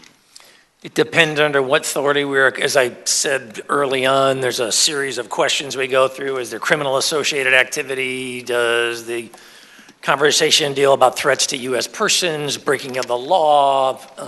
So there's no simple yes or no. There's a series of Mr. processes. Rogers, is there any provision in minimization that requires you to cease collection? Because that is my question. Are you, under any circumstances, required to cease collection if the collection results in the either inadvertent or incidental collection of an incoming U.S. administration official, the President-elect, or the President-elect's transition team? Purely on the basis of exposure of, I want to make sure I understand the question. Are you required to cease? If you are undertaking lawful collection under the Foreign Intelligence Surveillance Act of a person or individual, either because they're a foreign person located outside the United States or the person that you're collecting against is the subject of a FISA court order, if incidental to that collection or inadvertently the collection results in the collection of communications of an incoming U.S. administration official, the President-elect, or the President-elect's transition team, are you required under the minimization procedures to cease collection? Not automatically. Thank you. So the answer is no, correct? Well, the reason why this is important is because intuitively we would all know that an incoming administration would have conversations with those that the intelligence community may be collecting against, either by making phone calls to them or receiving phone calls to them. And so it's important for us to understand that the minimization procedures that are intended to collect the privacy rights of Americans do not inherently include a prohibition of the intelligence community, incidentally or inadvertently, collecting the communications of an incoming administration. Yes, sir. Mr. Comey, are you aware whether or not the Director of National Intelligence, Director Clapper, ever briefed the President of the United States, then President Obama, concerning the possible inadvertent or incidental collection or interception by the U.S. intelligence community of any communication of members of the incoming Trump administration? That's not something I can comment on. And why not, Mr. Comey? A couple of reasons. It might involve classified information. It might involve communications with the President of the United States. On both of those grounds, I can't talk about it here. Mr. Comey, have you previously discussed your conversations with President Obama with this committee? Don't remember. It may have with the chair and ranking. I don't remember with the full committee. Well, we'll have to refresh your memory on those conversations then. Mr. Comey, did President Obama ever acknowledge to you of having been briefed concerning possibly inadvertent or incidental collection or interception by the intelligence community of any communications of members of the incoming Trump administration? I have to give you the same answer, Mr. Turner. Well, Mr. Comey, the first question related to whether or not Mr. Clapper had briefed the President of the United States, and we'll certainly be following up with him. He is going to be appearing before us next week, and we'll certainly be directing the question to him also. So, Mr. Comey, are you aware of any evidence that General Flynn, prior to the inauguration, ever communicated to the Russian government or a Russian government official that the Trump administration in the future would release, rescind, or reverse U.S. sanctions against Russia, or ever made any offer of a quid pro quo for releasing, rescinding, or reversing U.S. sanctions against Russia? Are you aware of any evidence? It's not something I can comment on, Mr. Turner. And why is that? I'm trying very hard not to talk about anything that relates to a U.S. person or that might rule in or rule out things we might be investigating. I'm trying to be studiously vague here to protect the integrity of the investigation. So please don't interpret, as I said at the beginning, please don't interpret my no comment as meaning this or meaning that. I just can't comment. Well, Mr. Comey, there are statutes, guidelines, and procedures concerning what does it take for the FBI to open up a counterintelligence investigation into a U.S. citizen. It is not just subject to discretion. You can't just say, well, let's go look at somebody. You have to have a basis. You've now informed us that you've opened a counterintelligence investigation into the Trump campaign, members of the Trump campaign, concerning Russia in July of 2006. Now, we're trying to get a picture of what does it take to tip over for an investigation. Now, previously people have said that there have been individuals who attended a meeting with Russian officials, individuals who, a member who was paid to attend a conference, a picture that was taken, traveled to a foreign place. You know, there are many people, both in all of our administrations and sometimes, you know, certainly members who've left Congress who would qualify for that. What is the tipping point? I mean, it can't just be that. Don't you need some action or some information besides just attending a meeting, having been paid to attend a conference, that a picture was taken, or that you traveled to a country before you're open to investigation for counterintelligence by the FBI? The standard is, I think there's a couple different at play, a credible allegation of wrongdoing or a reasonable basis to believe that an American may be acting as an agent of a foreign power. Well, the reason why we're struggling with this, Mr. Comey, is that we obviously have the statements of Mr. Clapper that there's no evidence of collusion with Russia, and he just left the intelligence community. And as you are aware, we now sit, because as you said, Admiral Rogers, you know, the Russians wanted to put a cloud over our system. And Mr. Comey, by your announcement today, I mean, there is now a cloud that undermines our system. There is a cloud where we're sitting with Mr. Clapper, who was obviously in a very important position to know, who stated to us that there's no evidence of conclusion, and you will not give us evidence or give us any substantive evaluation of it. We now sit with this cloud, and it's important. Mr. Chairman, I have a few additional questions, if I might, when we regain time. We'll get back to you, Mr. Turner. Mr. Schiff's recognized for 15 minutes. Thank you, Mr. Chairman. I recognize Representative Jackie Spear. Thank you, Mr. Schiff. And again, let's go back to this tarantula web. So Mr. Tillerson, in 2014, started to lobby the United States government, asking them to shift or lift the sanctions. Now, in his confirmation hearing, he says as he said, I have never lobbied against sanctions personally. To my knowledge, ExxonMobil never directly lobbied against sanctions. And yet there is lobbying reporting that shows that ExxonMobil actually paid over $300,000 to lobbyists in 2014, and that Mr. Tillerson visited the White House 5 times in 2014 and Treasury with Secretary Lew 7 times. Is there something disconcerting about a U.S. CEO attempting to undermine the sanctions imposed by our government against another country for acts that we find to be disadvantageous to the world order. Director Comey? That's not a question I can answer.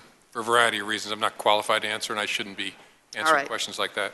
Okay, how about this then? Is it disconcerting to you as the director of the FBI that a U.S. CEO would say publicly that he is very close friends with President Putin and has had a 17-year relationship with him? That's not a question I can answer. Would it raise any red flags? Yeah, that's not a question I can answer. Admiral Rogers? Ma'am, lots of American corporations do business in Russia. I have no knowledge of the specifics we're talking about. I'm in no way qualified or knowledgeable enough to comment on this. All right, let's move on to someone else in that web. His name is Michael Caputo. He's a PR professional, conservative radio talk show host. In 1994, he moved to Russia, and there he was working for the Agency for International Development. He was fired from that job because he refused to follow a State Department position. He then opened a PR firm in Moscow and married a Russian woman. He subsequently divorced her, and in 1999, his business failed. Roger Stone, a mentor to him, urged him to move to Florida and open his PR firm in Miami, which is exactly what Mr. Caputo did. And then in 2000, he worked with Gazprom Media to improve Putin's image in the United States. Now, do we know who Gazprom Media is? Do you know anything about Gazprom, Director? I don't. Well, it's an oil company. In 2007, he began consulting the Ukrainian parliamentary campaign. There he met his second wife. So I guess my question is, what possible reason is there for the Trump campaign to hire Putin's image consultant? Any thoughts on that, Director Comey? No thoughts. Admiral Rogers? Likewise, ma'am. All right. Do either of you know what Michael Caputo is doing for the Trump effort today? I have no idea. And I'm not going to talk about U.S. persons. All right, let's move on now to Carter Page. Carter Page was the founder of Global Energy. It's an investment fund. He has only one partner, and that partner is Sergei Yatsenko, who's the former executive of a Russian state-owned Gazprom oil company. Before that, from 2004 to 2007, he worked for Merrill Lynch in Moscow. In March of 2016, then-candidate Trump referred to Carter Page as his foreign policy advisor to the Washington Post. The next day, Page asserts that he's an advisor on Russia and energy. But then subsequently, candidate Trump says he doesn't know him. On September 26th, he takes a leave of absence from the campaign, and then Page publicly supports a relationship with Russia, criticizes U.S. sanctions and NATO's approach to Russia, saying, and then subsequently says he's divesting his stake in Gazprom in August. In 2014, he writes an article criticizing the U.S. sanctions, praising Sechin in an article in Global Policy, and then rebuked the West for focusing on so-called annexation of Crimea. In July of 2016, he gives a graduation speech at the New Economics School, denies meeting with the Prime Minister. Christopher Steele, in his dossier, says he met with, again, Igor Sechin, offering a 19% interest in Rosneft. It becomes the biggest transfer of public property to private ownership. Now, Carter Page is a national security advisor to Donald Trump. Do you believe that, why do we, I guess, again, here's another company that has had sanctions imposed upon it. Could you again clarify why we impose sanctions on companies? Admiral Rogers did it better than I, so I'm going to tap him. I apologize, I don't remember the specifics of my answer, but I'll stand by my answer previously. Which was excellent. All right. I think at that point, I will yield back, Mr. Chair. I now yield to Mr. Quigley. Thank you, Mr. Ranking Member. Gentlemen, thank you for your service. Thank you for being here. We've talked a little bit about the Russian playbook, right? Extortion, bribery, false news, disinformation. They all sound very familiar, correct? Well, as we talk, without thinking about anybody in the United States, just generally the Russian playbook and how it's worked in particularly Eastern Europe and Central Europe, a lot of it involves trying to influence individuals in that country, correct? Yes. So what we've talked about a little bit today seems to be sort of a black and white notion of whether there was collusion. But does a Russian active measure attempting to succeed at collusion, does the person involved have to actually know? I mean, does it have to involve knowing collusion for there to be damage? I can answer generally. In the world of intelligence, oftentimes there are people who are called co-optees, who are acting, don't realize they're dealing with agents of a foreign power, and so are doing things for someone they think is a friend or a business associate, not realizing it's for the foreign government. So it can happen, and it's actually quite a frequent technique. And is it beyond that sometimes to include things where the actor doesn't necessarily know what they're doing is helping that other government? Exactly. And what are instances, just examples of what that might include in a generic sense in Europe and so forth? Oftentimes a researcher here in the United States may think they're dealing with a peer researcher in a foreign government and not knowing that that researcher is either knowingly or unwittingly passing information to a foreign adversary of the United States. And can you explain and elaborate how this sort of problems with defining what collusion is, the differences that might be involved with explicit or implicit collusion? Collusion is not a legal term of art, and it's one I haven't used here today. I said we're investigating to see whether there was any coordination between people associated with the campaign. Explicit or implicit coordination? Well, I guess implicit, I would think of it as knowing or unknowing.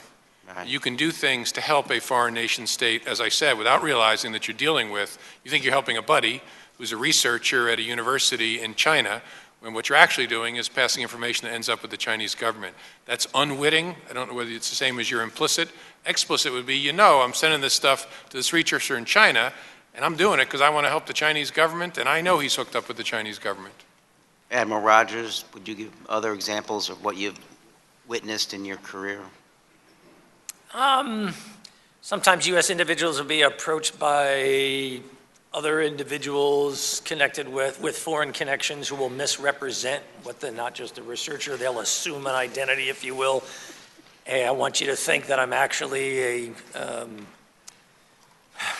working for a business, exploring a commercial interest, those kinds of things, create a relationship, and then it turns out there really is no commercial interest here. They're acting as a direct extension of a foreign government. And romance can be a feature, right? Somebody dating someone to create a close relationship, and the U.S. government person thinks that they're in love with this person, and vice versa, and the other person is actually an agent of a foreign power. That's sort of a classic example. Describe this as naive acquiescence? I'm not sure I know what that means. I don't know what that really means. You're going along with it without really acknowledging, understanding in your mind, or being naive about the issue. Sure, that can happen. You see that at times. Okay.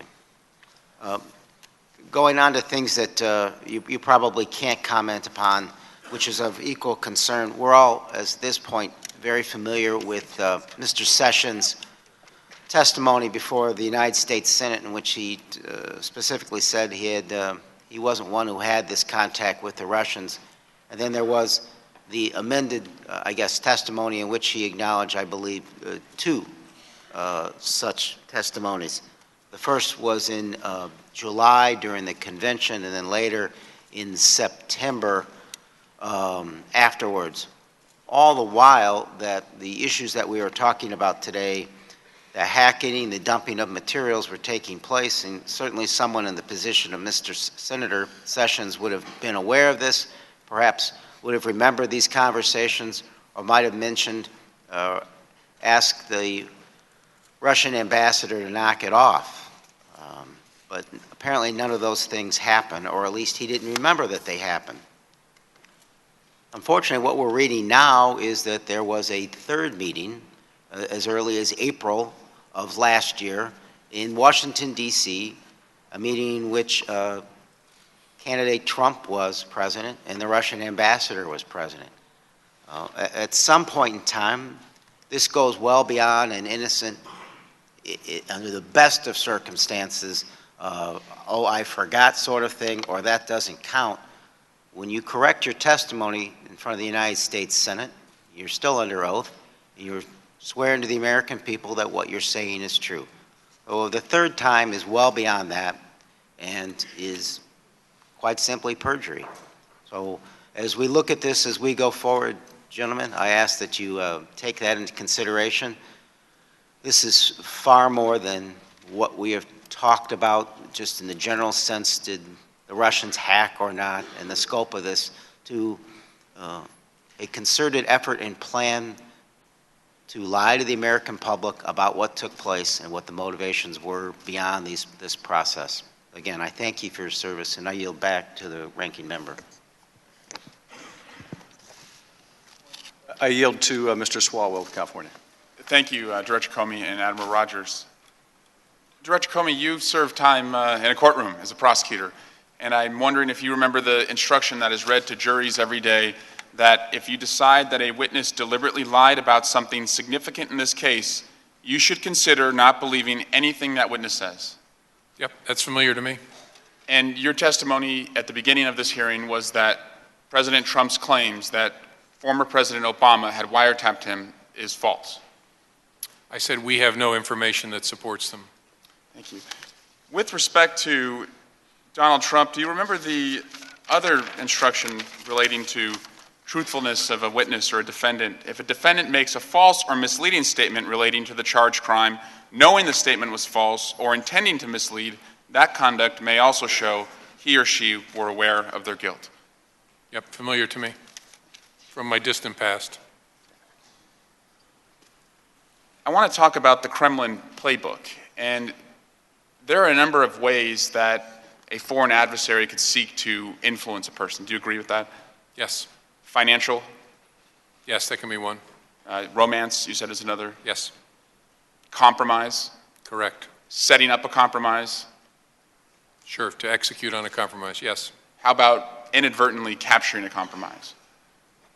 Meaning they have vast surveillance and you stumble into that surveillance and are caught in a compromise. And then they take that information, try and use it to coerce you? Yeah, Right. that's part of the playbook. Okay. I'll yield back, Chair, and continue once time's back with us. Gentleman's time is expired. We'll go back to Mr. Turner. Thank you. Gentlemen, I want to go back to the issue of Admiral Rogers indicated that the goal of the Russians is to put a cloud on our system, to undermine our system. And I would think certainly today, Mr. Comey, with your announcement of an investigation, that the Russians would be very happy with that as an outcome, because the cloud of their actions and activities continues and will continue to undermine until you're finished with whatever your investigation is currently in the scope of. But I want to go back to the issue of how does one open an investigation, because again, I'm a little confused by some of the things that we hear as to the basis of an investigation. Now, Mr. Comey, if an individual attends a meeting with a foreign leader, is that enough to open a counterintelligence investigation? Without more that somebody met with somebody? No. No, okay. Without more, then, if they had their picture taken with a foreign leader, is that enough? It would depend upon where they were, who took the picture. Well, assume that they're in the foreign country and in that foreign leader's government offices or facilities. If they're having a picture taken with them, is that enough to open a counterintelligence investigation? It would depend. On what? I mean, because I'm saying if there's just a picture. Because I can tell you certainly there's lots of people who've had lots of pictures. Yeah. Is it enough that a person has just had their picture taken with a foreign leader at the foreign leader's government official offices or place of residence? The reason I said it depends is it would depend. Did the person sneak over to the foreign country and meet them clandestinely? Was the picture reveal something else about the relationship? It's just hard to answer. Let's say it's not clandestine. Let's say it's open, that the person has attended an event and has gone over to meet with the foreign person, foreign government official, and is at their foreign government official facility or their official residence and has a picture taken and has no intention of covertly being present with the foreign person. Is that picture enough to open a counterintelligence investigation? Tricky to answer hypotheticals, but I think my reaction to that is that doesn't strike me as enough. Now, I know your next question is going to be deeper into hypos. No, I'm not getting deeper into the hypos. These are pretty straightforward. What if you're paid, to attend a conference in a foreign country, and you're paid to attend that conference not directly by the foreign government, but nonetheless, payment does occur for you to attend a conference. Certainly, we know President Bill Clinton attended many such conferences and spoke and received payment. Is receiving payment by attending to speak at a conference, again, it's not covert, it's open. They're attending to speak at a conference. They receive payment for the purposes of speaking. Is that enough to open a counterintelligence investigation? I can't say as I sit here. It would depend upon a lot of different things. If you had no other information or evidence other than the fact that they attended, is that enough for you, for the FBI, to open a counterintelligence investigation of a private U.S. citizen? I can't answer the hypothetical because it would depend upon a number of other things. Well, I limited it to where there would be no other things, Mr. Comey. I said only. If the only information that you had was that they had attended an event in which they were paid, which was a conference, and it was not covert, is that only sufficient information to open an investigation against a private U.S. citizen? Right. Who paid them? Did they disclose it? What did they discuss when they were there? Who else was sitting with them? There's lots and lots of other circumstances that make that, even that simple seeming hypo, difficult to answer. Well, let's say that they've traveled to a foreign country and they openly traveled, wasn't covert. Is traveling there enough? Just traveling around the world? No. Okay, well, I'm very concerned, Mr. Comey, about the issue of how an investigation is open and how we end up at this situation once again where Mr. Clapper, head of the Director of National Intelligence, just said that when he left, there was no evidence of collusion. And yet, as Admiral Rogers said, we're sitting now where the Russians' goal is being achieved of causing a cloud or undermining our electoral process. So I certainly hope that you take an expeditious look at what you have undertaken, because it affects the heart of our democracy. Mr. Comey, I have a question again concerning classified information. Now, I know that if I attend a classified briefing and I receive classified information and I go and tell someone that classified information, if I leak it or I release it, that I've committed a crime. But what if someone goes to a classified briefing, walks out of that briefing, and openly lies about the content of that briefing? Because it's unclear to me what happens then. And it's important because, as you know, this committee, and certainly both of you gentlemen, have handled a lot of classified information, and recently, more recently, the purported classified information is put out in the press. The Washington Post, the New York Times reports information, and you know, and I know, and we all know, from having handled classified information, that some of that information is not true. are the sources of that classified information, if they come out and lie about the content of classified information, have they committed a crime? It's a really interesting question. I don't think so. If all they've done is lie to a reporter, that's not against the law. If they've done it, I don't want to break anybody's hearts with that, but that's not against the law. But it is not, and the reason I'm hesitating is I could imagine a circumstance where it's part of some broader conspiracy or something, but just that false statement to a reporter is not a crime. And I just want to underscore that for a second, because I agree with you. I think it's no crime. And so every reporter out there that has someone standing in front of them and saying, oh, I'm taking this great risk of sharing with you U.S. secrets, besides them purporting to be a traitor, are committing no crime if they lie to them. So all of these news articles that contain this information that we know is not the case are being done so at damage to the United States, but without the risk of a crime. And my next aspect of your question to you, Mr. Comey, is this. What is the obligation of the intelligence community to correct such falsehoods? Some of this information that we read in the Washington Post and the New York Times is extremely false and extremely incendiary and extremely condemning of individuals and certainly our whole system. What is your obligation, Mr. Comey, to be that source to say, I can't release classified information, but I can tell you it's not that? Yeah, it's a great question, Mr. Turner, because there's a whole lot out there that is false.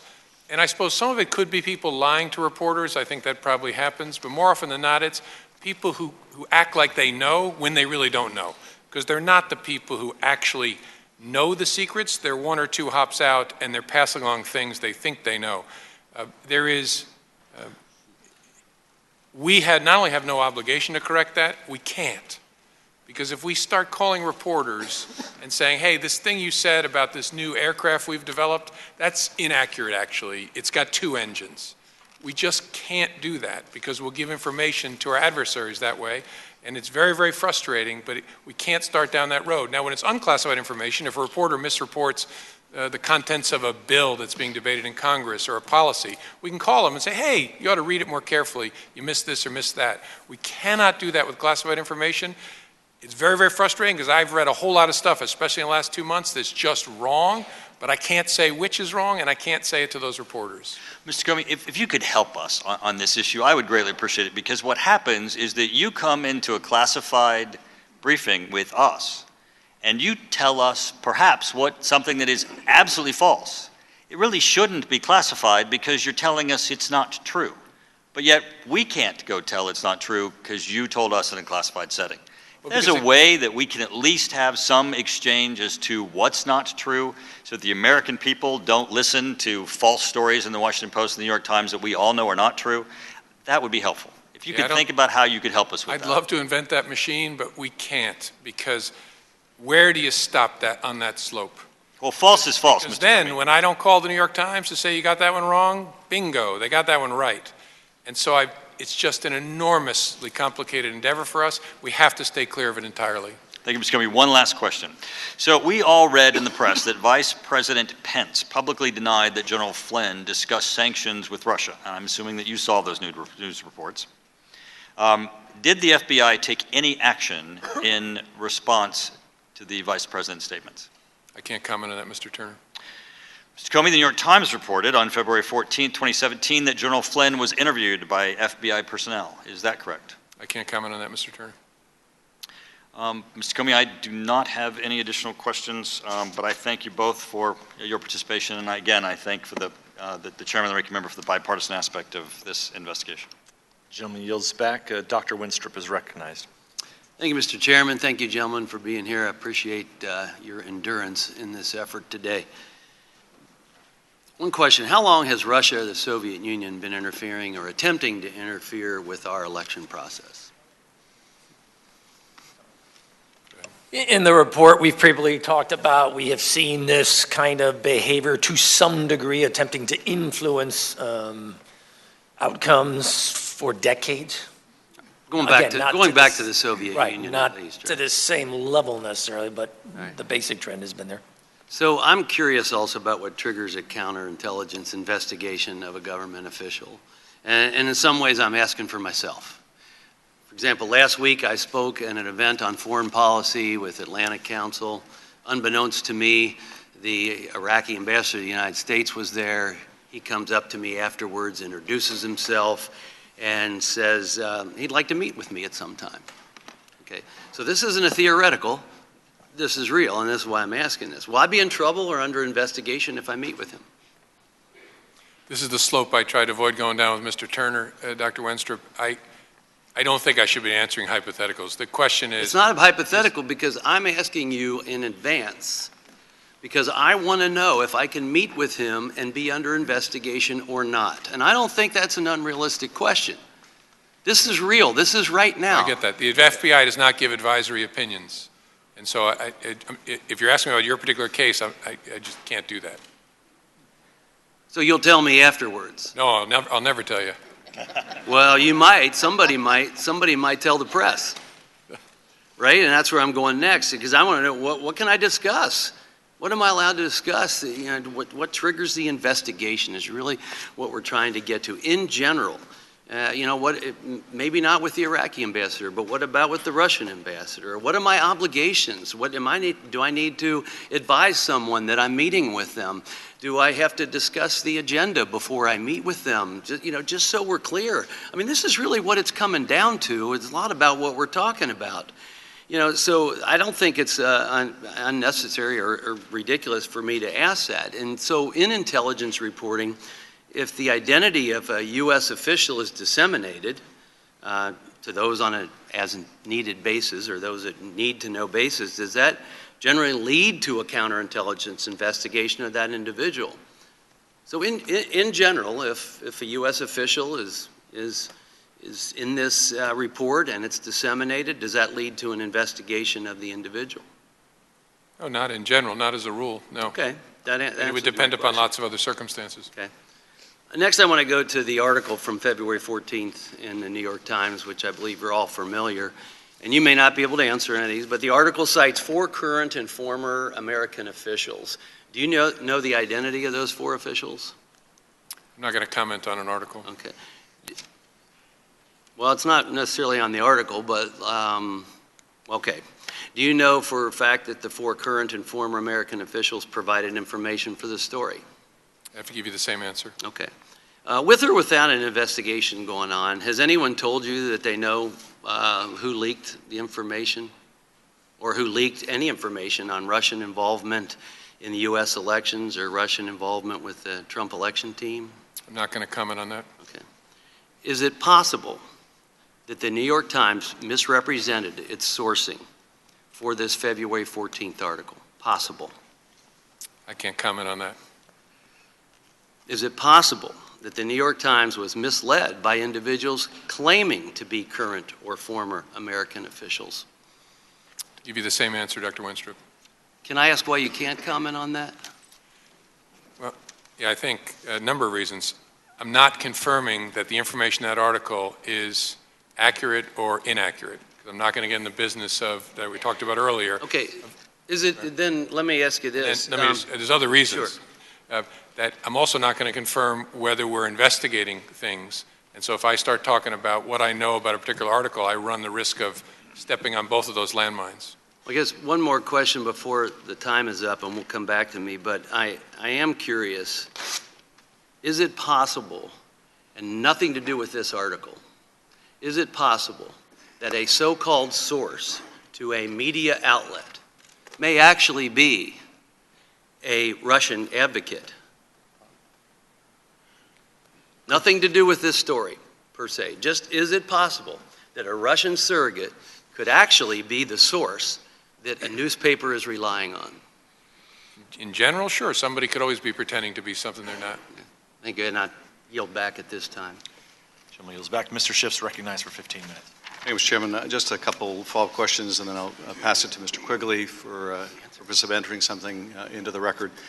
Mr. Director, Chairman, can I ask you for an estimated time? I'm not made of steel, so I might need to take a quick break. Would you like to do that now?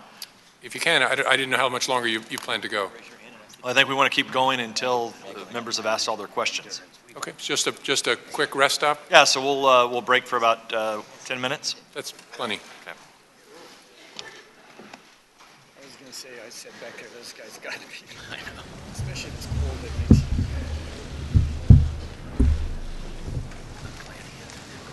Yeah. What was the humor part? You said something and he said back to you quick. Oh, yeah. And it was really funny.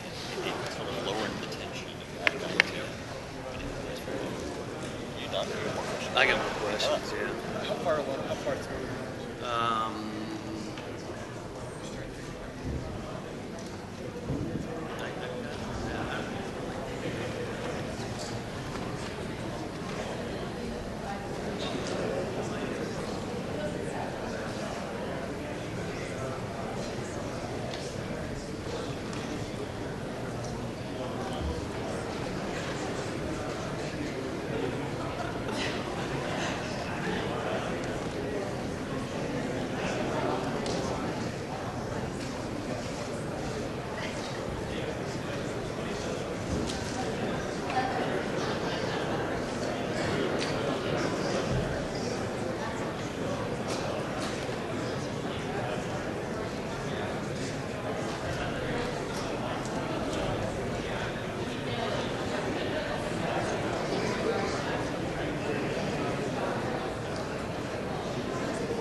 So my point was, in my line of question, that if the people that leak this stuff to the press aren't held accountable, how can anybody, how can you feel safe that if I'm listened to?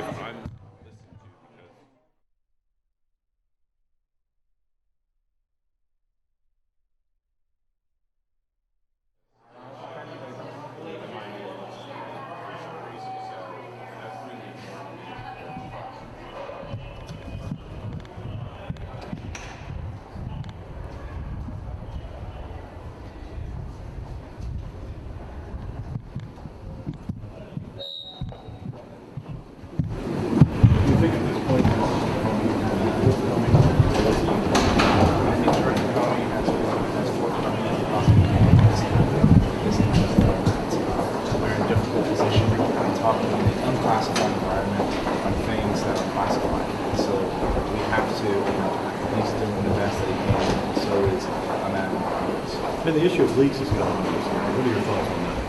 Well, the committee has said that we're going to investigate 4 things in a bipartisan and thorough fashion. What actual cyber attacks happened? What was the government's response to those attacks?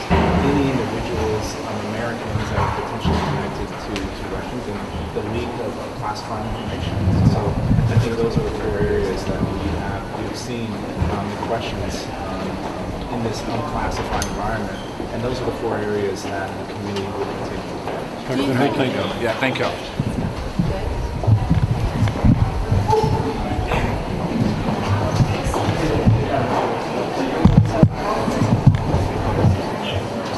All right, guys, everybody against the left wall, please. If you have a camera, go down this way. We can't block this door. Sorry, you're the odd man out. You gotta get over there. All the way against the wall, guys. All the way as back as we can get. We got to keep the hallway clear.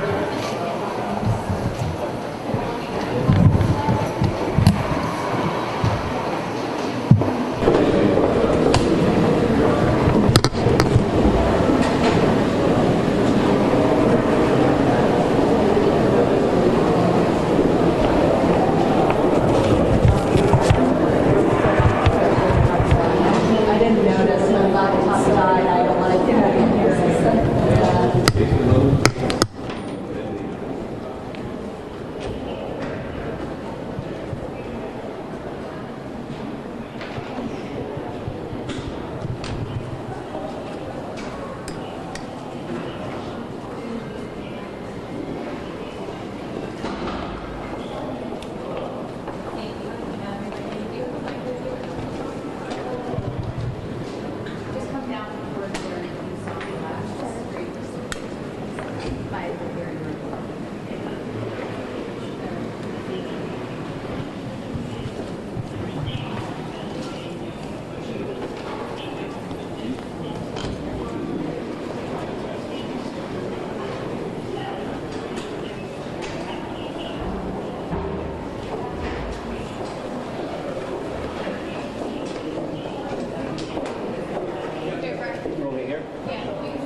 way either.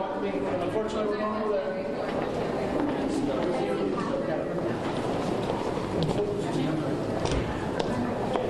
All the way against the wall, guys, please. Great, that's wonderful.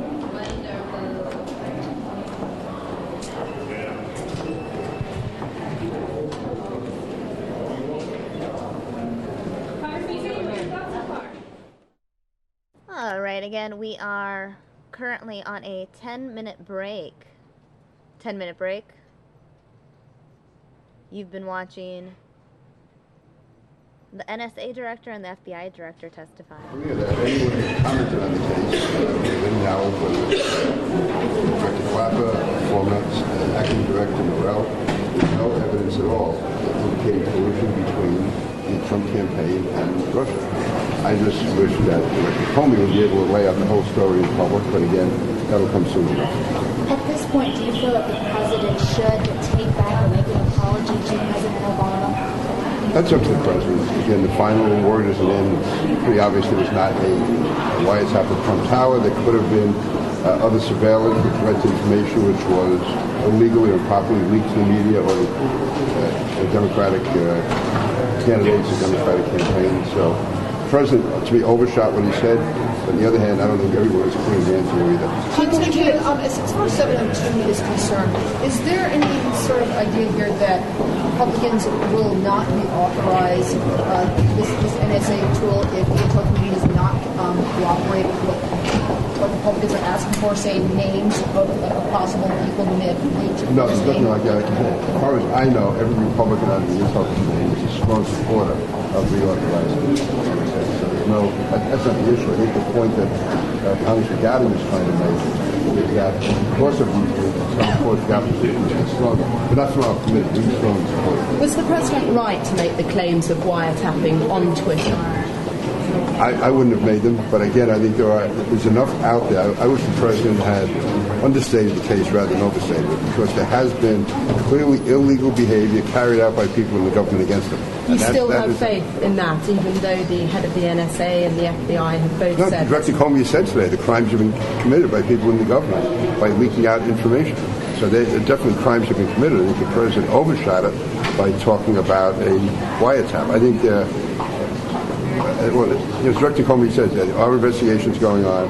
There has been surveillance as part of any investigation, and some of that information, I believe, has been illegally leaked to hurt the president. Sir, now that Director Comey has come out and said what he said about the wiretapping allegations, just to be clear, do you think that President Trump should respond to that or make some kind of... That's up to the president. The president started with the president. It's up to him what he wants to do. I'm concerned about finding out who in the government is illegally acting, who is illegally leaking out classified top secret information. That's an easy issue to make. And also, I want this investigation to go as quickly as it can, not too fast, but to get it resolved as quickly as possible to show that there is no collusion between the Trump campaign and Russia. And Mr. Gowdy named all those former Obama administration officials. Do you believe that any of those individuals that he mentioned may have been behind some of the leaks? Well, there's no doubt that people who had access to information, and as I brought out to Director Comey, there's only a handful of people in the room, and within an hour that was leaked out.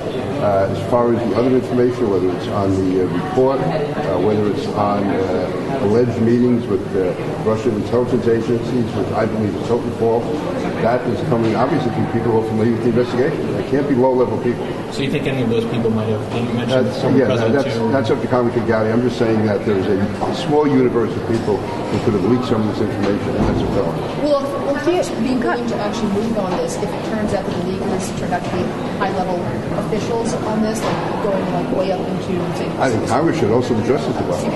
Administration people, fights? I would say that certainly Congress should, but most importantly, the Justice Department should. Congressman, the ranking member said that they don't know whether there was collusion.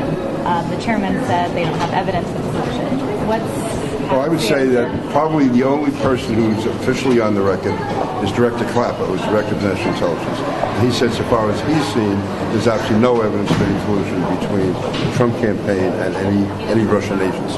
And Mike Morell, the former acting director under President Obama, he said there's no fire, there's no campfire, there's not even a spark. So to me, everyone who has commented, who could be in a position to know, has said there's no evidence whatsoever, and that's certainly my belief. Now, again, that can change, but as of this date, I don't believe there's any evidence at all showing any collusion between the Trump Ranking membership has called for an open, independent investigation into these issues. Do you think at this point for the American people, after months of questions, that would be useful? Well, the FBI is carrying out a full investigation. It's been carrying it out since last July, and as Director Comey has said, and I understand his predicament, if you go public with an investigation, you're tipping off people where you're going. An independent congressional investigation. This is, to me, this is as independent as you can get. This is the most bipartisan committee in Congress. I mean, why add another committee? We have the resources more than any other committee. We have access. Everyone has. We have enough people on our committee, on the staff who have top secret clearance. They've been out at the CIA going through the most sensitive reports. So, to me, adding another committee on top of that, I don't know what purpose that would serve. With an active investigation, do you think this makes it very difficult for President Trump to label claims of collusion as simply fake news? Well, if it turns out that there's no evidence at all, then obviously it's false. The fake news right now, and there's been a number of fake news stories out there, if you want to use that term, where they talk about meetings, they talk about information, which, as the number 2 person the FBI said, is BS. That's on the front page of the New York Times. The New York Times hasn't apologized for that, and I wouldn't expect them to. This is an ongoing investigation, though, that the FBI... Right, but the information that they put in the paper was false. Absolutely false. And so that's been going on. There's a pattern of this false information coming from people who have access to the investigation. They take information, disclose that, but then distort it. And that ends up being reported and becomes, in the public eye, news. Congressman, is it frustrating to you that the director would not rule out collusion today? And do you agree with Congressman Turner that there is a cloud now over the administration by his failure to rule out collusion? Yeah, but I understand the position the director is in. You can't be making conclusions until the investigation is over. What I'm saying is they've been investigating it since July, and if you believe Director Clapper, there's so far no evidence at all of any collusion. That's about 6, 7, 8 month investigation. After 8 months of investigation, so far they found no evidence at all of Congressman, as a practical matter, the FBI Director just said he's got an open investigation into whether there was coordination. You wouldn't think he would continue an investigation if there was no evidence of collusion. No, I would think these type of investigations go on for quite a while, and that's part of the problem. But I would say, I think it's important to know, despite what is reported on the front page of the New York Times and others, so far there's no evidence at all. That's what I'm saying. How do you see this being resolved? I'm not saying you should cut it short. I'm saying you should carry it out. It puts us in an awkward position where you see stuff, you see supposed facts that maybe you know are untrue, you can't say publicly because they're overheard. How do you see this being resolved? I mean, the director said there's no timetable to this. Congressman Turner said there's now a cloud over our democratic system. How do you imagine this is going to play out and get resolved in any kind of sensitive way? That's really up to the FBI. And again, I think I'm not in any way questioning Director Comey. I think I made that clear today when I was in my questions. He's in a very difficult position where he has to follow every last possible lead. And on the other hand, the longer it goes on, the more the clouds are out there, and the more false stories appear. And he's in a position where he can't deny the false stories. There are 2 people you could call to testify, Paul Manafort, Carter Page, Mike Flynn. Do you imagine you will call them? Enough may not be, that in and of itself may not be enough because you have so many other cases you need to investigate and you have to prioritize. Correct. I also want to ask you, you mentioned that it wouldn't be appropriate for you to be telling reporters that stories they're writing are accurate or inaccurate when they may involve an investigation. That's not an appropriate thing for you to do. Correct, especially if the story involves classified information. And that's because you would either be disclosing classified information potentially in what you're confirming, or by rebutting a story that was inaccurate, you may be suggesting other stories that contain classified information are then accurate. Correct. Now, it's inappropriate for you to be batting down inaccurate stories. Would you also agree if it's inappropriate for you to be batting down inaccurate stories, would you also agree it's inappropriate for the White House to be asking the FBI to be rebutting stories they don't like? Yeah, that's one I don't want to answer, Mr. Schiff, because I don't want to talk about communications within the executive branch. I can speak for the FBI. That's not something the FBI can or should do. And if you were appearing before the Senate for confirmation and they asked you, as Director of the FBI, if you were asked by the White House to refute or acknowledge press stories that they liked or didn't like, what would you tell the Senate in your confirmation hearing? Would that be appropriate for your office? I would figure out what was the right thing for the FBI to do and then do that thing. And that right thing would be not to be in the business of confirming or denying stories about classified information. Correct. That's what the right thing is for the FBI. Let me recognize Mr. Quigley for the purposes of entering something in the record. Thank you, Mr. Ranking Member. As I do that, I'm reminded of what Hugo Black said: only a free and unrestrained press can effectively expose deception in government. I respectfully ask to enter a March 8th article entitled "Jeff Sessions Likely Met Russian Ambassador a Third Time." I now yield to Mr. Swalwell. Thank you to our ranking member, and thank you again to our director and Admiral Rogers. Director, would you agree that the FBI, when it's considering a counterintelligence investigation, views contacts between U.S. persons and, say, Russia differently than it would view contacts between U.S. persons and the U.K. or France or Germans? Yes, very much so. And that's because they're a foreign adversary? Correct. And so to land on Russia's radar is somebody that they may want to recruit. Would you agree that being a business person, a prominent business person, is something that would be attractive to them? Could be. Might depend on what industry you were in. Could also being a politician be something that would be attractive to them? Sure. And how about somebody who does business with Russians? Would that be attractive to them? Could be. It would depend upon other things as well, though. And we were starting to discuss this. Efforts to recruit include investing in a U.S. person. Is that correct? Efforts by Russia to invest typically in their tradecraft. That can be one of the ways in which they cultivate a relationship, sure. And if you are a U.S. person with a business, could it also include investing in your business or being a partner in some of your endeavors? Lots of different ways someone could try and establish a relationship. And going back to compromise, could we assume that any prominent U.S. person traveling to Russia would probably be covered by Russian surveillance? Depending on how you define prominent, but they have an extensive surveillance operation of foreign visitors. So no matter who you are, you ought to assume it, but whether that's true in reality is harder for me to answer. I know you want to answer that differently. I agree. And Russia is attempting to recruit and persuade individuals that we've discussed before, just as other foreign adversaries are, because they want to get something out of them. Is that right? Correct. And in many cases, it could be, if that person is ever in a position of power, that they could be in a position to influence policy in the United States.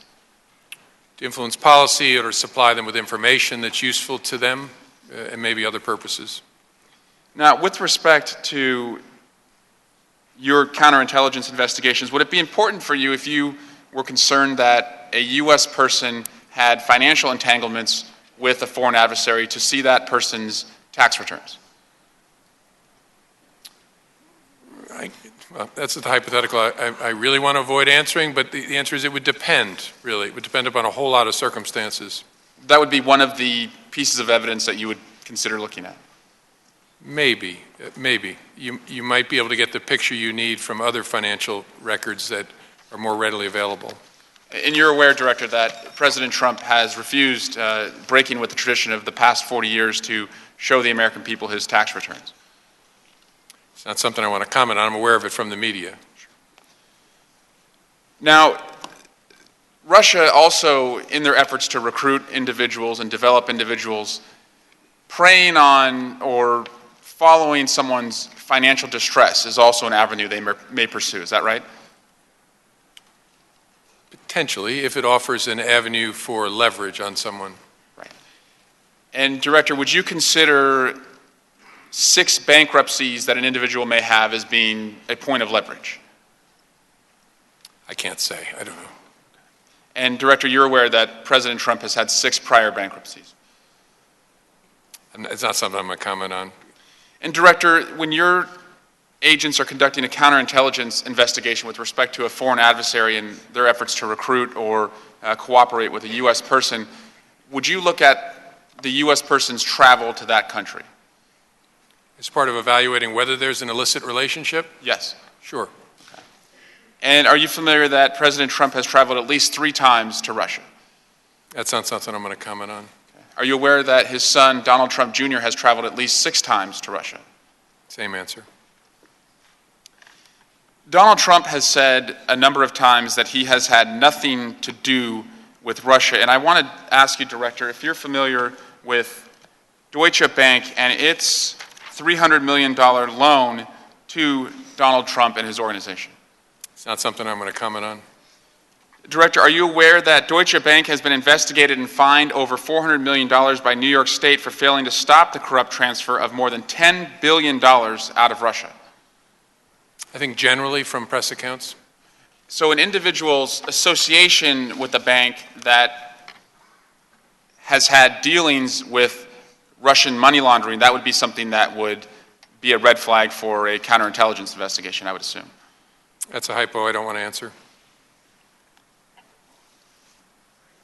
Director, would a U.S. business person who is associated with the foreign adversary having tenants in their office building that do business with that foreign adversary, would that be a red flag that a counterintelligence agent would look at?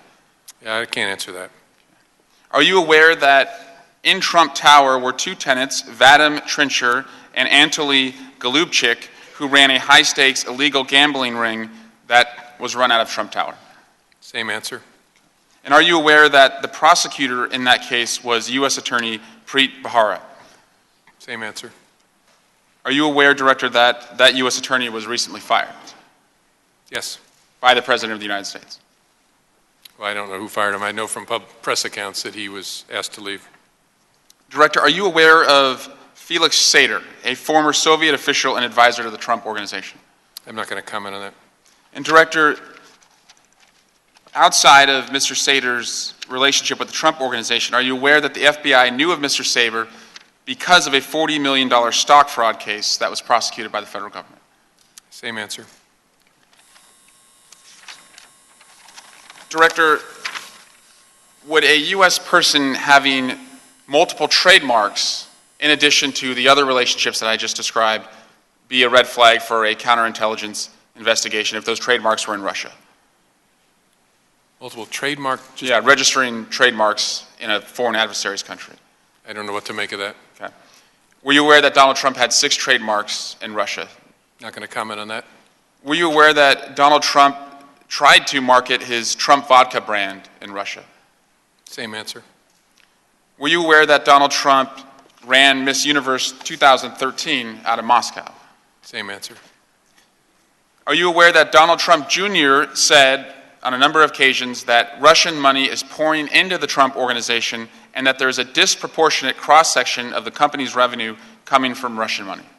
Same answer, Mr. Swalwell. So hypothetically speaking, though, would a foreign adversary and its oligarchs having a disproportionate cross-section of a company's revenue coming from that country, would that be a red flag for a counterintelligence agent? I'm trying to be helpful, but I'm not going to answer. I understand. Kind of hypo. Thank you, Director.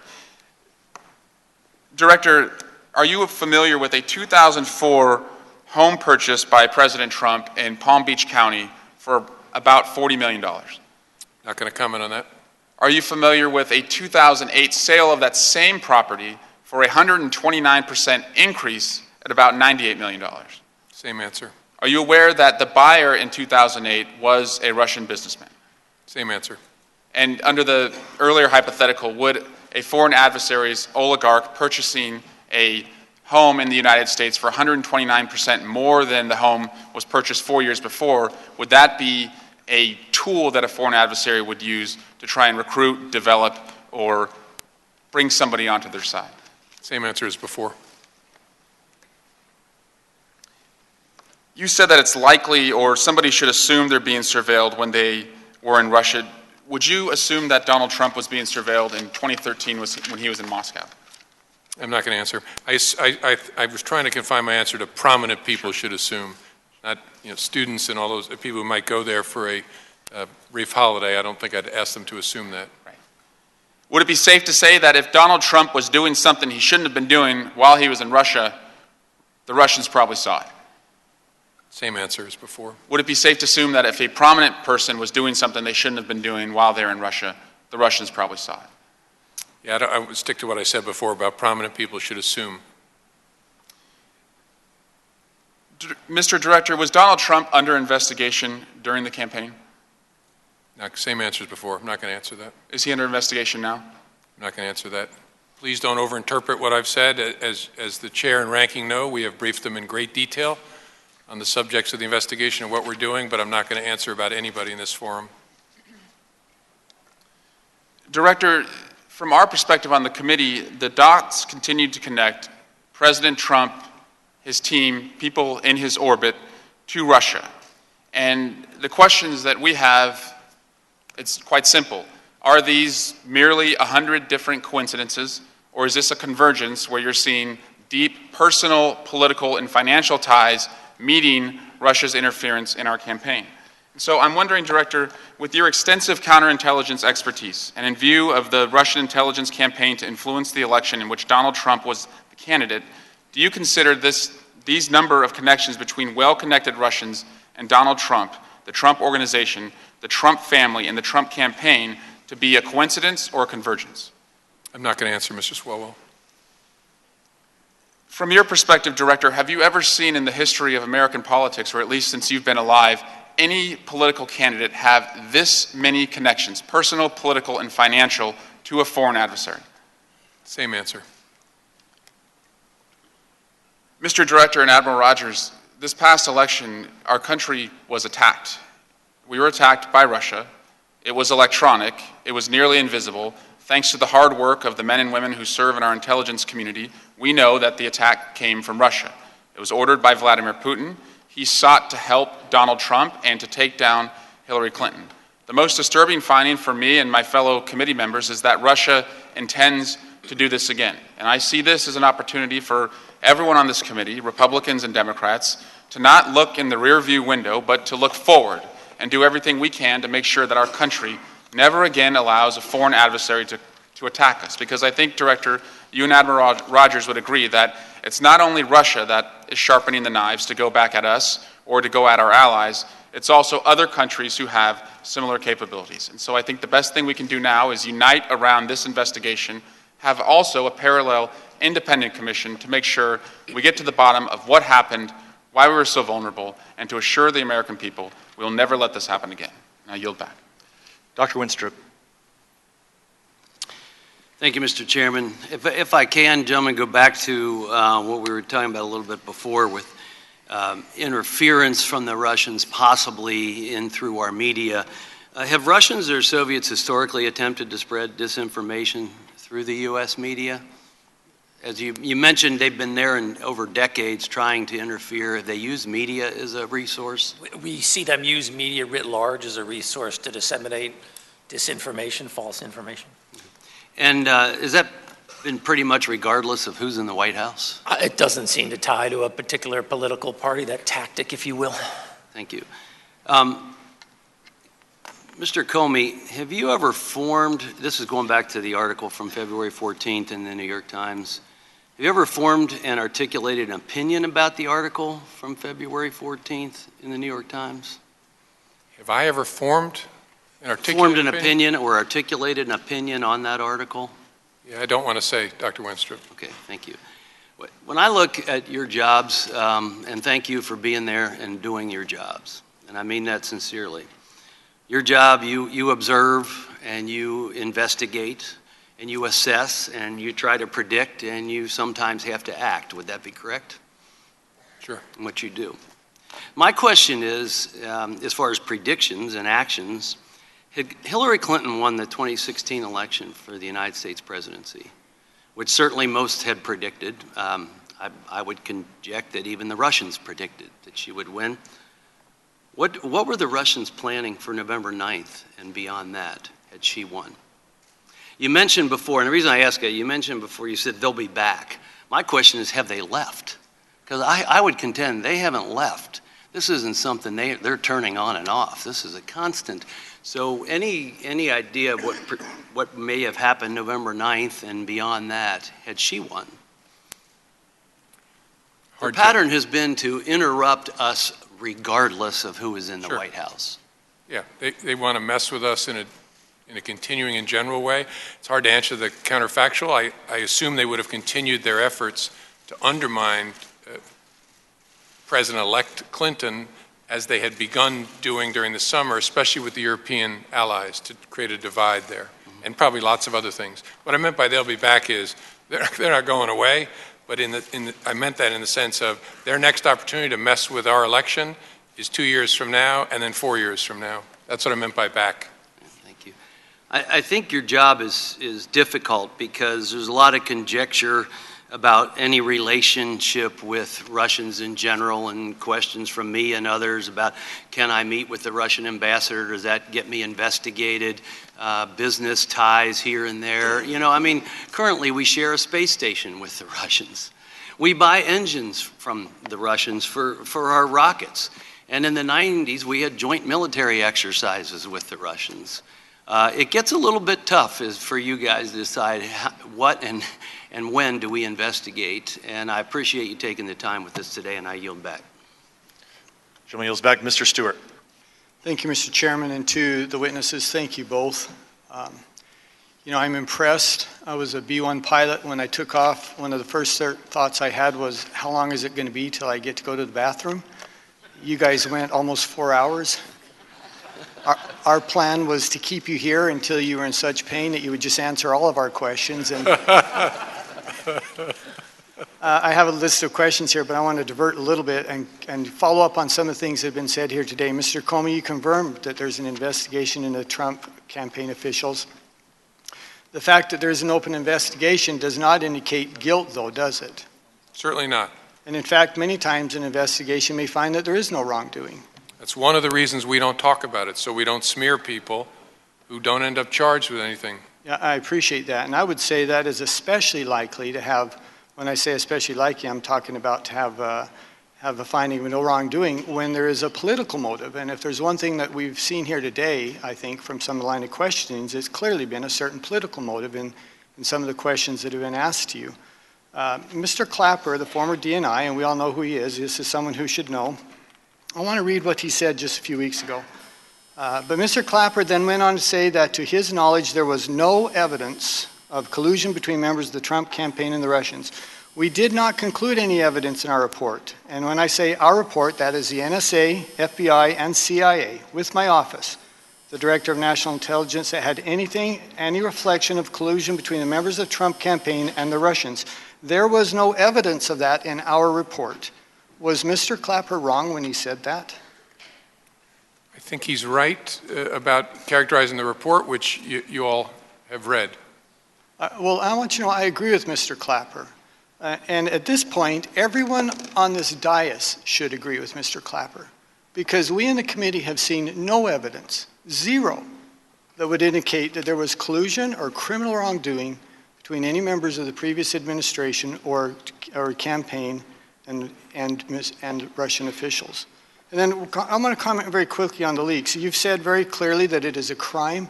Both of you have said that. You've indicated it endangers national security, which I certainly agree with, that it makes it hard for us to reauthorize very important tools that we will need in order to protect our national security, and many times it's inaccurate.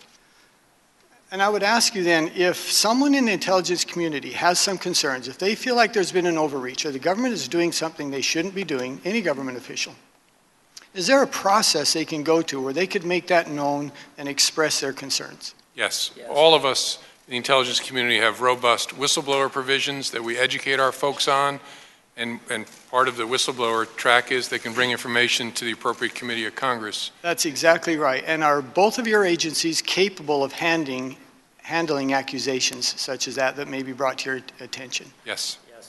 And knowing that, I find it hard to justify any classified information that is leaked. And I hope you find those guys, and I hope you crack them on the head. Because as a former Air Force guy, a former military guy, who is committed to defending our national security, I think those guys are arrogant, and I think they're cowards. Because they won't stand up and make their case. They won't use the legal process. They hide behind some New York Times reporter, and without showing who they are, or actually showing the information they have, and they make these accusations and leak this information, and I say, I hope you find out who they are and you hold them accountable, and we should. For one thing, to disincentivize it from happening again because it happens far too often. And I know you both agree with me on that. I'd like to shift quickly, if I could, to the integrity of the report which the previous DNI, when he determined, along with your acquiescence, I might add, both of you, that Russia developed a clear preference for Mr. Trump, and this is a huge deal. I mean, think about this story. The American people have been told, and some believe, that our president was elected maybe because of the influence of a foreign government. And I love you guys, you know that, and I defend you, and we respect what you do. But I do need to make this point, and that is the intelligence community is not perfect, is it? Not perfect? Yes. Certainly not. Certainly not. I can speak for me. I don't, he might be Right. perfect. Mr. Rogers, I'll allow you to answer the same question. I am not, or same as the director. And as has been indicated here, and look, again, that's not a criticism. It's just the human endeavor. We sometimes make mistakes, as do agencies sometimes make mistakes, and all of us can think of examples of that, including meaningful mistakes, by the way, mistakes that had clear implications for our policy. And as has been indicated here as well, there's a difference in level of confidence. Mr. Comey, you have a higher degree of confidence in this report than you do, don't you, Mr. Rogers? To be specific, a different level of content on one specific assessment or judgment. Understand. But a concurrence overall in that judgment. But that one judgment, that one is a very important part of this report. And if I could make just this last point, and this is an important point, I think, and that is the difficulty of determining motive. I mean, we can go back, we can look at facts, we can look at what happened, we can often determine who did it, who they did it with, when they did it, but to determine motive, you've got to crawl inside someone's head. And that's much, much more difficult. In fact, quoting from the preamble in this report, talking about a leader's intentions, it says, this objective is difficult to achieve when seeking to understand complex issues in which foreign actors go to extraordinary lengths to hide and to obfuscate their activities. Once again, we're trying to determine motive, which is very difficult. Do you agree with that, that determining motive is one of the most difficult challenges when it comes to an intelligence analysis? I do, Mr. Stewart. And I should emphasize something that Admiral Rogers said earlier. We made no judgment on whether the Russians were successful in any way in having an impact on the election. I just want to be clear. That's not in the report because we didn't opine on it. We didn't. That's not within our I understand that, but we're looking at Russian activities, and we're making a conclusion of why they did that. In this case, sure, that they preferred one candidate over the other. I was in Moscow last August. I came home and I did some media interviews and talked to some folks, and I said, they're going to mess with our elections. And that wasn't based on any intelligence analysts or specific information. It was just based on history. We knew that they would. And I was always asked, well, who do they want to win? And I said then, I don't think they care. I don't think they, could believe they could determine who would win. And others, as we've said here a number of times, they just want to break down the foundation. They just want to break the trust in our institutions. They want to take away that faith we have in our electoral process. And by the way, the intelligence community agreed with us, with me on that analysis, for a long, long time, up until December. And then suddenly they didn't. And that was when the president asked for this report, and he asked for it to be concluded very quickly, and then the analysis changed entirely. And it went from, no, they don't really care, to, no, they want Mr. Trump to win. And I think there's another plausible explanation, which is what I want to talk about in the few minutes I have remaining. Let me begin by asking you, do you think that the Russians expected Secretary Clinton to win the election? Yes, as of August, certainly. August, September. Okay, Mr. Rogers?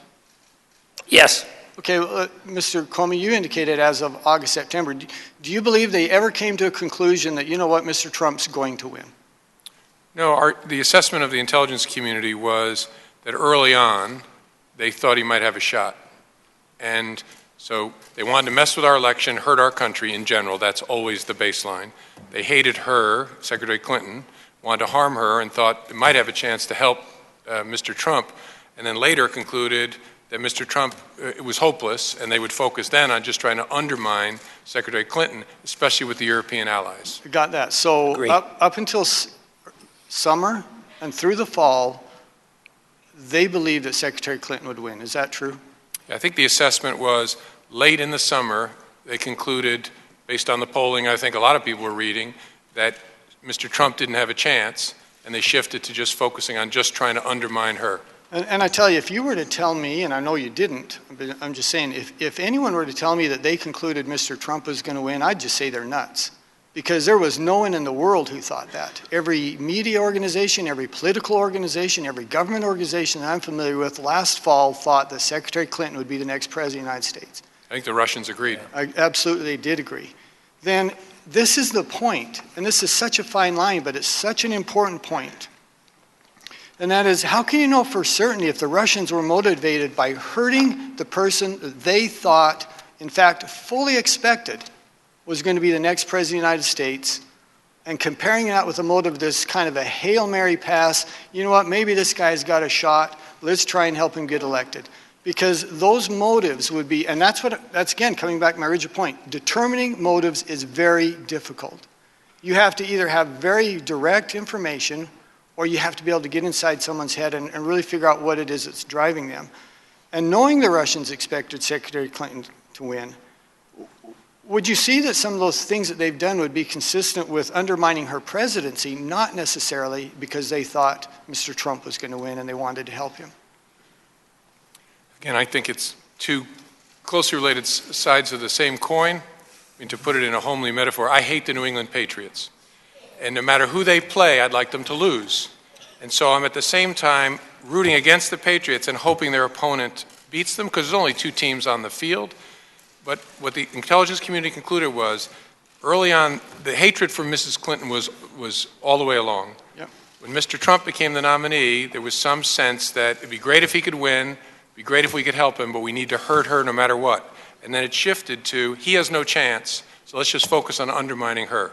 That was the judgment of the intelligence community. Well, I'd also, if I could highlight, I acknowledge the challenge at times about trying to understand intent.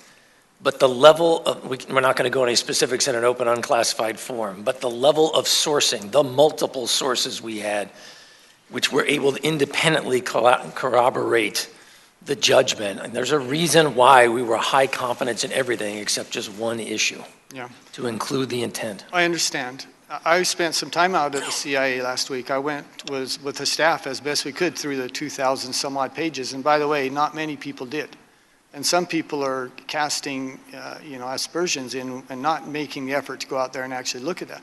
But I'm telling you that having done that, I think a reasonable person could say what I've said here today, that there is another element to this, that there is another, as you said, Mr. Comey, another side of the coin. And this is a very, very difficult, in my opinion, thing to say with high levels of confidence, which is why, once again, the intelligence community isn't perfect sometimes. And we do make mistakes. And, Mr. Chairman, I yield back. I'd like to come back for just a few minutes, if we could, after. Gentleman yields back. Mr. Schiff's recognized. Thank you. Just a couple of quick follow-up questions by myself and Mr. Himes, and then we'll go to Mr. Castro. Director, you were asked about Director Clapper's comments, and I think your response indicated that they were correct as far as the unclassified intelligence assessment goes. Yeah, that's what I understood the question to be about the report itself. I want to make it clear to people, though, the intelligence assessment, the unclassified intelligence assessment, doesn't discuss the issue of U.S. person coordination with the Russians, and I assume that's because at the time of the report in January of this year, that was under an investigation that you have now disclosed. Is that right? Correct. The counterintelligence investigation is the FBI's business. The IC report was about what the intelligence community had about what Russia had done. So there is nothing in the report about coordination or anything like that. It's a separate responsibility of the FBI to try and understand that, investigate it, and assess it. So we shouldn't read Mr. Clapper's comments as suggesting that he takes a different view of whether you had sufficiently credible information and evidence to initiate a FBI counterintelligence investigation. I don't know exactly what he meant. All I can say is what the fact is, which is we just laid out. There's the report, and then there's our investigation. And the report doesn't cover the investigation? Correct. Mr. Himes. Thank you, Mr. Schiff. Gentlemen, in my original questions to you, I asked you whether the intelligence community had undertaken any sort of study to determine whether Russian interference had had any influence on the electoral process, and I think you told me the answer was no. Correct. Correct. We said the U.S. intelligence community does not do analysis or reporting on the U.S. political process or U.S. public opinion. That is Okay. not our focus. So thanks to the modern technology that's in front of me right here, I've got a tweet from the president an hour ago saying the NSA and FBI tell Congress that Russia did not influence the electoral process. So that's not quite accurate, that tweet. I'm sorry, I haven't been following anybody on Twitter while I've been sitting here. I can read it to you. It says the NSA and FBI tell Congress that Russia did not influence the electoral process. This tweet has gone out to millions of Americans, 16.1 million to be exact. Is the tweet, as I read it to you, the NSA and FBI tell Congress that Russia did not influence the electoral process, is that accurate? Well, it's hard for me to react to that. Let me just tell you what we understand the state of what we've said is. We've offered no opinion, have no view, have no information on potential impact because it's never something that we looked at. Okay. So it's not too far of a logical leap to conclude that the assertion that you have told the Congress that there was no influence on the electoral process is not quite right. Right. It certainly wasn't our intention to say that today because we don't have any information on that subject. And that's not something that was looked at. Right. Admiral Rogers, before I yield back to the ranking member, there's another tweet that says NSA Director Rogers tells Congress unmasking individuals endangers national security. My understanding was, as a member of the committee, that there is a lengthy and very specific process for the unmasking, but that it does not inherently and of itself endanger national security. I assume the comment is designed to address the leaking of such information. But again, I have not read what you're saying to me, so I'm not in a position to comment on it, sir. Thank you. I'll yield back to the ranking member. Mr. Castro. Thank you. And thank you, gentlemen, for your service to the nation and for your testimony today. I want to take a moment to turn to the Christopher Steele dossier, which was first mentioned in the media just before the election and published in full by media outlets in January. My focus today is to explore how many claims within Steele's dossier are looking more and more likely as though they are accurate. First, let me ask you, can you describe who Christopher Steele is? No, I'm not going to comment on that. Are you investigating the claims made in the dossier? Not going to comment on that, Mr. Castro. Okay. Well, the reputation of the author, Christopher Steele, as a former accomplished British intelligence officer with a career built on following Russia, is important. This is not someone who doesn't know how to run a source and not someone without contacts. The allegations it raises about President Trump's campaign aides' connections to Russians, when overlaid with known established facts and timelines from the 2016 campaign, are very revealing. So let's begin. In general, as my colleagues have discussed before, is it true that a large number of oligarchs and wealthy businessmen in Russia have profited from their continuing close relationships or cooperation with the Kremlin? Could you say that one more time, sir? Sure. I want to make sure I understand. Have oligarchs and wealthy folks in Russia profited from their connection to the Kremlin? Yes. And there are no free lunches in Russia. If you get wealthy under Putin, it's because you support Putin and are expected to support him. Is that fair to say? I would assume there's a perception of advantage, but I would assume it also varies by the specifics of the particular individual and relationship we're talking about. Okay.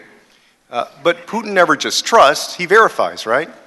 As a former KGB man, he wants to keep tabs on his wealthiest citizens, especially those that could ever pose a challenge to him. Is that right?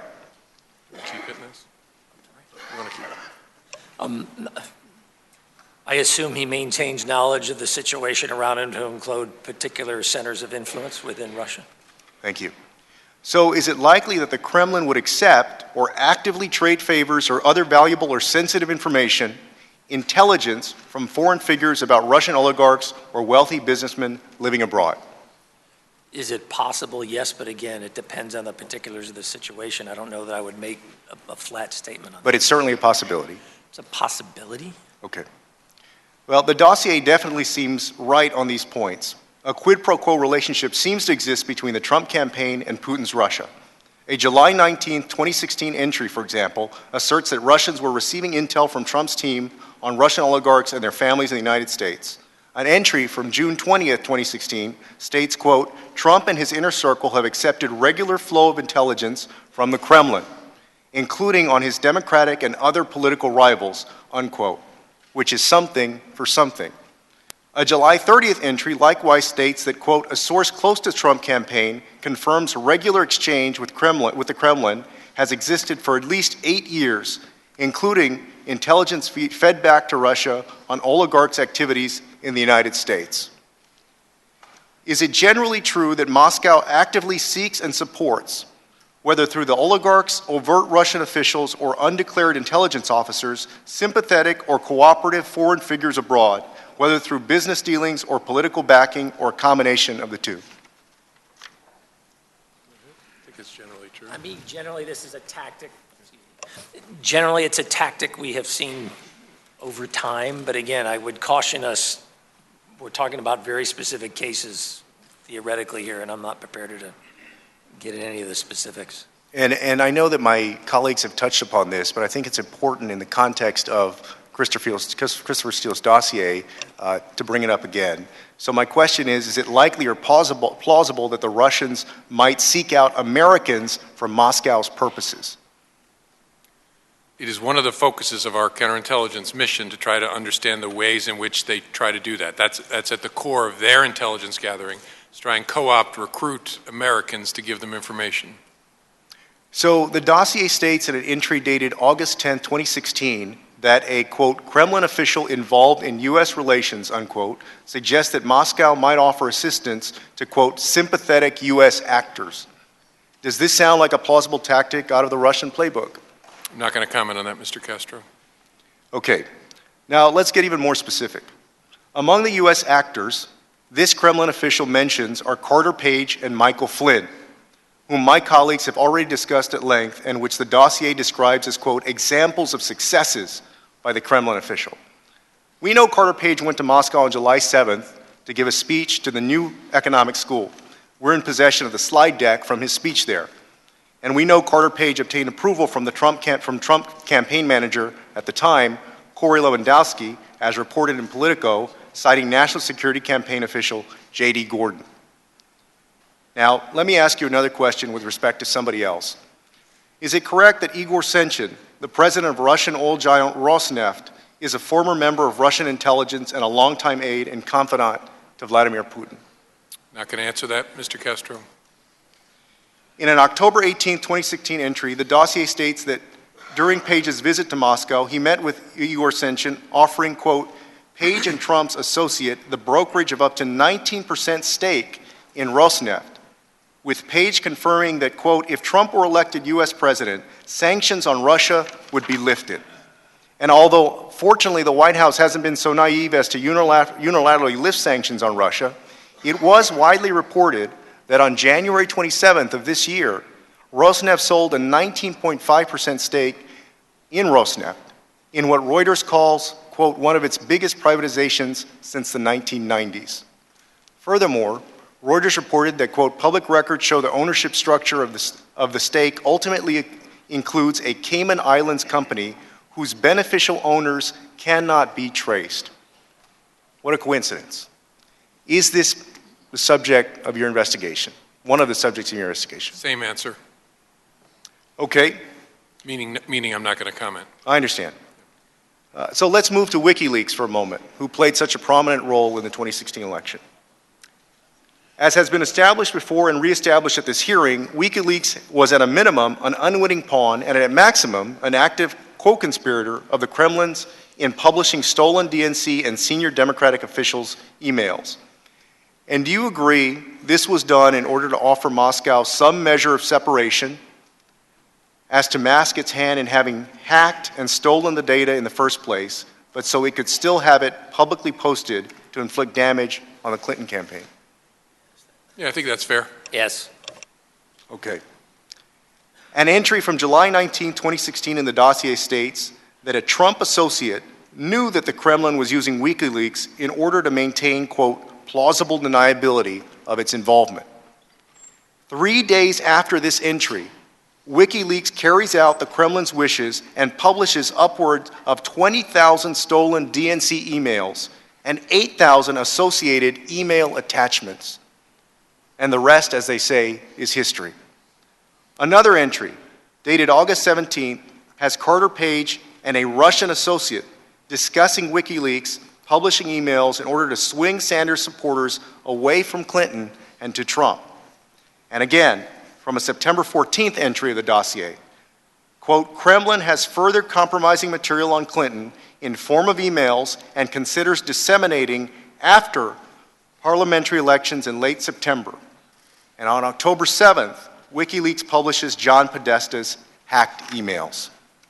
So the coincidences keep piling up. Let's turn, in the few minutes that I have remaining, again to Paul Manafort as a follow-up to Mr. Himes' questioning. Suffice it to say, Paul Manafort was a major part of the Trump campaign, including serving as its chairman, convention manager, and chief strategist before departing the campaign in disgrace in August 2016.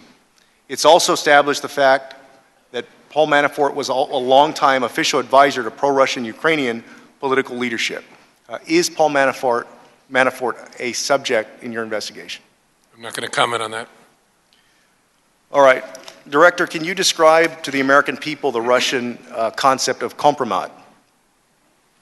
It's a technique that they use to gather information on people that may be embarrassing or humiliating and using it to coerce cooperation. In your career, have you known instances where that has been successfully leveraged? Yes, I believe our counterintelligence division has encountered it a number of times. Does that include private places, including places such as hotels that are wired for audio and video? I don't think I remember enough about the particulars to say, but in theory, sure. Thank you. I yield back. I yield back to Ranking Member Schiff. I recognize Mr. Heck.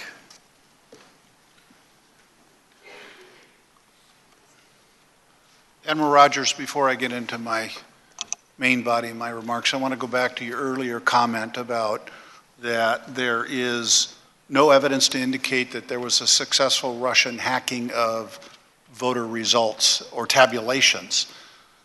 What I did not hear you say is whether or not there had been any attempts to hack into election systems of any kind. I can answer that because the FBI's responsibility is in the United States. We saw no indication of that. We saw efforts to penetrate voter registration databases, state boards of elections at that level. We saw no efforts aimed at the vote itself. But you did see efforts to penetrate registration rolls? Correct. Did you see efforts to penetrate any other portions of election systems other than registrations? In this country, it's a highly decentralized system. And as a consequence, as you will recall, then Secretary of Homeland Security Jay Johnson indicated that election systems should become a part of our critical infrastructure for cybersecurity purposes. Their efforts were aimed at the voter registration systems in various states, and it takes different forms in various states. Sometimes there's a private vendor, sometimes it's state, but that's where it was focused and not on the vote itself, vote machines, vote tabulation, vote transmission that we've seen. Thank you. I yield back to the ranking member, I think. Time's expired, and let me go quickly to Mr. Turner.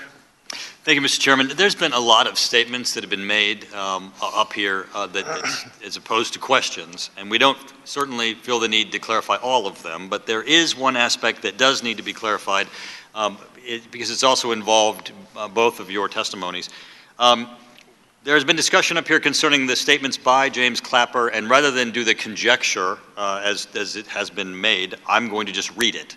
Chuck Todd said, "Let me ask you this. Does intelligence exist that can definitively answer the following question, whether there were improper contacts between the Trump campaign and Russian officials?" James Clapper said, "We do not include any evidence in our report. I say our, that's NSA, FBI, and CIA, with my office and the Director of National Intelligence, that had any reflection of collusion between members of the Trump campaign and the Russians.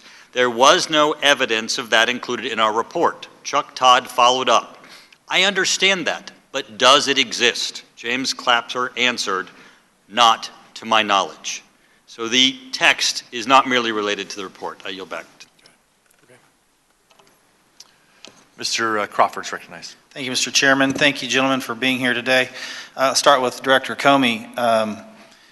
despite your expressed disdain for the New England Patriots, I think that Tom Brady would probably like to express his gratitude for the FBI's assistance in recovering his stolen Super Bowl jersey, so I'll do that on his behalf now.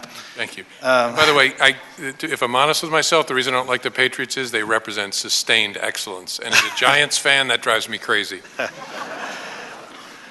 Director Comey, are you familiar with an article, July 18th, 2016, from the Washington Post entitled "Trump Campaign Guts GOP's Anti-Russia Stance on Ukraine"? I'm not familiar with that article. I don't remember it. Ask unanimous consent to add this to the record. Just for your edification, Director,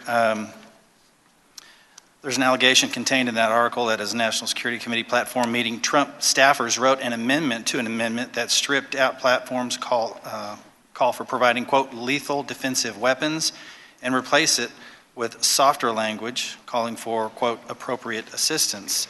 Are you familiar with a March 18th, 2017 story in the Washington Examiner entitled "How Pundits Got Key Parts of the Trump-Russia Story All Wrong"? Are you familiar with that? I don't think I am. I'd ask unanimous consent to add that to the record. And also for your edification, I'll go to some of the meat of that story. Are you aware of an allegation that Trump staffers gutted the Ukraine plank of the platform? Am I aware of the article on that? Are you aware of anything of that nature, the article, or any activity to that end? I don't want to talk about anything. I'm willing to comment on whether I've seen different things in the media. I don't want to talk about anything beyond that. Okay.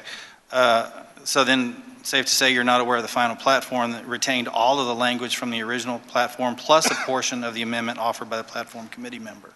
I don't want to comment. Okay.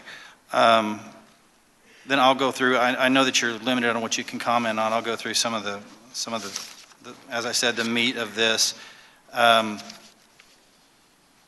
Reading from the platform, it says, quote, "We will meet the return of Russian belligerents with the same resolve that led to the collapse of the Soviet Union. We will not accept any territorial change in Eastern Europe imposed by force in Ukraine or elsewhere, and will use all appropriate measures to bring to justice the practitioners of aggression and assassination," end quote. Does that sound to you as like a pro-Russian or a pro-Putin statement in your assessment? That's not for me to comment on. Okay. Further, in the platform, it says, quote, "We support maintaining and, if warranted, increasing sanctions together with our allies against Russia unless and until Ukraine's sovereignty and territorial integrity are fully restored. We also support providing appropriate assistance to the armed forces of Ukraine and greater coordination with NATO defense planning." And again, that sounds like fairly clear language in their relationship to Russia. Would you agree? Same answer, Mr. Crawford. Okay, thank you.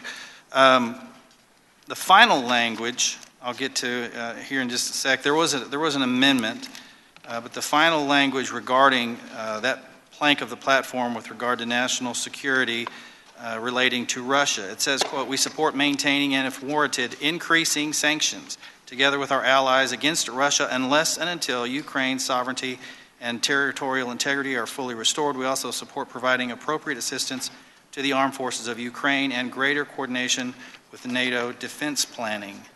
And again, to me, that sounds fairly clear and straightforward that is not conducive to a Putin administration. Would you agree? Give you the same answer, Mr. Crawford. Thank you, sir.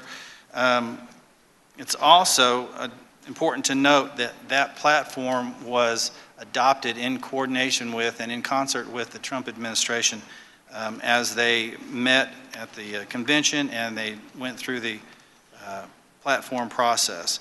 The Trump campaign agreed to the platform condemning Kremlin belligerents, calling for continued and perhaps increased sanctions against Russia, as I indicated in the text of that platform, for the full restoration of Ukrainian territory, for refusing to accept, quote, any territorial change in Eastern Europe imposed by force in Ukraine or elsewhere, and pledging to aid Ukraine's armed forces.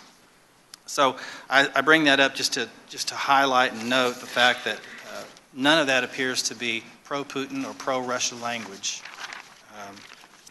Mr. Crawford, will you yield back to me? So Mr. Comey, I just want to make sure, I know you're not going to comment on this, but I hope that you'll take this back to your investigators, because there seems to be the line out there that somehow the Republican Party watered down its platform. And that's not true.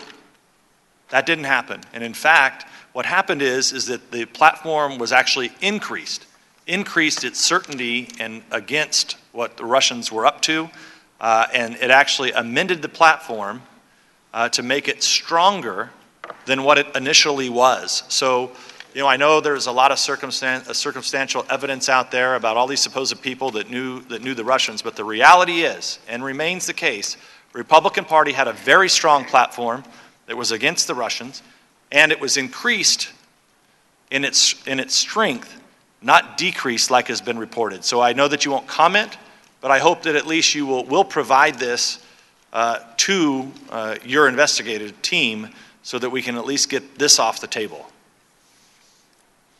Will you take this back?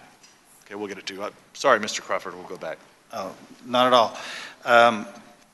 Thank you, Mr. Comey. I appreciate that. Admiral Rogers, would you like to make a comment about the New England Patriots before I move forward? I'm a Chicago Bears guy, born and bred. All right. Admiral, our employees, you mentioned this before, but I just want to go through this list. Are employees of intelligence community agencies required to disclose visits with foreign nationals? Yes, broadly, although I'll be the first to admit not all foreign national interactions are the same. Interactions with the British, for example, are in a very different place than other countries, for example. Okay, appreciate that clarification. To your knowledge, are elected officials required to disclose contact with foreign nationals? I don't know what the specifics are across the federal government, because clearly in many jobs, that's interaction with foreign counterparts is part of your job. And the first to acknowledge that, I interact with foreign counterparts, as does Director Comey regularly in the course of our duties. Are federal campaign employees required to disclose contacts with foreign nationals, to your knowledge? I apologize, I just don't know. Okay. Are private citizens required in any way to disclose or to report contact with foreign nationals? I don't know. Is it customary for transition teams for a presidential campaign, for transition team members to meet with foreign nationals, to your knowledge? Is that customary? It's an area I just don't have any knowledge on. Is it unusual? I don't have any knowledge on it. Has it happened before? I've never been part of a transition team. I don't know. Are transition team members required by law to disclose contact with foreign nationals? I apologize. I don't know the law there. Thank you. I yield back to the chairman.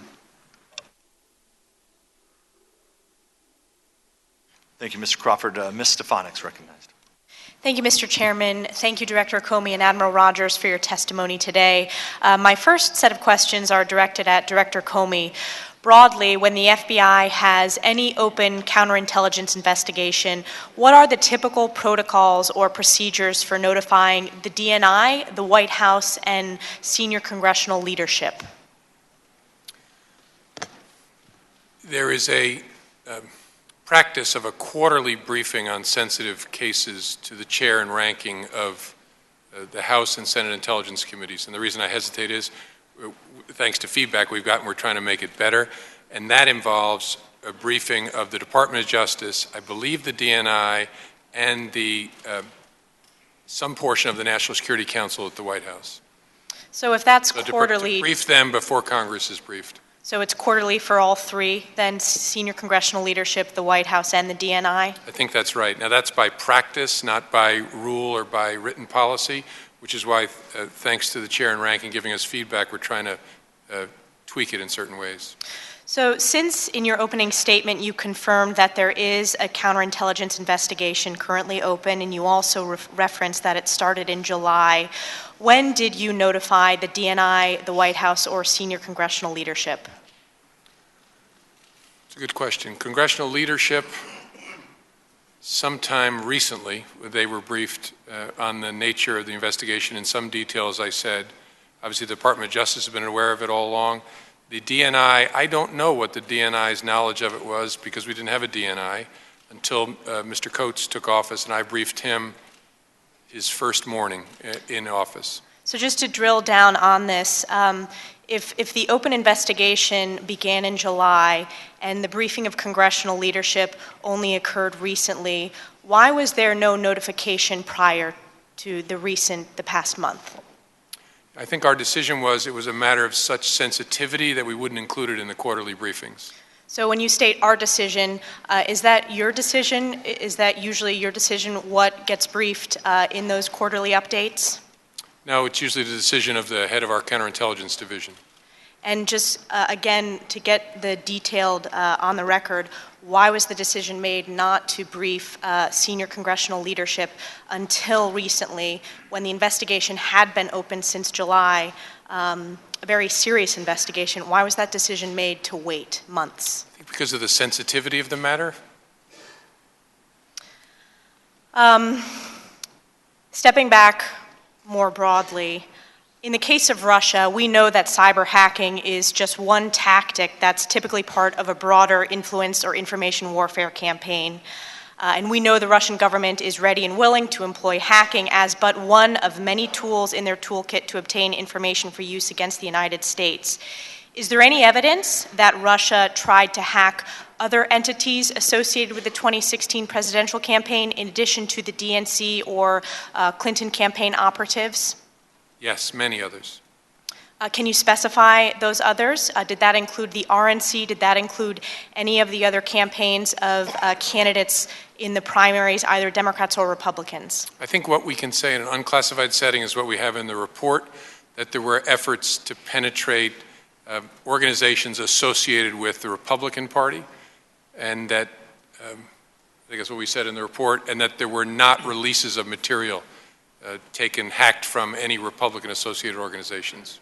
But the hacking, the use of cyber tools as part of their broader, whether you call it hybrid warfare or information warfare campaigns, it was done to both parties. Correct. Thank you. Taking a further step back of what's been in the news recently, and I'm referring to the Yahoo hack, the Yahoo data breach. Last week, the Department of Justice announced that it was charging hackers with ties to the FSB in the 2014 Yahoo data breach. Was this hack done, to your knowledge, for intelligence purposes? I can't say in this forum. Press reporting indicates that Yahoo hacked targeted journalists, dissidents, and government officials. Do you know what the FSB did with the information they obtained? Same answer. Okay, I understand that. How did the administration determine who to sanction as part of the election hacking? How familiar are with that decision process, and how is that determination made? I don't know. I'm not familiar with the decision process. The FBI has a factual input, but I don't recall, I don't have any personal knowledge of how the decisions were made about who to sanction. Looking forward, and this is for both of you, what is the NSA and the FBI doing to keep Americans safe, to keep campaign entities, to keep any entity associated with a major campaign safe from aggressive Russia cyber measures that were utilized in this past election? So we continue to maximize the insights we're generating about activity. For example, this started with NSA initially gaining access in the summer of 15. We became aware of that activity, shared it with our FBI teammates. That continues. We try to make sure that the insights we generate are shared with our law enforcement teammates who then interact with the private sector. We're trying to work broadly across the U.S. government to increase cybersecurity. As you heard discuss, ongoing discussions about what's the role of the voting infrastructure in the United States in terms of critical infrastructure. Do we need to bring that within the critical infrastructure framework? I know that topic has been ongoing for some period of time. And Director Comey? Yeah, I think that's right. And just making sure that we are sharing information when we get it, that someone's being hit, but more importantly, that we're showing people what we've learned from this cycle so they can tighten up. Thank you. It seems to me, in my first line of questioning, the more serious a counterintelligence investigation is, that would seem to trigger the need to update not just the White House, the DNI, but also senior congressional leadership.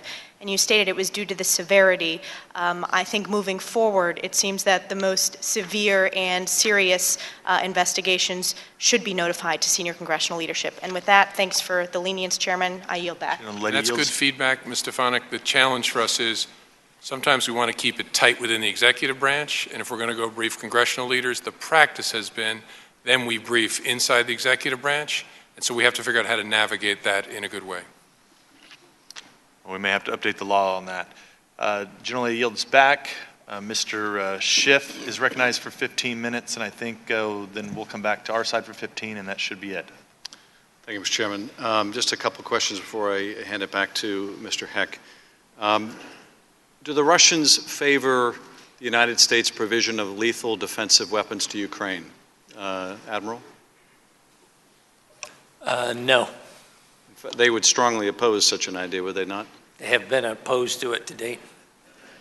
And I can tell you that the idea of providing lethal defensive weapons to Ukraine has bipartisan support here on the Hill, including Senator McCain, certainly myself, I would imagine many members of this committee. There was an effort at the convention to strengthen the platform by including a provision that would provide lethal defensive weapons to Ukraine. That was defeated. The campaign manager for the Trump campaign at the time, Paul Manafort, denied that the campaign was involved in defeating that amendment. But the delegate who offered the amendment later disclosed to the press that, in fact, it was dropped at the insistence of the Trump campaign. J.D. Gordon, a national security advisor for the Trump campaign, was forced later to admit that, in fact, he had weighed in against the amendment that would have provided that the U.S. should give lethal defensive weapons to Ukraine. So I would join my chairman in asking you to look into this, particularly since we know that Ambassador Kislyak attended the convention, and if there was any communication between the Russians and the Trump campaign that had the effect, any coordination that resulted in the defeat of an amendment that was against Russian interest, the committee would certainly like to know, and we welcome that inquiry. Mr. Heck. Thank you, Ranking Member. There are a lot of emotions kicking around in this room today. I've perceived anger and outrage and subdued somberness. The one I feel overwhelmingly is sadness. We've heard nothing but terribly disturbing evidence of what has happened to our country at the hands of arguably our greatest adversary. And what's worse, the evidence we've heard so far all seems to lead to the conclusion that they had help from the inside, that this was in part an inside job from U.S. persons, willing American accomplices, or terribly naive ones, or probably both, who helped the Russians attack our country and our democracy. We're both still at the early stages of our investigation. We're not indicting anyone. We're merely laying out some of the evidence and the facts, dirty though they be, sleazy though they be. And no matter what, we can safely conclude at this point that never in the modern era has a president and his administration had so many foreign entanglements that continue to push American foreign policy away from its core roots, beliefs, interests, and alliances towards unprecedented positions that only Putin himself could approve of. How else can we explain the modification to the Republican Party platform in such a decidedly pro-Russian way? Republicans who are always so strong against geopolitical foes like Russia. I know my colleagues on this committee take the Russia threat very seriously. Why wouldn't the people who inhabit the White House? How else can we explain an administration that beats up our oldest allies, like Australia and Britain, and our strongest and most sacrosanct alliance, like NATO, but never, ever say a bad word about Putin? In fact, they say a lot of good words about Putin. An administration that, we have heard decisively, makes up baseless wiretapping charges against a former United States president, equates our intelligence agencies to Nazi Germany, and argues moral equivalence between a repressive authoritarian states with an abhorrent human rights record like Russia and our free and open democracy. And yet, this administration never, ever utters any criticism of Russia. Let's be clear, though. This is not about party. It's not about relitigating the election. It's not as if anything we do here will put a president from a different political party in the Oval Office. So I hope that it's clear that it's about something much more important. And no, it's not about political motivation, to my friend who said and suggested that earlier. This is about patriotism, about something way more important than party. This is about country and the very heart of what this country is built on, which is open, free, fair, trusted elections. We don't take our investigation lightly, and I know you don't. Indeed, you go through a process to even decide to do that, whether to expend the resources, to begin with credible allegations and reason to believe that there is something that warrants it. And I no doubt believe that you have talked to lawyers in and out of the prosecution divisions about whether or not this warrants an investigation. I know you don't take this lightly. But what we have seen is damning evidence today of what Russia did. We've also seen damning evidence of how they did it. Russia has a history of using active measures, many of which we have heard about today. Let's recap them. We're getting near the end. Hacking and dumping information to damage or embarrass their enemies. We heard about this, of course, with respect to WikiLeaks and Guccifer 2.0. Using third parties and cutouts, business people, oligarchs, and other ostensibly private individuals to cultivate relationships. We've discussed Ambassador Sergei Kislyak, Rosneft CEO Igor Sechin, and of course, Vladimir Putin himself. We've also heard about Russia's use of companies like Gazprom, the Bank of Cyprus, Rosneft, and a confusing web of offshore shell companies used, it would seem, to hide or to launder money. We've also heard how Russia released disinformation to spread rumors and confuse the public and sow distrust in the ability to even know truth objectively, using propaganda media outlets, whether directly owned by Russia or not, to release such disinformation in order to claim plausible deniability of Russia's hands. Here again, we see WikiLeaks and Guccifer 2.0, but we also see the use of propaganda outlets like RT. And, of course, the use of U.S. persons of influence, whether through active collusion or coordination or naive acquiescence. We don't yet know the full extent to further Russia's attempts to undermine our elections and ultimately weaken our democracy. On that last point, we've heard about quite a few individuals in the Trump orbit who fell somewhere on that spectrum from mere naivete, disturbing enough if this naivete is a feature of those who are supposed to be running our country and foreign policy, to unwitting Russian dupes, to willing blindness to active coordination. This rogues galleries includes those already fired: Roger Stone, advisor to Donald Trump; Paul Manafort, advisor to Donald Trump; Michael Flynn, national security advisor to Donald Trump; Carter Page, advisor to Donald Trump. But the cloud of deep suspicion and Russian entanglements extends to those still in power: Rex Tillerson, Secretary of State to Donald Trump; Michael Caputo, advisor to Donald Trump; Jeff Sessions, Attorney General for Donald Trump, and members of the Trump family itself. This matters. It's serious. Our battleships weren't sunk and our towers didn't collapse a la 2011. But make no mistake, 2016 is a year that we should mark on our calendars. And it's still going on. The attack didn't end on Election Day, and it will continue, as you have suggested, unless we, all of us in this room, stop it. Admiral Rogers, you've proudly worn that uniform your entire career. I am proud of your service and grateful for it. But I would ask you, sir, not even with respect to this specific investigation, to use your own words, as someone who no doubt has been in theater, who's lost brothers and sisters in combat, to explain to me, but more importantly to the American people. Don't assume they know the answer. Tell them in your words why we should care about Russia's active measures campaign aimed at destabilizing our democracy and that of our allies. In your words, sir, why should they care? I don't think it's in the best interest of our nation for any external entity to attempt to manipulate outcomes, to shape choices That should be the inherent role of a democracy. The investigation we're going through, I think, is a positive in the sense that it'll help illuminate to all of us, regardless of party, what are the implications here and what does it mean for us? Because I think our conclusion and that of the intelligence community broadly here is this, absent some change, this behavior is not likely to stop.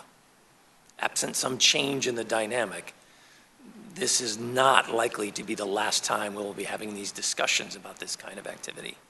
And I don't think that's in anybody's best interest for us as a nation.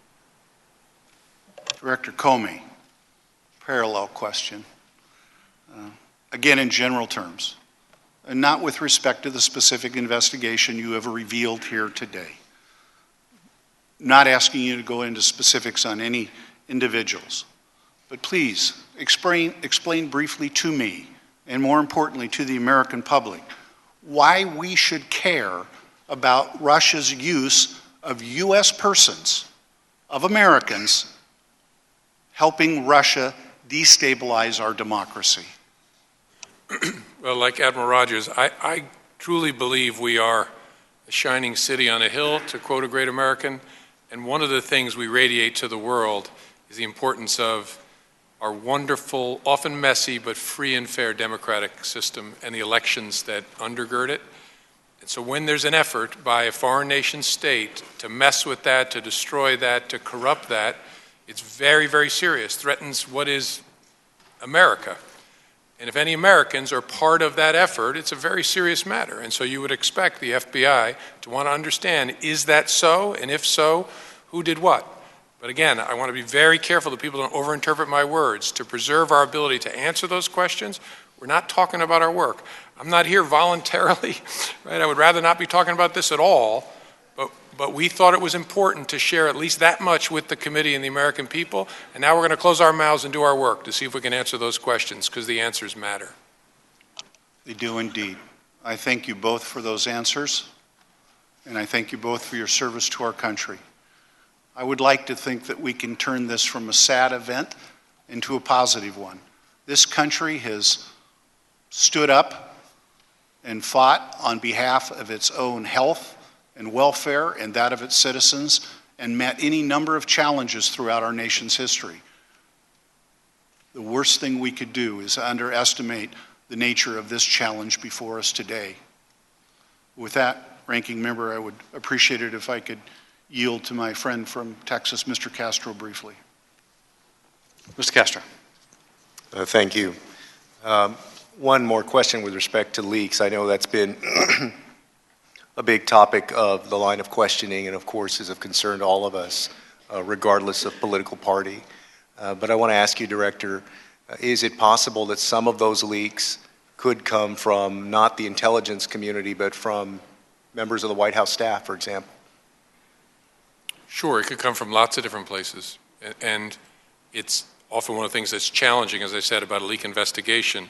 You think it's going to be a small circle, but it turns out a lot of people either knew about it or heard echoes of it and had stories to tell to journalists about it.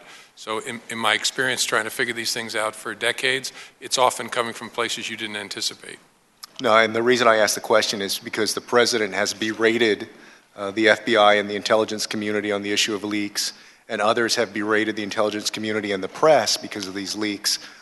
But I think it's worth considering that it's quite possible that there are folks who have a kind of political Munchausen by proxy syndrome where they leak information because they want to be the savior once it blows up.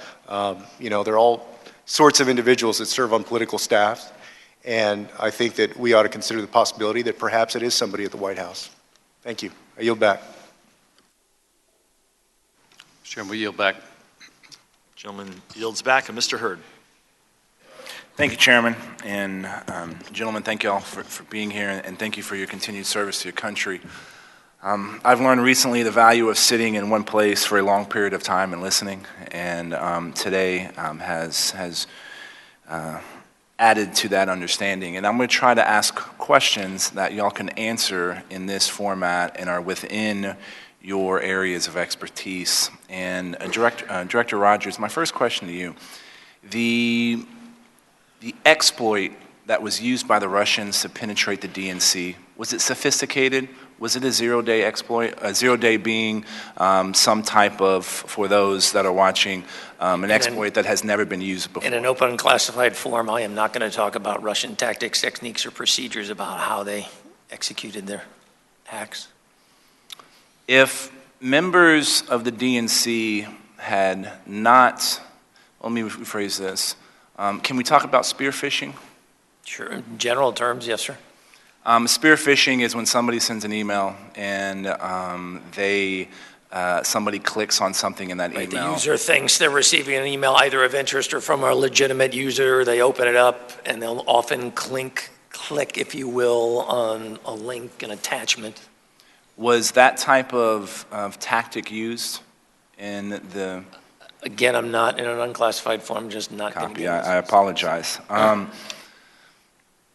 Director Comey, when was the first time the FBI notified the DNC of the hack? Roughly. I think August of 2015. And was that prior to any of the information being leaked, to being sent on, put on WikiLeaks?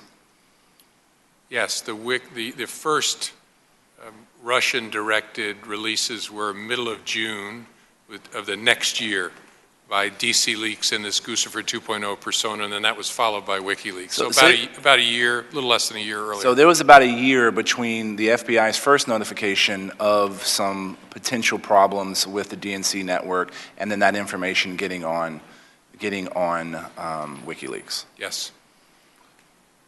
Have you been able to, when did the DNC provide access to the FBI for your technical folks to review what happened? Well, we never got direct access to the machines themselves. The DNC in the spring of 2016 hired a firm that ultimately shared with us their forensics from their review of the system. Director Rogers, did the NSA ever get access to the DNC hardware? The NSA didn't ask for access. That's not in our job jar. That would Good copy. So, Director, FBI notified the DNC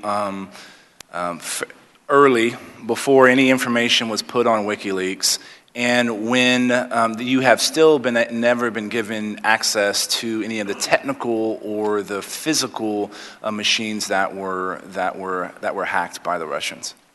That's correct, although we got the forensics from the pros that they hired, which, again, best practice is always to get access to the machines themselves, but this, my folks tell me, was an appropriate substitute. At what point did the company the DNC use share that forensic information to you? I don't remember for sure. I think June. I could be wrong about that. The company went public in June of 16 with their conclusions, I would assume. Yeah, I think it was about the time, I think it was a little bit before the announcement, but I'll say approximately June. So that was how long after the first notification that the FBI did of the DNC? 10 months. 10 months. So the FBI notified the DNC of the hack, and it was not until 10 months later that you had any details about what was actually going on forensically on their network. That's correct. Assuming I have the dates about right, but it was some months later. Knowing what we know now, would the FBI have done anything different in trying to notify the DNC of what happened? Oh, sure. What measures would you have done differently? We'd have sent up a much larger flare. We'd have just kept banging and banging on the door, knowing what I know now. We made extensive efforts to notify. I might have walked over there myself, knowing what I know now. But I think the efforts we made, that our agents made, were reasonable at the time. Good copy. And do you have a ballpark of the number of private sector entities that you have to notify of these types of breaches? Hundreds and thousands. In this particular case, we had to notify hundreds, I think maybe more than 1,000 entities. that the Russians were hitting at the same time. Admiral Rogers, do you have anything to add to that? No, because as we passed the information to the FBI, what started all this was a pretty massive effort on the part of our Russian counterparts. I've said this many times. The outcome of Grizzly Step, what the intelligence community refers to as the Russian hacking, has been the wedge, whether real or perceived, between the executive branch, the intelligence community, and the public. And this is an asymmetrical tool that the Russians are using in order to destabilize liberal democratic institutions. And I think it is important that we do everything we can to review this, which I fully believe federal law enforcement is doing, as y'all have talked to here. And I'd like to end before yielding back to the chairman. My colleague from California, the ranking member, said in his opening statement, the question most people have is whether we can really conduct this investigation in the kind of thorough and nonpartisan manner that the seriousness of the issues merit, or whether the enormous political consequences of our work will make that impossible. And he adds, the truth is, I don't know the answer. I do. We must. The American people demand this. The future of our democratic institutions demand it, and I'm glad we have two people like y'all involved in this. Mr. Chairman, I yield back my time to you. Gentleman yields back. Mr. Gowdy's got a follow-up. Thank you, Mr. Chairman. Mr. Chairman, I want to thank you and Ranking Member Schiff for having this hearing. Mr. Chairman, you were talking about Russia long before it became fashionable to talk about Russia. If memory serves me correctly, you referred to Russia as possibly our greatest national security threat post 9/11. And as you know, Chairman, I come from a state with a fellow named Graham, who is also no fan of Russia. So, Director Comey, Admiral Rogers, people in your line of work are incredibly respected, both your current line of work and the work that you came from. And people in my line of work are not. And there's a reason. The justice system is respected, and the political process is not. So this is, while this hearing is important, what's really important is what you do after this hearing. And I want you to go find every single witness who may have information about interference, influence, motive, our response, collusion, coordination, whatever your jurisdiction is, wherever the facts may take you, though the heavens may fall, go do your jobs.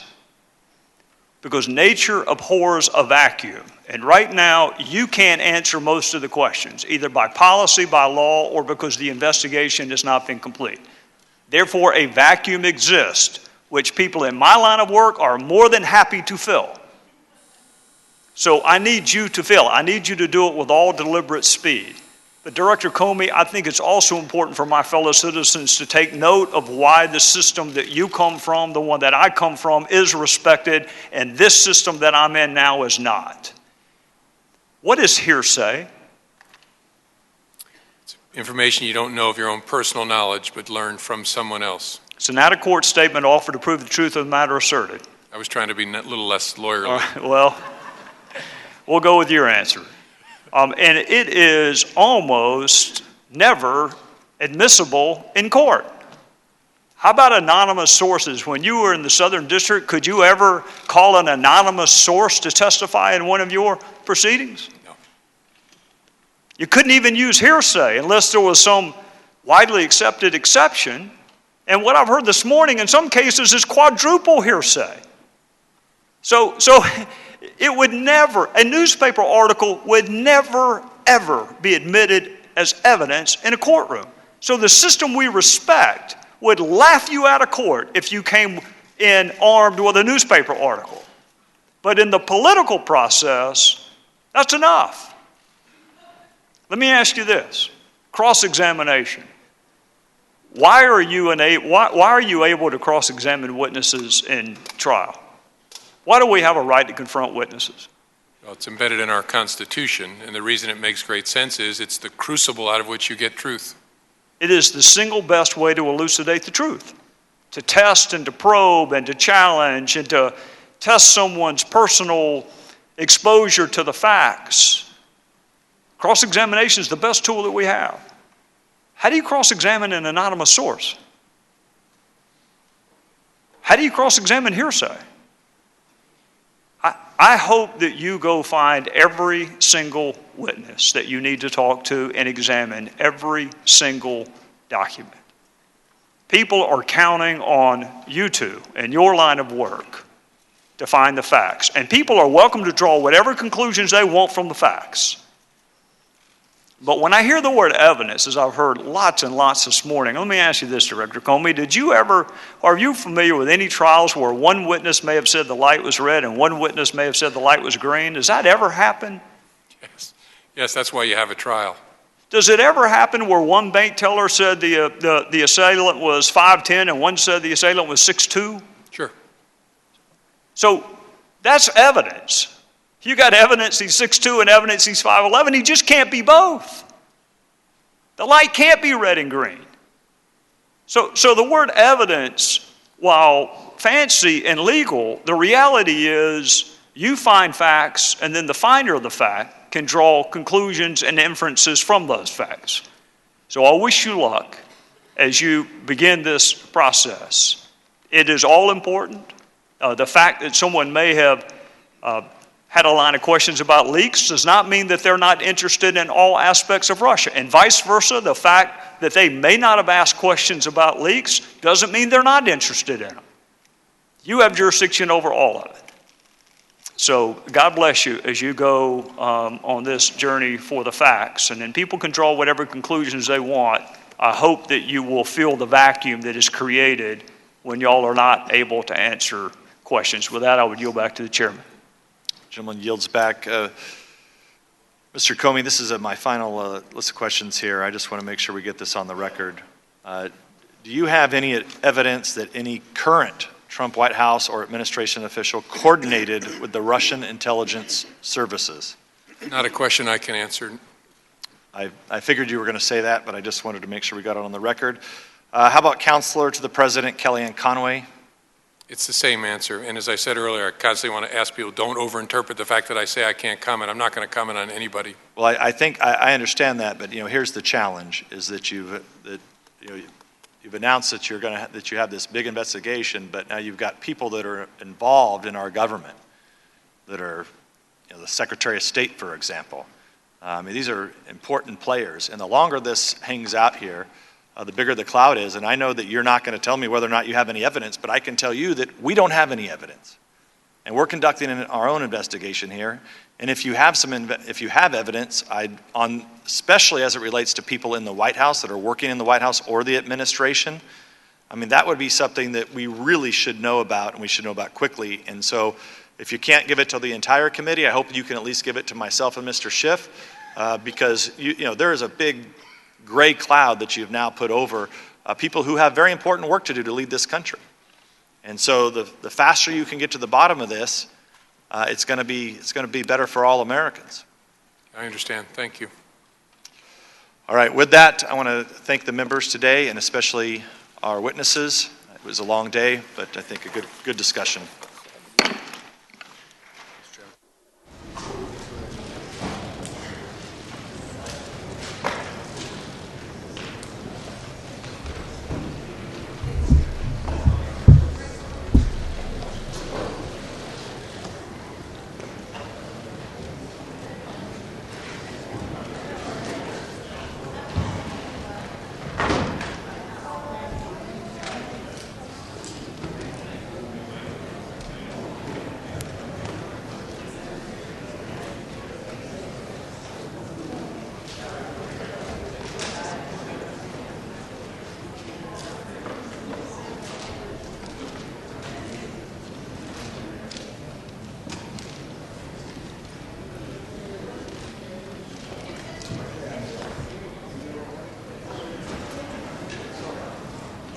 All right, everybody, you can see, welcome to Fox 10 News Now, streaming part of fox10phoenix.com.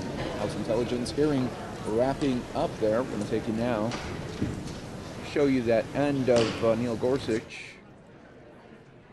Opening statements as well. He's meeting with officials right now.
I've heard from some that they should criticize you for failing to rule for a sympathetic constituency in one case or another. But of course, as you know, Judge, if you follow the law and the facts wherever it may lead, sometimes it's for the police, sometimes for a criminal defendant, sometimes it's for a corporation, sometimes it's for an employee, sometimes it's for the government, sometimes it's against the government. That's how the rule of law works, and that's good for all Americans. One law professor at Harvard wrote, following the law, regardless of the parties, is in the long run, it protects the little guy a lot better than a system rigged to favor one side. Because of your qualifications and a demonstrated record of following the law, other than a few special interest groups, I believe you've got a broad spectrum, really surprisingly broad spectrum of people supporting your nomination. One of your colleagues on the left wrote in Washington Post, the Senate should conform Judge Gorsuch because there's no principled reason to vote no. Another liberal constitutional scholar joined a letter that stated, Judge Gorsuch has the unusual combination of character, dedication, and intellect that will make him an asset on our nation's highest court. President Obama's Solicitor General, from whom this committee will hear, wrote in the New York Times that liberals should back Judge Gorsuch because he would live up to the promises to administer justice with respect to persons and to do equal right to the poor and to the rich. So, Mr. Chairman, the list goes on and on. So I'm very pleased the American people are about to learn why President Trump chose you as his nominee for the Supreme Court. I look forward to hearing from Judge Gorsuch, and I would encourage my colleagues to carefully consider the nominee on the merits and nothing else. Thank you, Senator Cornyn. Now, Senator Durbin. Thanks, Mr. Chairman. Judge Gorsuch, welcome to you and your family. I've often read stories about earlier Supreme Court nominees and how local TV back in Connecticut. I'm very pleased to have been here today. I'm looking forward to the questions I'm going to be asking tomorrow, particularly relating to an independent judiciary, which I think is key to these proceedings. What we learned earlier today is that the FBI is actively investigating potential ties and connections between Trump associates in the campaign and afterward, and Russian interference in our elections, the bedrock of our democracy. The possibility of the United States Supreme Court having to enforce a subpoena against the president is no longer idle speculation. And the United States Supreme Court helped to vindicate the rule of law in United States v. Nixon not that long ago in our history. So Judge Gorsuch must establish that he will be independent of the president who nominated him, that he will resist and reject the vicious attacks made by Donald Trump on our judiciary, especially when it disagreed with him. And he must establish that independence, not behind closed doors, not in the privacy of my office, but right here in front of this committee before the American people. The independence of our judiciary is essential to our democracy, and so is respect and trust for our judiciary, which the president is demeaning and degrading by his attacks. The judiciary has no armies or police force. It has no power of purse or sword, as Alexander Hamilton said. All it has is respect and trust. And Judge Gorsuch must vindicate that respect or trust in what he has to say in response to my questions and our colleagues beginning tomorrow. Thank you. Senator, do you think the House Intelligence Committee hearing today with FBI Director James Comey overshadowed the first day of Gorsuch's confirmation hearings? I think this proceeding is immensely important to the future of our democracy, as is the House Intelligence Committee hearing. I don't think it will be overshadowed. I think for the purposes of our decision making, it will be immensely important in what my colleagues and perhaps I have to say today, but much more important will be what Judge Gorsuch has to say tomorrow. What is your, we've seen a lot in the last couple of weeks, comments from progressive groups saying they're disappointed that Senate Democrats haven't done enough to fight Judge Gorsuch's nomination. Obviously the hearing is getting started this week, but I wanted to, what is your response to that kind of unrest or those concerns from the outside groups? There's a high bar that Judge Gorsuch has to pass, partly because of the Trump litmus test, partly because of the outsourcing of his vetting and screening and selection, and now rehearsing and preparing him for these hearings, and partly because of the Trump attacks on the judiciary. And we have an obligation, and it's probably one of the most serious responsibilities we have, to assess his qualification. And believe me, we're going to be aggressive and tough in our questioning. Senator, do you understand the standard Director Comey uses when he decides it's proper to disclose an ongoing criminal investigation? I think that's for Director Comey to establish. You're a member of Congress who obviously has an interest in proper conduct of the FBI. What standard does he, to you, seem to be using? When he divulges an investigation? I mean, it's not the norm to divulge that there's an ongoing criminal investigation. He did in the case of Secretary Clinton during the campaign. He's now done it in the case of the president's associates. So what standard is that? I can tell you the standard I think he should use, which is whether it serves the interests of the investigation, whether it advances the purposes of the inquiry to either elicit information or facts that may be useful to the investigation, or to enhance the credibility of that investigation by making public the fact that it's ongoing. Does that seem to fit this case? I'll have to learn more about what the investigation involves. I have been here, not there, and so I have not seen his testimony. Thanks, everyone. Thank you.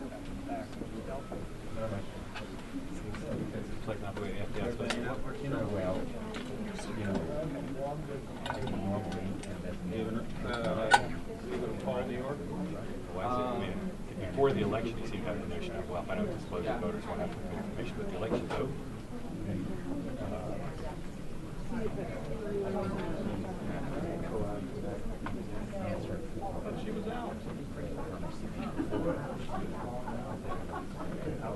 Says here about one thing in the room. I've covered past confirmations, Supreme Court confirmations. My sense of the room was there's not a lot of tension. This did not seem like a high stakes past one. Is that a misunderstanding on my part? I haven't. So for you, this seemed like a lot of tension. What is the number?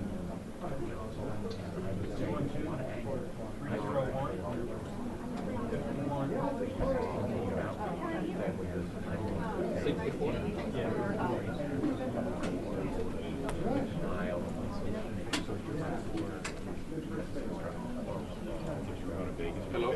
Hey, this is Martin with my Foxwoods. I take that. How about Foxwoods?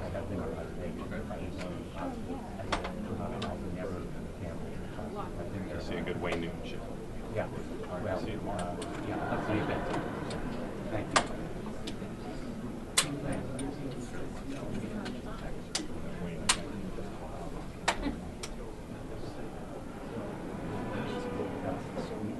Mike, can you move the or yeah, I mean, you just use fine. Level. An opening statement from Judge Neil Gorsuch, President of the U.S. Supreme Court. This is Gorsuch's U.S. Senate confirmation hearings got underway Monday. Hearings expected to go most of the week, with questioning to start Tuesday. The 49-year-old is known as the conservative U.S. Circuit Court of Appeals judge. So far, Republicans are cheering his nomination. But Democrats are questioning whether Gorsuch will be an activist opposed to gun control, abortion, and workers' rights. Okay, there you go. If confirmed, Gorsuch would restore a 5-4 conservative majority to the nation's highest court.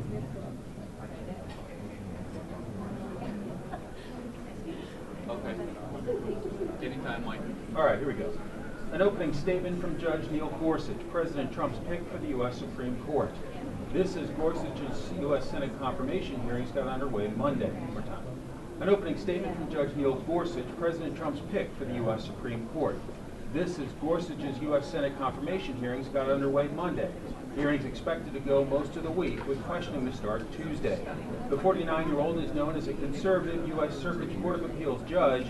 So far, Republicans are cheering his nomination. But Democrats are questioning whether Gorsuch will be an activist opposed to gun control, abortion, and workers' rights. If confirmed, Gorsuch would restore a 5-4 conservative majority to the nation's highest court.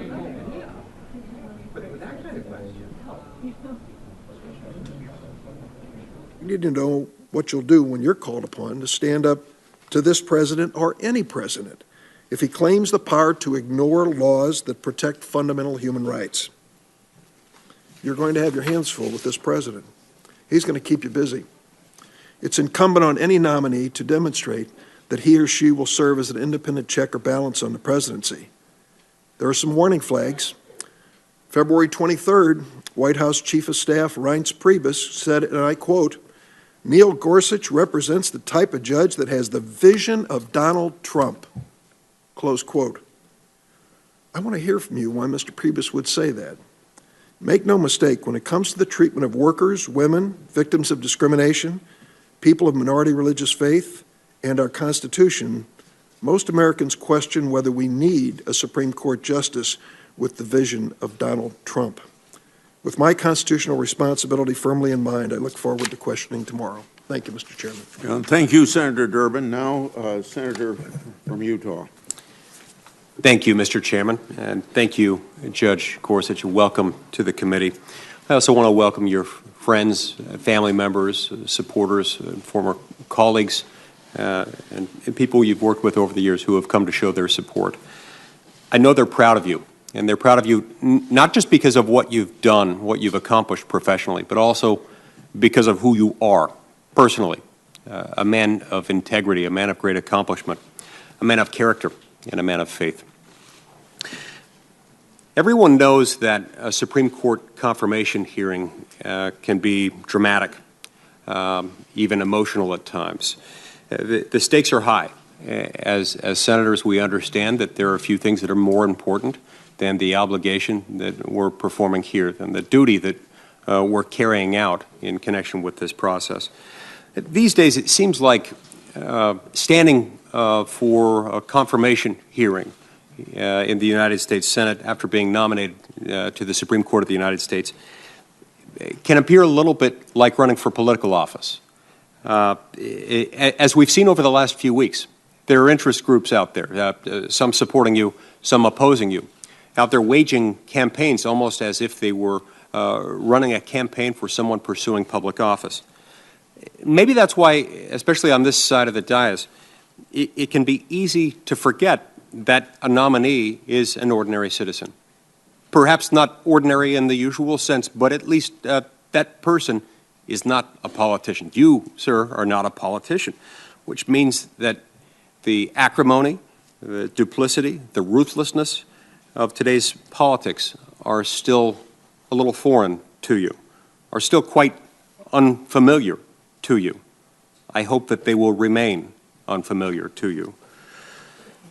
In a former life, when I was a practicing attorney, I had the good fortune of appearing in front of you on the 10th Circuit. And so I know from my own personal experience that you're one of the best judges in the country. You come to oral argument prepared, and you ask fair, probing questions that are designed to get at one thing and one thing only, which is what the law says and what the law requires in each individual case, depending on the facts and circumstances of that case. You aren't there to promote a personal agenda or a political agenda, and you're not there to grandstand. You're there to listen to both sides of the argument in the case. You write thoughtful and rigorous opinions. They're careful and they're well-reasoned, and they're even interesting and pleasant to read, which is very difficult to achieve in the world of appellate litigation. Now, I know I'm easily entertained, but I find your opinions particularly interesting. You have the resume of a Supreme Court justice, but I think what's most impressive, and for our purposes what's most important about your career and about the approach you take to the law, is your fierce independence from partisan influence and from any personal biases that you might otherwise be inclined to harbor. The judiciary is set apart from, and in a way set far above, the other branches in our republic, the other organs of our constitutional system, specifically because we allow it to invalidate and interpret the actions of the elected branches. So we've got two branches of government that are political in that they're run by people who were elected and stand for re-election at regular intervals, thus making themselves directly accountable to the American people. Our confidence in our entire system, including our confidence in the American judiciary, depends entirely on judges just like you. Judges who are independent and whose only agenda is getting the law right, regardless of whether any particular judge or any particular litigant or any particular member of the public might like or dislike the outcome in that case. You are essential to making us accountable, because unless you do your job right, we aren't held accountable because our laws don't stand.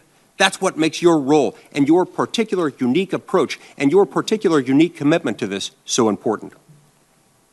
Now, I want to take a moment to address some of the unique criticisms that you yourself, Judge Gorsuch, might be facing this week.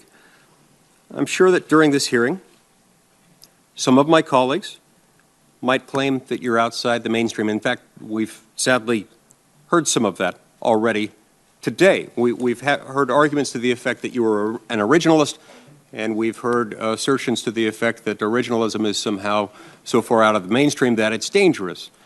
Well, I remind my colleagues who have raised such concerns or who might be harboring them that if this is the case, then they're going to have to acknowledge the fact that there's a pretty broad spectrum of people on the United States Supreme Court who they might be painting with that brush. Justice Elena Kagan, before she was Justice Kagan, when she was standing before this committee in the second day of her confirmation hearings, said, and I quote, referring to the Founding Fathers and the need to figure out what the Founding Fathers understood about particular words, about how those particular words were used by the founding generation, said sometimes they laid down very specific rules, sometimes they laid down broad principles. Either way, we apply what they tried to do. Until, I don't want to give you an exact date, but, recently. Do you see any reason to issue a subpoena at this point? Are you still considering a subpoena? No, not yet. Let's see if they get the information to us by the end of the week. And that's the unmasking information that you're seeking? Yeah, unmasking of names, Americans' names. Are you pleased? Because we have heard many times Director Comey and Admiral Rogers say, I can't comment on this, I can't comment on this, and many people are waiting for this kind of answer. Are you pleased with that? No, I'm not. This is why this investigation is going to have to go quickly. But that's what I think this is very problematic moving forward, that you can't even say whether or not people in the White House or the administration are under some type of investigation. I think that's very problematic. Director Comey said said it's possible the Russians could work to try to influence future elections. Is that something the Americans do? Well, the Russians have always tried to influence our elections, and they will continue to as long as Vladimir Putin either decides to change his ways, which I doubt that he'll do, or he's out of office. Mr. Chairman, do you think it's proper for an independent counsel to be called on to look into this now that the investigation has been publicly acknowledged? I would have no evidence. What are they going to go look at? What's an independent counsel going to go look at? Take over the investigation that Director Comey talked about. Oh, to take over his investigation? Right, to take it away from the FBI? I don't know. I'd have to think about that. Well, I mean, as long as they continue to. I mean, the FBI is an independent organization. They should be suited to do this. If I sense any problems with the investigation, then I would recommend that. But I don't see that as of now. But you yourself said that there were issues that you were upset and disappointed that there were some things he could answer directly. Why wouldn't an independent counsel? Well, I don't think an independent counsel is not going to do anything any less than what Director Comey said today.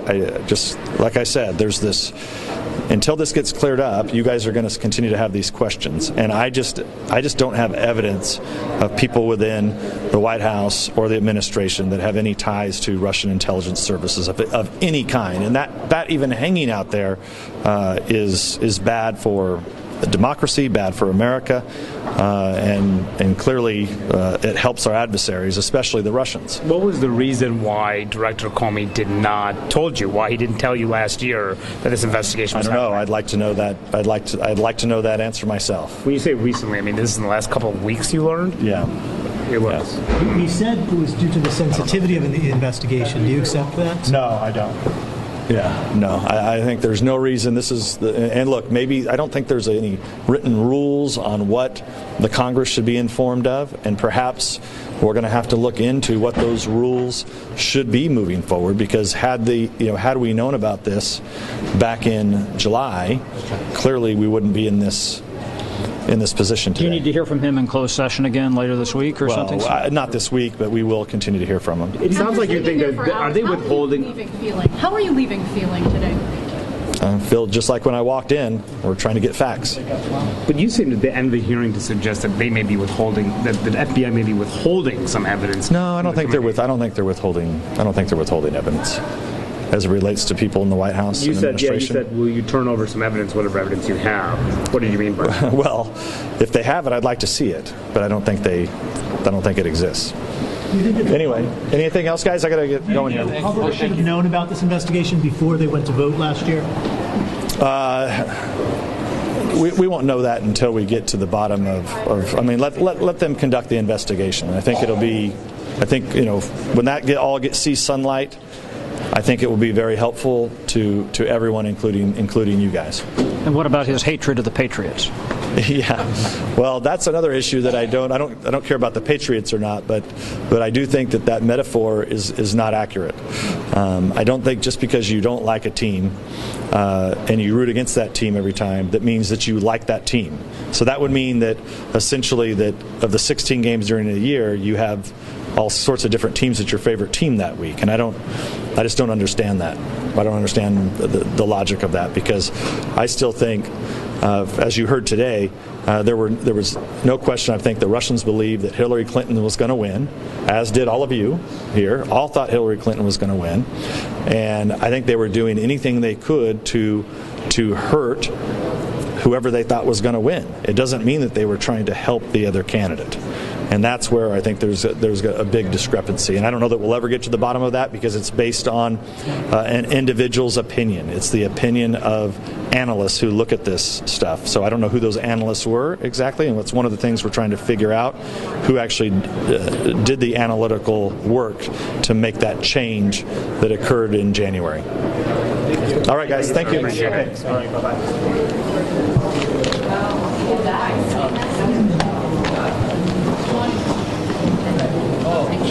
Let me call them and see if I came from shift and we were chasing Rogers down the hall. Candidates: McCutcheon 5-4, all the Republicans, counting the concurrence.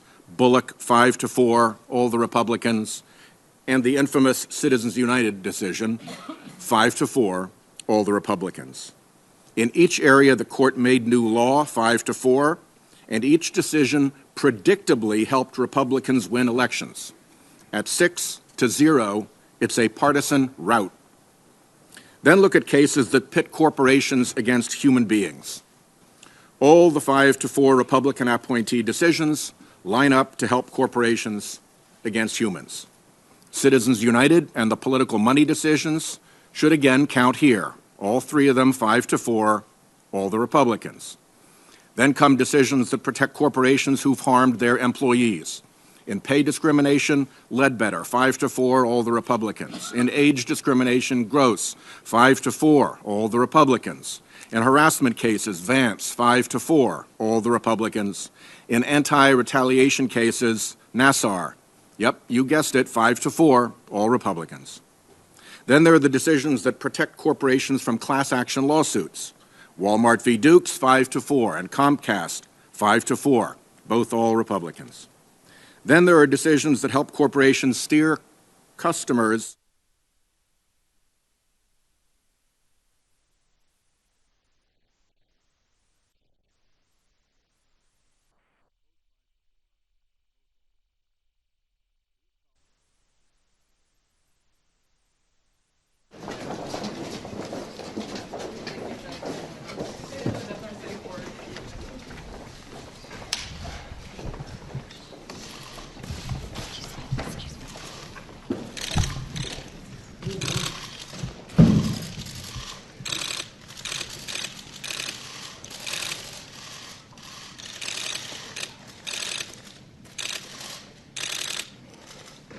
great honor to have the Prime Minister with us, and we'll be in the cabinet room in a little while, and we'll see you there too. Thank you. Thank you, press. Head out this door. Thank you. Thank you, press. Thank you, press. I need. Thank you, press. Let's go.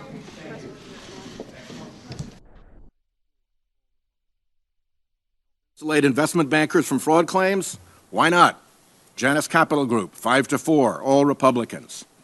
Chamber of Commerce v. EPA gave corporate polluters an unprecedented victory, again 5-4, all Republicans. That's an easy 16-0 record for corporations against humans. To me, every time seems like a lot. There's no coincidence here. Big business has law groups out trolling for test cases to go get those cases before the friendly court. The Republican politico-industrial complex piles in with amicus briefs and floods to tell the Republican appointees on the court what it wants. Republican justices are even starting to give hints so big business lawyers can rush to get certain cases up pronto to the court. It's kind of a machine. Special interests set up and fund front groups. The front groups appear as amici before the court. The amicus briefs of the front groups tell the court what the special interests want. The court follows the amicus briefs. The decision benefits the special interests, and the special interests pour more money to the front groups. On it goes like turning a crank. The biggest corporate lobby of them all is winning better than 2-1 at the court. This 5-4 rampage is not driven by principle. Over and over, judicial principles, even so-called conservative ones, are overrun on the court's road to the happy result. Stare decisis. That's a big laugh. These were law-changing decisions, many upending a century or more of law and precedent. Textualism. The Second Amendment uses the military term, arms, and talks about militias, but never mind that when the gun lobby wants something. Originalism. There's a particularly good one. Find me a founding father who planned a big role for business corporations in American elections, or one who would have countenanced the steady strangulation of the civil jury without so much as a mention of the Seventh Amendment.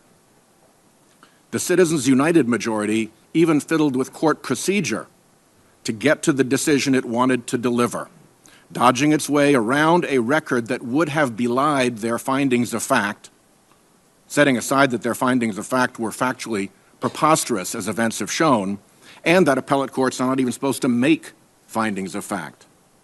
It's not just us who notice.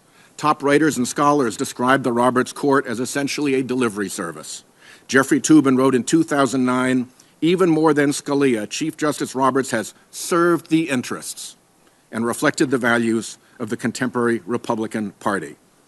Linda Greenhouse in 2014, I'm finding it impossible to avoid the conclusion that the Republican-appointed majority is committed to harnessing the Supreme Court to an ideological agenda. Norm Ornstein has described what he called the new reality of today's Supreme Court. It is polarized along partisan lines in a way that parallels other political institutions and the rest of society in a fashion we have never seen. Studies of the court's decisions show It's the most corporate-friendly court in modern history, with Justices Roberts and Alito vying to be the most corporate-friendly justice. And the American public knows something's gone wrong at the court. A 2014 poll revealed that a majority of Americans think a person won't get a fair shake in this court against a corporation. Now, where do you fit in? When Hobby Lobby was in the 10th Circuit, you held for a corporation having religious rights over its employees' health care. Your record on corporate versus human litigants comes in by one count at 21-2 for corporations. Tellingly, big special interests and their front groups are spending millions of dollars in a dark money campaign to push your confirmation. We have a predicament. In ordinary circumstances, you should enjoy the benefit of the doubt based on your qualifications. But several things have gone wrong that shift the benefit of the doubt. One, Justice Roberts sat in that very seat, told us he'd just call balls and strikes, and then led his 5-person Republican majority on that activist 5-4 political shopping spree. Once burned, twice shy. Confirmation etiquette has been unhinged from the truth.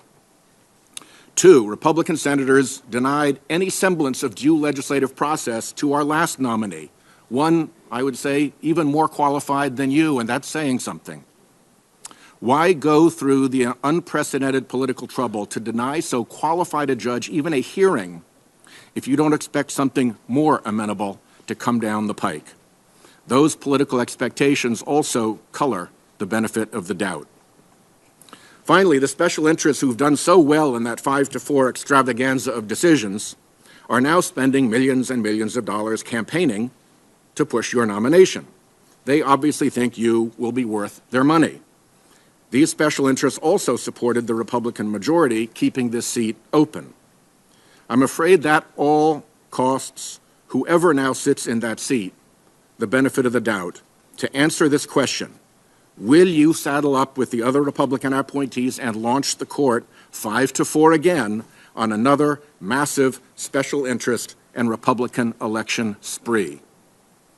I hope, whatever we may disagree about on this committee, we can at least agree that we can't have a court where litigants in these 5-4 decisions can predict how they'll do based on who they are. Because here's what it looks like now. If they're big Republican election interests, they'll win every time. If they're corporations against a human being, they will win every time. And, Your Honor, every time seems like a lot. Thank you, Chairman. B. Graham. Thank you, Mr. Chairman. There's a reason I did not do this litany with Democratic nominees that appeared before the committee. I don't think it would have made any difference in terms of how other people voted, and I didn't expect them to vote with the Republican majority, Elena Kagan and Sonia Sotomayor.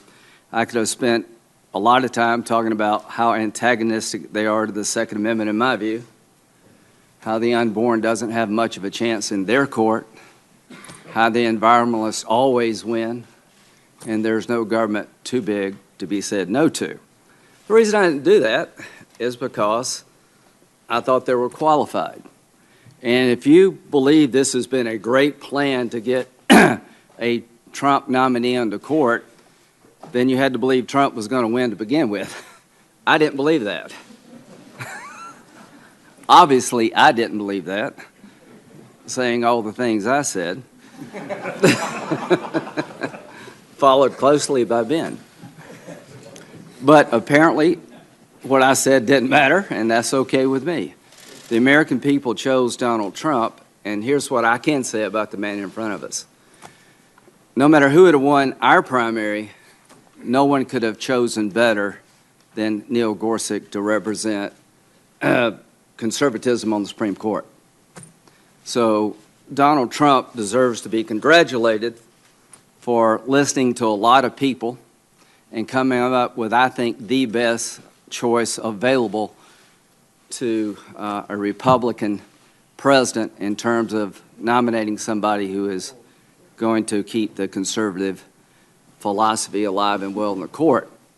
And I doubt if you'll be disappointed many times with Judge Gorsuch, but he's a pretty independent guy from what I can tell. You'll probably be more I've never been disappointed with Sotomayor and Kagan in the sense I knew what I was getting. They always vote with the liberal bloc. They're very qualified people. Sometimes the court comes together 9-0 to reject something, but most of the time, people break along the lines of where they came from. And I think Sotomayor and Kagan came from a view of the law that I don't accept in terms of who I would have chosen, but was well within the mainstream of judicial philosophy from the left. I thought they led exemplary lives, quite frankly. There were a lot of attacks on them that I didn't echo because I thought, give me a break. Really, are these the two worst women in the world? They lived exemplary lives, were highly qualified, and that's why I voted for them. I thought that's what we should be doing, and I'm beginning to wonder now how the game is played. I do remember when I voted for them, how many good editorials I got from papers that nobody in South Carolina read. I miss Harry. Harry's around here somewhere, Harry Reid. He said something nice about me. I can't find it. But he basically said that I wished more people would follow Senator Graham's lead when it comes to voting for very highly qualified nominees. He said that on the floor. Maybe that'll happen in the future. Well, time will tell. Now, as to whether or not this man is highly qualified, I'm dying to hear the argument that he's not. You may not like the view he has of the law, but I'm dying to hear somebody over there tell me why he's not qualified to be sitting here when a Republican president occupies down the street. Now, when you look at the Federalist Papers, I saw the musical Hamilton. It was pretty good. Reading his work was even better. And in the Federalist Papers 78, 87, I can't remember the number, basically what he tells us is that the role of the Senate is to make sure that the president doesn't pick someone specially favored for their state, an association to their family, someone really cronyism, I guess, is what we're supposed to be doing. And most Supreme Court justices, up until modern times, basically were confirmed with a voice vote. So things have changed, and we can't lay all the blame on our Democratic friends about politicizing the selection process. All right, everybody, Samia is coming up next for you on the Fox 10 and News Downstream.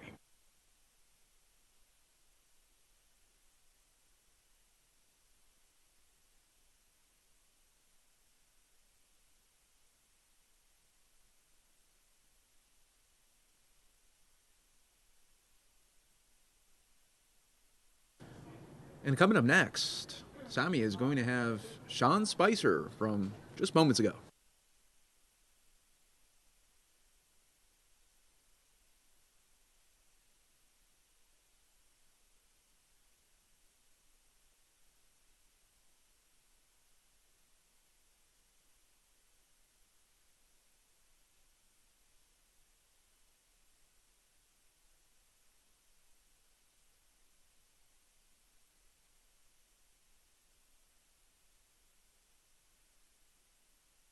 Hello everyone, Sami here. It is correct, just as Mike told you, I will be playing Sean Spicer's daily briefing for you. I know some of you guys missed it because you were caught up with the FBI Director James Comey testimony at that House Intelligence Committee hearing.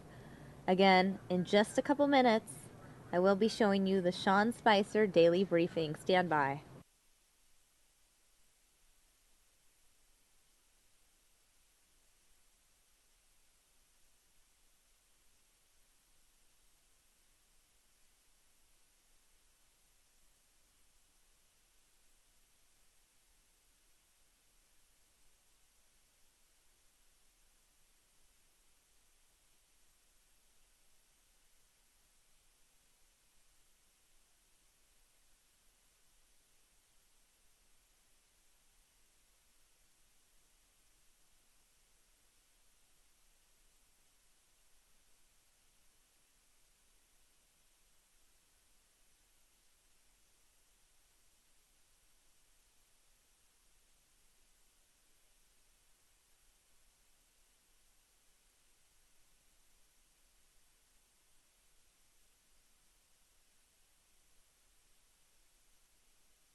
All right, everyone. As promised, we have Sean Spicer's daily briefing for you here on News Now. We are going to play it for you right here. Stand by. And one day it's kind of quiet. Good afternoon. As you all know, the president will be speaking this afternoon in Louisville, and we've got an event coming up, so I'll try to keep this relatively short to focus on what the president focus on his message for the day. In regard to the news of the day, this morning, after receiving his daily intelligence briefing, the president met with Bill Gates, the co-chair and trustee of the Bill and Melinda Gates Foundation. The president and Mr. Gates talked about their shared commitment to finding and stopping disease outbreaks around the world. The president particularly commended Mr. Gates for the Gates Foundation work in global health and health security. Generous and innovative private philanthropic groups like the Gates Foundation are critical to our mission of finding the cures for tomorrow. Also this morning, the confirmation hearings in the Judiciary Committee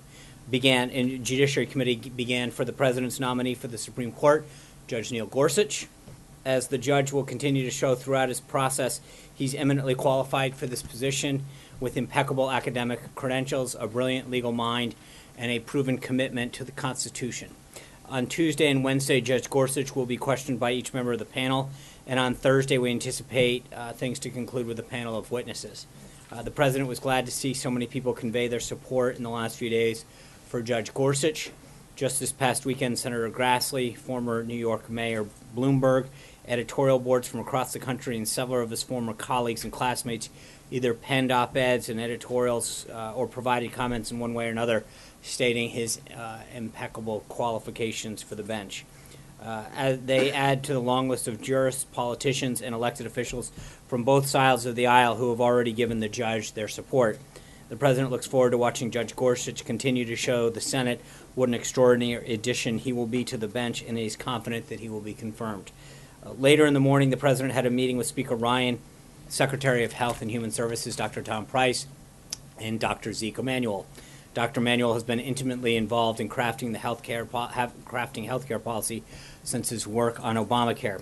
Obviously, he and the president have some differing views on the best way to make healthcare affordable and accessible, but the president also strongly believes that the health and well-being of the American people shouldn't always be a partisan issue, and he will continue to reach across party lines and listen to voices on this issue. Last week, he heard from individuals and families who have suffered from the disastrous results of Obamacare. He's previously spoken to healthcare policy groups, Republican congressional leadership, and health insurance companies. This week, he and his staff will have discussions on women in healthcare while continuing an open dialogue with members of Congress. And he will be hosting even more meetings and listening sessions in the coming weeks as he works with Congress to bring common sense reforms to our healthcare system. The president has shown that he's willing to hear from all stakeholders in the healthcare field, and he will continue to listen as the process on the American Health Care Act moves along and we pursue the additional legislative and administrative actions necessary. This afternoon, the president had lunch with the vice president, and as we speak, he's meeting with Secretary of State Tillerson. The secretary just returned from an important trip to Asia. He made it clear that America is committed to our allies, Japan and the Republic of Korea, and that we expect China to increase its role in persuading North Korea to move away from nuclear weapon and ballistic missile development and towards steps to create a better future for the North Korean people. This trip set the stage for future leader level engagement between the U.S. and China. During this meeting, he will debrief the president on his trip. Later this afternoon, the president will welcome the Prime Minister al-Abadi of Iraq. The Iraqi people have been a brave and steadfast partner in our shared fight against ISIS, al-Qaeda, and radicalism. The president will speak with the Prime Minister about how that partnership will help defeat ISIS and move into a new era in which Iraq is a force for stability and peace in a prosperous Middle East. After his bilateral meeting with the Prime Minister, the president will depart the White House for Louisville, Kentucky for a Make America Great Again rally before returning to the White House later this evening. A few notes at the end before I take some questions.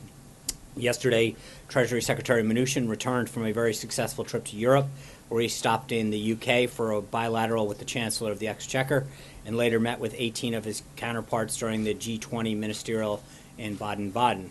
This trip gave the Secretary an opportunity to outline the administration's priorities on a number of issues, including macroeconomic policy, financial regulation, international tax, and illicit finance. During the meetings, the Secretary and his counterparts presented a platform that will strengthen our collective work on steps to promote growth and financial stability. In terms of the schedule for the rest of the week, tomorrow the President will sign S-442, the National Aeronautics and Space Administration Transition Authorization Act of 2017 in the morning, and make remarks at the National Republican Congressional Committee March dinner in the evening. On Wednesday, as I mentioned last week, the President will meet with the Congressional Black Caucus. On Thursday, the President will hold an event with truck drivers and representatives from the trucking companies and industry on health care and its negative impacts on their industry and livelihood, which just happens to be the largest employer in 29 states. And on Friday, the President will hold a Greek Independence Day celebration. We'll have further updates on all of those events later. And finally, I want to address the House Intelligence Committee hearing that is currently happening, in which the FBI Director and the NSA Director are currently testifying, and comment to the extent that I can at this time. This hearing, as Chairman Nunes noted, is the first of several that the House Intelligence Committee is engaged in, and the President is happy that they're pursuing the facts in this. As has been previously reported, Director Comey confirmed that the FBI is investigating Russia's role in interfering with the election, and let me just comment briefly on that. Following this testimony, it's clear that nothing has changed. Senior Obama intelligence officials have gone on record to confirm that there is no evidence of a Trump-Russia collusion. The Obama CIA director said so, Obama's director of national intelligence said so, and we take them at their word. However, there was some new information that came from the hearing that we believe is newsworthy about the intelligence gathering process and the unmasking of Americans identified in intelligence reports and the illegal leak of such unmasked individuals, which is a federal crime. Director Comey told the House Intelligence Committee that certain political appointees in the Obama administration had access to the names of unmasked U.S. citizens, such as senior White House officials, senior Department of Justice officials, and senior intelligence officials. Before President Obama left office, Michael Flynn was unmasked, and then illegally his identity was leaked out to media outlets, despite the fact that, as NSA Director Rogers said, that unmasking and revealing individuals endangers, quote, national security. Not only was General Flynn's identity made available, Director Comey refused to answer the question on whether or not he had actually briefed President Obama on his phone calls and activities. Director Comey called these types of disclosures of classified information a threat to national security and said he will investigate and pursue these matters to the full extent of law. He also said that the leaking of classified information had become, quote, unusually active in the time frame in question. It's also important to note that both Directors Comey and Rogers told the committee that they have no evidence that votes were changed in the swing states the president had won. I think that pretty much, until we get the ending of this hearing, I don't know that I want to comment too much further. And with that, I'm glad to take a few questions. Jonathan. Sean, does the president still have complete confidence in FBI Director Comey? There's no reason to believe he doesn't at this time. John. He said, he said that there is no information to support the allegations that the president made against President Obama at this time. So is the president prepared to withdraw that accusation and apologize to the president? No, we started a hearing. It's still ongoing.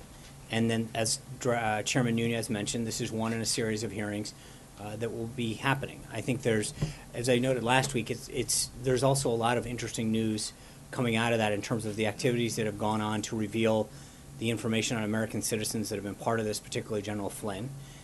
There's a lot of things that aren't being covered in this hearing that I think are interesting. That since it's ongoing, I'll leave that for now. But I think there's a lot of areas that still need to be covered. There's a lot of information that still needs to be discussed. The director also said he's investigating the links and the possibility of coordination between the Trump campaign and the Russians. Given that the president just this morning said that the Democrats made up the Russia story, Why would the FBI director be investigating a story if it's simply... I don't think that's what he said, but again, look at what... No, he did. He said that he's investigating the nature of any links between individuals associated with the Trump campaign and the Russian government, and whether or not there was any coordination. Correct. But again, investigating it and having proof of it are two different things. You look at the acting Obama CIA director said that there's smoke, but there's no fire. Senator Tom Cotton, not that I'm seen and not that I'm aware of. You look at Director Clapper, not to my knowledge. Senator Chris Coons, Democrat from Delaware, I have no evidence of collusion. I mean, there's a point at which you continue to search for something that everybody who's been briefed hasn't seen or found. I think it's fine to look into it, but at the end of the day, they're going to come to the same conclusion that everybody else has had. So you can continue to look for something, but continuing to look for something that doesn't exist doesn't matter. There is a discussion, I heard some names floated around before, that were hangers-on on the campaign. And I think at some point, people that, got thrown around at the beginning of this hearing, some of those names, the greatest amount of interaction that they've had is had cease and desist letters sent to them. So the Roger Stones and the Carter Pages? Yeah, exactly. The Carter Pages, yes. But I mean, those people, the greatest amount of interaction that they had with the campaign was the campaign apparently sending them a series of cease and desist letters. So again, I think that when you read a lot of this activity about associates, there is a fine line between people who want to be part of something that they never had an official role in and people who actually played a role in either the campaign or the transition. Julie. I just have two quick questions on the hearing today. Does the president, now that we know that there is an ongoing investigation by the FBI, does the president stand by his comments that he's not aware of any contacts that his campaign associates had with Russia during the election? Yes. Okay, and then the second one is, has anyone from the White House... Well, can I just amend the first? Sure. Obviously, just to be clear, I know that I'm trying to think through this for a second because obviously General Flynn, Right. but again, During the campaign, right, before the election. and I'm not aware of any at this time, but even General Flynn was a volunteer of the campaign. And then obviously there's been this discussion of Paul Manafort, who played a very limited role for a very limited amount of time. But beyond, hey, Jonathan, hold on. Can you stop interrupting other people's questions? Hey, Jonathan, somebody's asking a question. It's not your press briefing. Julie's asking a question. Please calm down. Julie. Are you saying then that the president is aware of contacts that Manafort... No, nothing that hasn't been previously discussed. I just don't want to make it look like we're not aware of the stuff that's Understood. And then the second thing is, anyone from the White House up to the president been interviewed by the FBI as part of this investigation? Not that I'm aware of. Mara. That you made a point of saying that Comey refused to say whether he had briefed Obama about the investigation, and also the president on his official account tweeted the same thing today. Comey made a point today of saying, please do not draw any conclusions from my ability to confirm or deny anything, but you are drawing a conclusion from that. So I think we're pointing it out. I mean, we're making a point that it is not known, and I think there's further. I mean, to everyone who was looking for a conclusion today, I think there's a lot more that needs to be discussed and looked at before we can jump to a conclusion about. Hold on, but I think the point is that in the same token, you've got individuals that want an answer. And at the same time, there's clearly a lot of information that still hasn't come out or been discussed.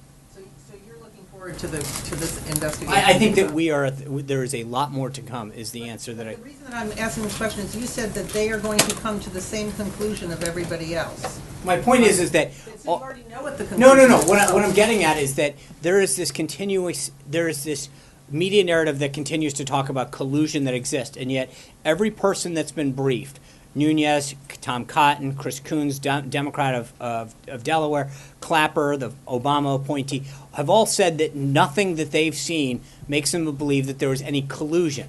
And I think there's a difference between talking about an investigation into the 2016 election, which we all know, and any evidence of collusion.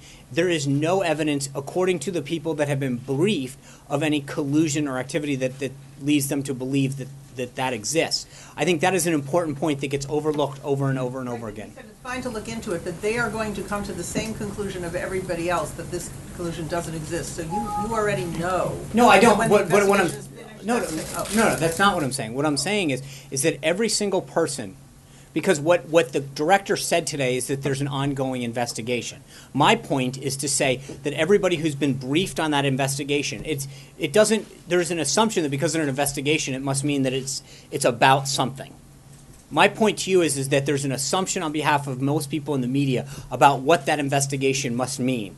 And my point to you is that despite the narrative that gets played over and over again with respect to what the investigation might mean in terms of collusion, every person, Republican and Democrat, that's been briefed on it has come to the same conclusion that there is no collusion and that that's over. So while we can talk about an investigation big picture holistically, the idea that so many people are trying to jump to a conclusion seems very, very misguided. Zeke. Two quick ones. First, just off the Tillerson briefing with the president, do you expect the invitation to President Xi for that summit that been reported on for next month to be, was that extended on that trip? Do you expect that to be taking place early April 5th, the 6th, 7th? I'll try to have more of a readout afterwards. I know that they're going to talk extensively about what he accomplished in both, Japan, South Korea, and obviously in Beijing. But I'm going to let the Secretary of State debrief the president before I get ahead of deciding what was discussed in Beijing.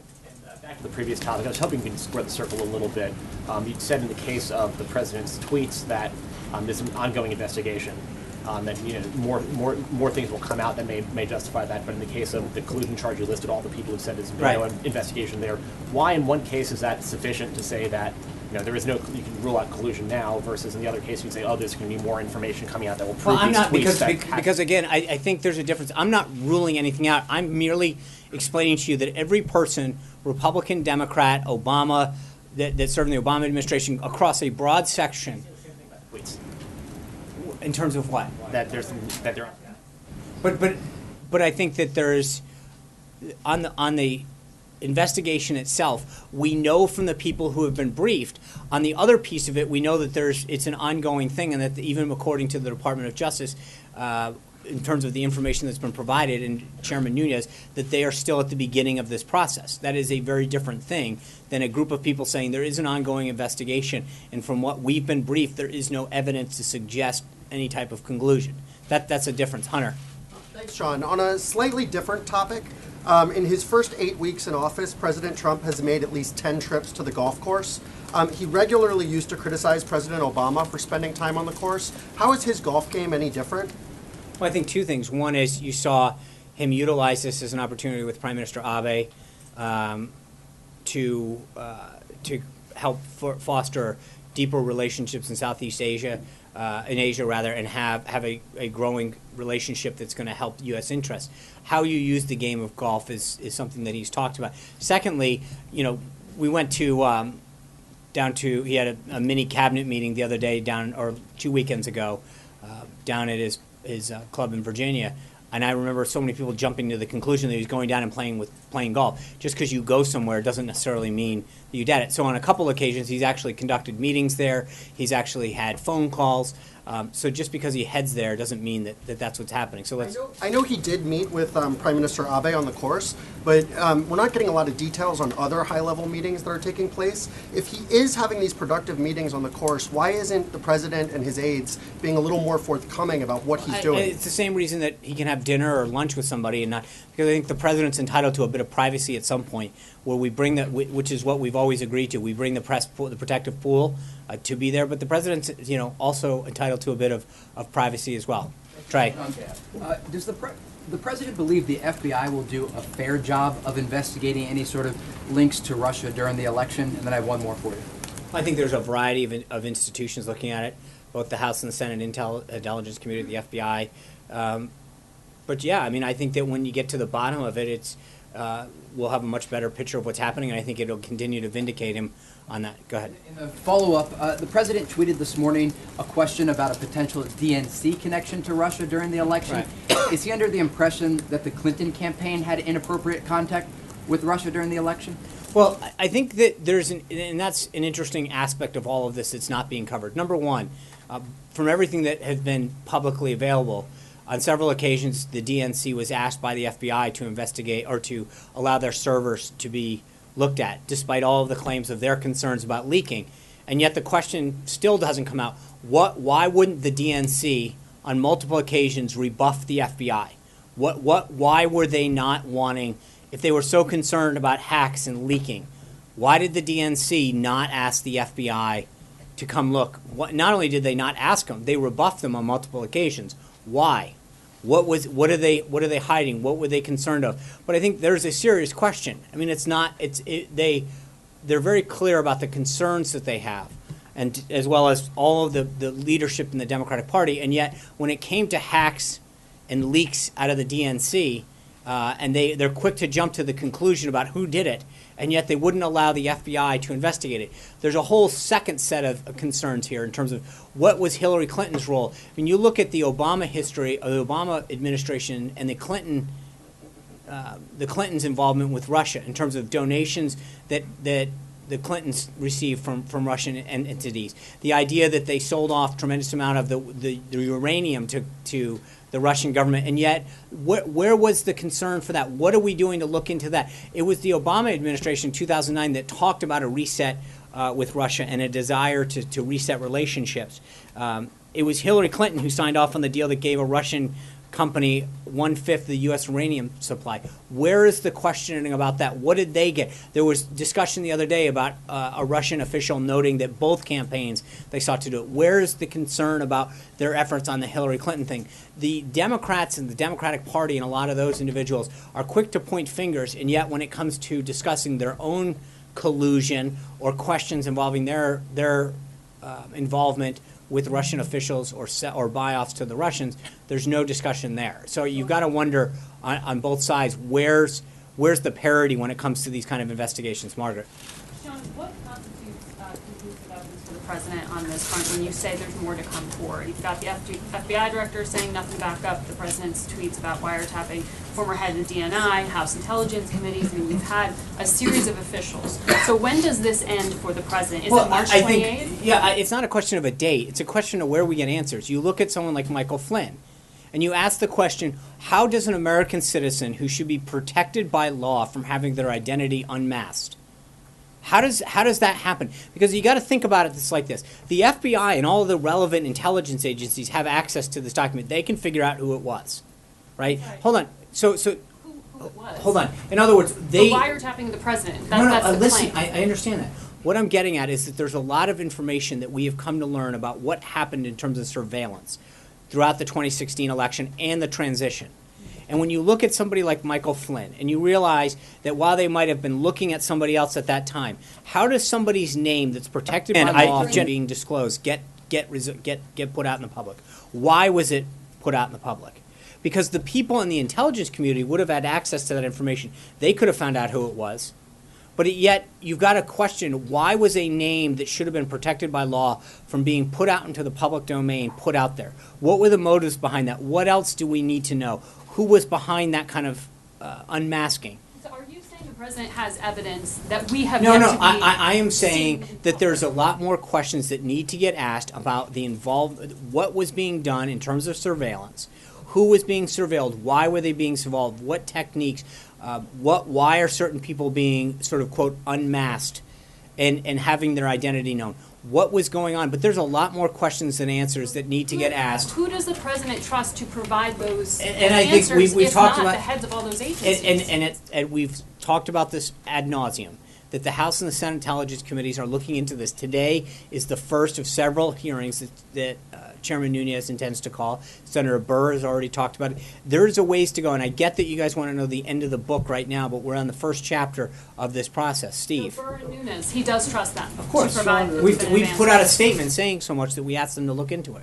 So I don't think it should come into any surprise that that's where we have noted multiple times that that's where the president believes the appropriate place in the process and the for all of these documents to go through. Steve. The president said he had a lot of meetings over the weekend on North Korea. Who were those meetings with, and what was his reaction to North Korea's test of this new rocket engine? Well, I think we continue to be concerned with North Korea's activity. That's why not only have we continued to have conversations with officials in Japan and South Korea, but continue to urge China to step in and to play a larger role in deterring both the ballistic and other missile threats that North Korea plays. I will try to have a further readout on some of those conversations, but I think there is a growing concern about North Korea. I think that is part of what Secretary Tillerson is going to be discussing with him during their meeting. you get a promise from China to weigh in more on North Korea? I think he sent a very clear signal that our policy of strategic patience is over. The President and the Secretary of State have an expectation that China employ multiple points of pressure on North Korea.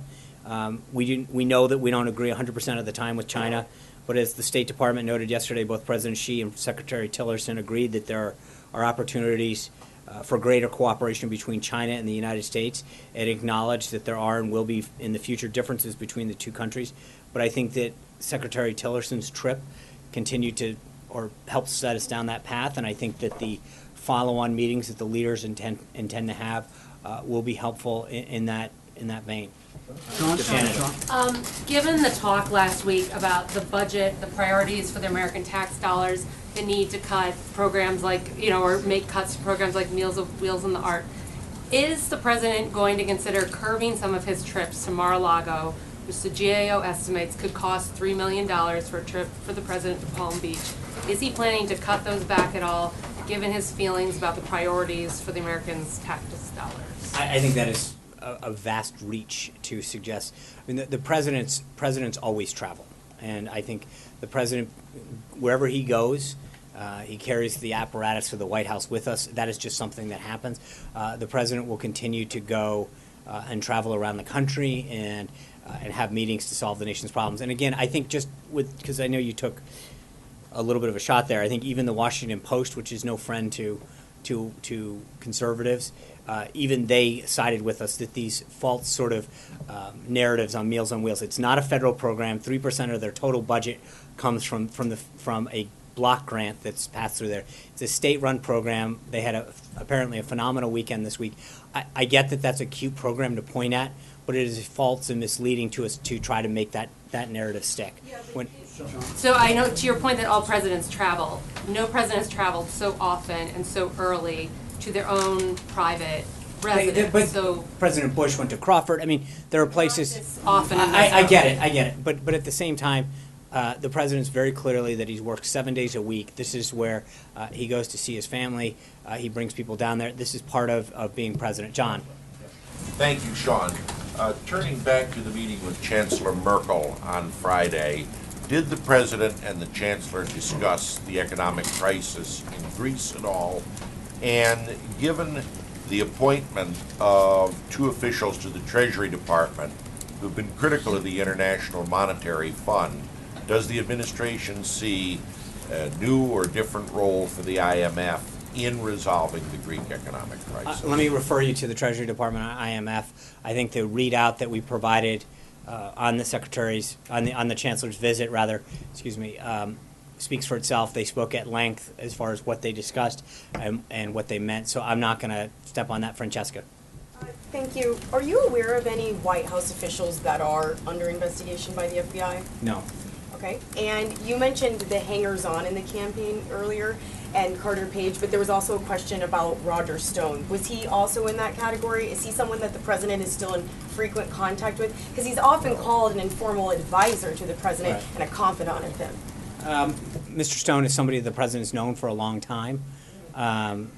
He worked briefly on the campaign, I think, till about August of 2015, from recollection. But they have talked from time to time, but I don't think any time recently. But they had a long relationship going back years where they would provide counsel. And again, I played a role early on in his campaign, but ended that role in August of 2015. And I don't know at all when the last time they even spoke was. Sean, in the meeting this morning with Gates, did the president's cut in NIH funding come up, and how does he square meeting with Gates and sort of focusing on this whole need to continue medical research, and then at the same time want to cut medical research funding by such a large amount? I mean, I know they talked about cures and health, and I think he applauds a lot of the work that they've done overseas in particular. I don't have a full read on that yet, but I'll try to get you more on it. But look, we've discussed the NIH in particular. I think that there's this assumption in Washington that if you don't spend more on a subject that you're not caring as much. When you look at some of the agencies and departments and programs that we've seen, in many cases they're not meeting their mission. And I think there are cost savings that can be achieved, and so that you can focus the dollars that are being allocated towards a more effective use of the mission at hand. But it's interesting. I mean, only in Washington do you literally judge the success of something by how much money you throw at the problem, not actually whether it's solving the problem or coming up with anything. April. Sean, I want to go to a couple of topics. One, back on wiretapping, Comey said he had no information supporting that President Obama wiretapped President Trump. So with that, you have Rep. Schiff saying things like there are half-truths coming from this president, no truths, it's dangerous, we're alienating our allies, we need to be able to trust our president. And with that, I'm going to ask you, and I need an answer for this, how do you regain trust, as some view him as the boy who cried wolf? I think if you're citing Adam Schiff's political diatribe at the beginning as some sort of sense of, I mean, he literally went off. You want to talk about, hold on. You want to talk about a series of mistruths and misdirection. I think if you look at that opening statement, it was filled with those. So I don't need to use that as some basis for having to respond to. It was, I was watching a lot of the reporter response on Twitter initially to his sort of diatribe, and I think there were several folks that talked about how he's mischaracterizing and taking things way out of context. So to use that as the basis of some kind of authoritative... saying there is no information. I think and at this regain point, the and trust again, I think, April, I've addressed this multiple times, at this point, we are at the beginning phases of this, and we have ways to go. John. I asked specific on the budget. Yeah. Okay, on the budget. How, and this is kind of going back This is number 3 now. Not really, it's number 2, thank you. How is the president contributing to his own goal of reducing spending, the deficit and the debt, in his management of spending here at the White House? Well, there's a lot. I mean, we've used the White House, when it looks at a total percentage of the budget, is minuscule. I think that to ask that question is somewhat ironic after seeing Director Mulvaney sit up here the other day and talk about the savings and the cost-cutting measures that we've seen across the entire budget. He sat up here and got grilled on that. And answered effectively how the president is looking at efficiencies and duplicity in all programs throughout government.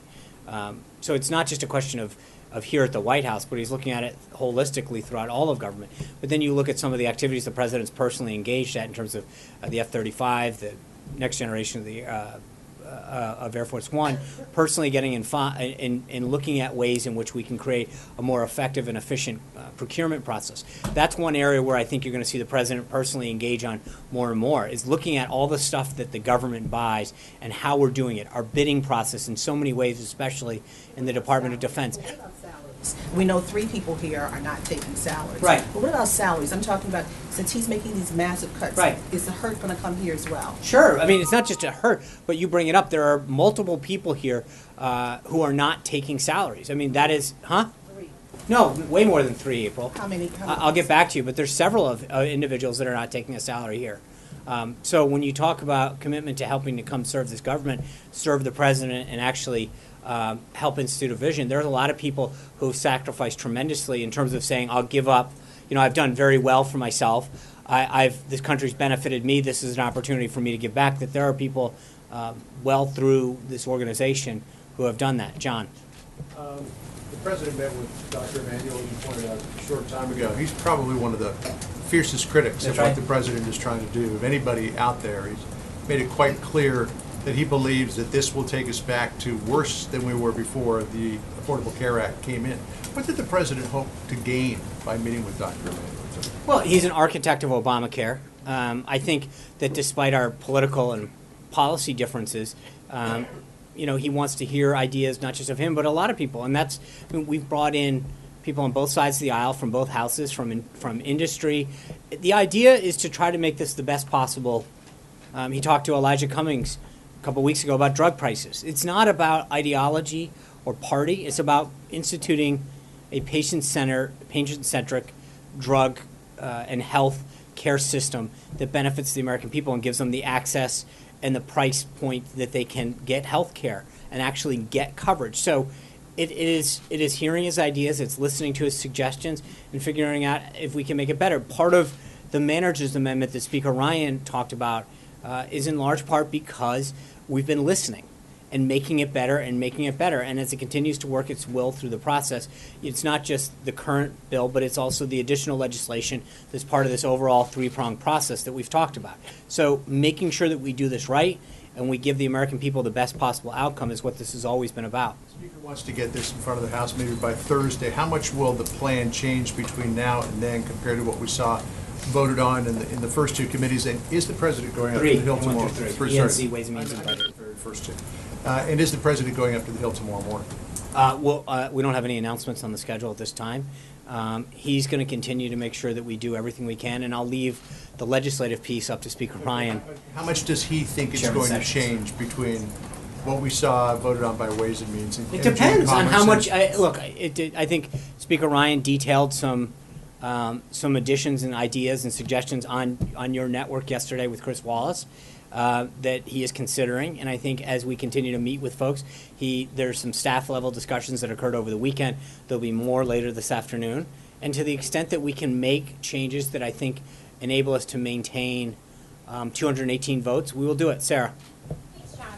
There are a number of the president's supporters on the Hill and elsewhere who worry that the president's refusal to drop the whole wiretapping issue will eclipse some of his other accomplishments. What message does the president have for his supporters who worry that this could be a rabbit hole that might diminish the other things he's trying to do, like health care? I think there'll be a lot of accomplishments, so they don't need to worry.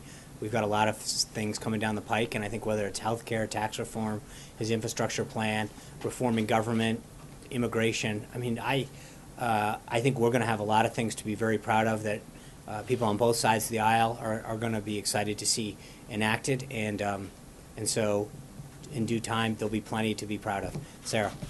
You dismissed Paul Manafort as sort of an incidental figure in this campaign, but he worked for the campaign for 5 months. He was the campaign chairman. He was there for a number of pivotal decisions. So I'm wondering, how is that insignificant, and is the White House aware of any contacts between Paul Manafort and Russian operatives or suspected Russian operatives, and is that a cause for concern? Well, just so we're clear, I'm not dismissing Paul Manafort as a hanger-on. I was noting some other folks, as Jonathan pointed out. With respect to Paul, though, I believe, and again, I'm not looking to relitigate the election, but I believe Paul was brought on sometime in June, and by the middle of August, he was no longer with the campaign, meaning that for the entire final stretch of the general election, he was not involved. And so to start to look at some individual that was there for a short period of time, or separately individuals who really didn't play any role in the campaign, and to suggest that those are the basis for anything is a bit ridiculous. So are you saying it wouldn't be cause for concern if we found out that Paul Manafort was in contact with Russian operatives or suspected? No. I think that, but to intimate, right? No. But to intimate that somebody was there for 8 weeks and definitely not there in the final 3 months of the campaign, played some kind of lasting role that influenced. Again, you realize, I think somewhere between August 12th or the 15th was when he ended his affiliation with the campaign. So my point is to suggest now that if you look at the final 3 months of the campaign, where none of the individuals in question that Democrats brought up over and over again today were affiliated with the campaign, to suggest that somehow shows some high-level collusion is a bit of a stretch, to say the least. And is the White House aware of any contacts between Paul Manafort and Russian operatives or suspected Russian operatives? No. Join in more. Sean, you've been really critical of reports that are based on sources in the past. Today, it seems like the two headlines that we got out of the committee were, one, an official confirmation directly from the FBI and the Justice Department that there is an ongoing criminal investigation into whether associates of the sitting president had contacts with Russia and Russian operatives, and whether there was any coordination between those. And the second headline being that there is an official, you had questioned in the past, previously a couple weeks ago, when there were reports in our paper and others that the FBI director was indicating that there was no support for the president's tweets. You said, well, those are just reports, those are not coming from his mouth, he hasn't said it. Okay, we've now got it from his mouth directly in open testimony that there's no evidence that he has to support the president's tweets. I guess the question is, do those two facts, which are now on the record and not attributed to anonymous sourcing, does that cause this White House any concern? And how come you treat the latter, the one about wiretapping, you want to say that's just in the early stages, but on the former one, you want to sort of come to the conclusion that the investigation is sort of gotten to the point where you don't have to worry about that because that's all said and done and everybody's come to the conclusion on that. So that seems like you're treating both of those pieces of news very differently. Well, first, I think your headlines are bad. I'm glad to rewrite. I'd be glad to if you guys are looking for some help. I'm for a job. Our services are at the New York Times disposal if it comes to writing headlines, and we could probably do a couple things on stories too if we're willing to go there. I think because there's a big difference. One is literally talking. There's a big difference. Everyone keeps conflating that there's an investigation into the 2016 election. Got it. No disagreement there, right? But I think that there's a question about collusion between anybody. And my point has been to say over and over again, to the dismay of every one of you guys, is that when the people who have been briefed by the FBI about collusion between individuals, the answer continues to be no. And at some point, take no for an answer. When these people, both sides of the aisle, Obama appointees, elected Democrats, elected Republicans, say no evidence suggested, at some point, it's not just about me, it's about you. Take no for an answer and realize that the people, while you can have an investigation, it doesn't necessarily mean that you have to jump to the conclusion that, it must be about the collusion between those two things. They've talked about this for a long time. The 17 intelligence agencies have talked about an ongoing investigation into Russia's involvement in the election. That's vastly different than jumping to the conclusion and saying that there must be somehow, therefore, a collusion between individuals on one side. They don't talk about all of the Hillary Clinton collusion that may or may not have occurred, and that was a subject that came up with a Russian official, and yet that has not gotten pursued once. There were 0 minutes paid on the evening news the other night when that Russian official said that they attempted to reach out to both campaigns. 0 minutes. I know. See, I'm an equal opportunity whack. Does the president need to take no for an answer in the same way that you're urging? No, because one is a bunch of people who've been briefed who are saying we haven't seen anything, and one is an ongoing. And because when you ask them, they are getting it. The president was very clear, and I think there's continuing to be a very, very literal interpretation of his tweet, which is whether or not there was wiretapping. The president understands that you don't literally wiretap people the same way that you did in the 70s and 80s with wires and things in the top of phone. So, right. Director Comey didn't focus on wiretapping. He But again, I think that we are still at the beginning phase of a look as to what kind of surveillance occurred and why. And that there's a question about what leaks occurred, why they're happening. And again, just Director Comey's, because I believe one of the big headlines that should come out of today is that when he talks about the unusually high amount of leaks that are coming out of this and classified information leak, that in itself should be a question. Why is so much information being leaked out now? What are the motives behind it? Who is doing it? And is it threatening our national security? Which I do believe the answer is yes.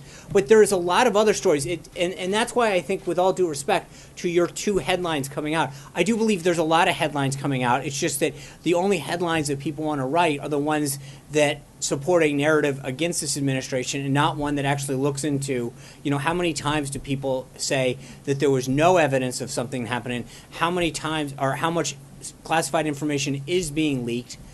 There's a lot of headlines that should be written today about a lot of the stuff that's ongoing. And I know that we have an ongoing hearing, but there's a lot of other things that need to get discussed and aren't happening. Why did the DNC not let the FBI look at their servers? Why has that story not getting in? Because I would assume that if somebody was victim of something, which they've yelled from the rooftops. Hold on. I'm sorry. I'm curious. The implication of that is No. The question is, why is none of that being looked at? I don't know but my point is that not to draw an implication, but to merely ask a question. Which all I'm getting at is that suddenly none of the questions regarding any of this seem to get asked or answered or explored, and yet you won. You're here, Brian. You get the same treatment that Jonathan does. That doesn't mean you get to jump in. So the answer that I'm getting at is why are none of those questions being asked? Why is no one taking no for an answer when it comes to all of these individuals saying that they've seen nothing? But there are a series of headlines that I would suggest need to get written, and frankly, stories. I'm glad to do that, as I offered. George. I'd like to try to clarify two things. In the future, when you from that podium read from news articles or cite news articles, can we assume that you're vouching for the accuracy of those articles? I think merely reading a story that's in a paper is not vouching for it, it's reading the story. It doesn't put a White House in front. No, I think reading a series of things when asked a question, where is this narrative coming from, and citing a multitude of stories that are in the public domain is not necessarily endorsing everything. I read that's a silly, assertion. We're reading stories that you and your colleagues, and not necessarily you at National Journal, have put out, but that several people in here whose publications have put something out. Simply recitating those things is not an endorsement. The second thing is, when you talked to the British about the GCHQ thing, did you tell them that the White House would not raise that again, or can you talk about that conversation? There was merely an explanation of what we did and why we did it, which is what I just said to you, and that was it. Simply that. Thank you guys for that. We'll see you tomorrow. Hopefully some of you get a chance to go down today. If you don't, we'll have a readout. Thank you. Meaning I can write her piece in almost. And that is the end of the White House daily briefing. Here is a live look at what looks like a stakeout coming from Washington, D.C., following the James Comey hearing and the Neil Gorsuch hearing. Now, many of you guys were tuning in live here on News Now for the Comey hearing, and as a result, you were not able to catch the Gorsuch testimony. Well, we're going to play that for you a little bit later on here on News Now. Gorsuch opening statements. We'll have that for you on News Now. In the meantime, though, I do want to show you this video. We are going to step away from politics for just a second, but we're not exactly stepping away from the topic of things related to Donald Trump. Let me tell you why. It's a sports story related to the Super Bowl, related to Tom Brady, the New England Patriots quarterback. That was Trump's team. Well, in case you forgot, Tom Brady's jersey went missing, and they finally have recovered the jersey, apparently in Mexico, and police in Houston held a press conference earlier today. I'm going to play that for you in case you missed it. Stand by.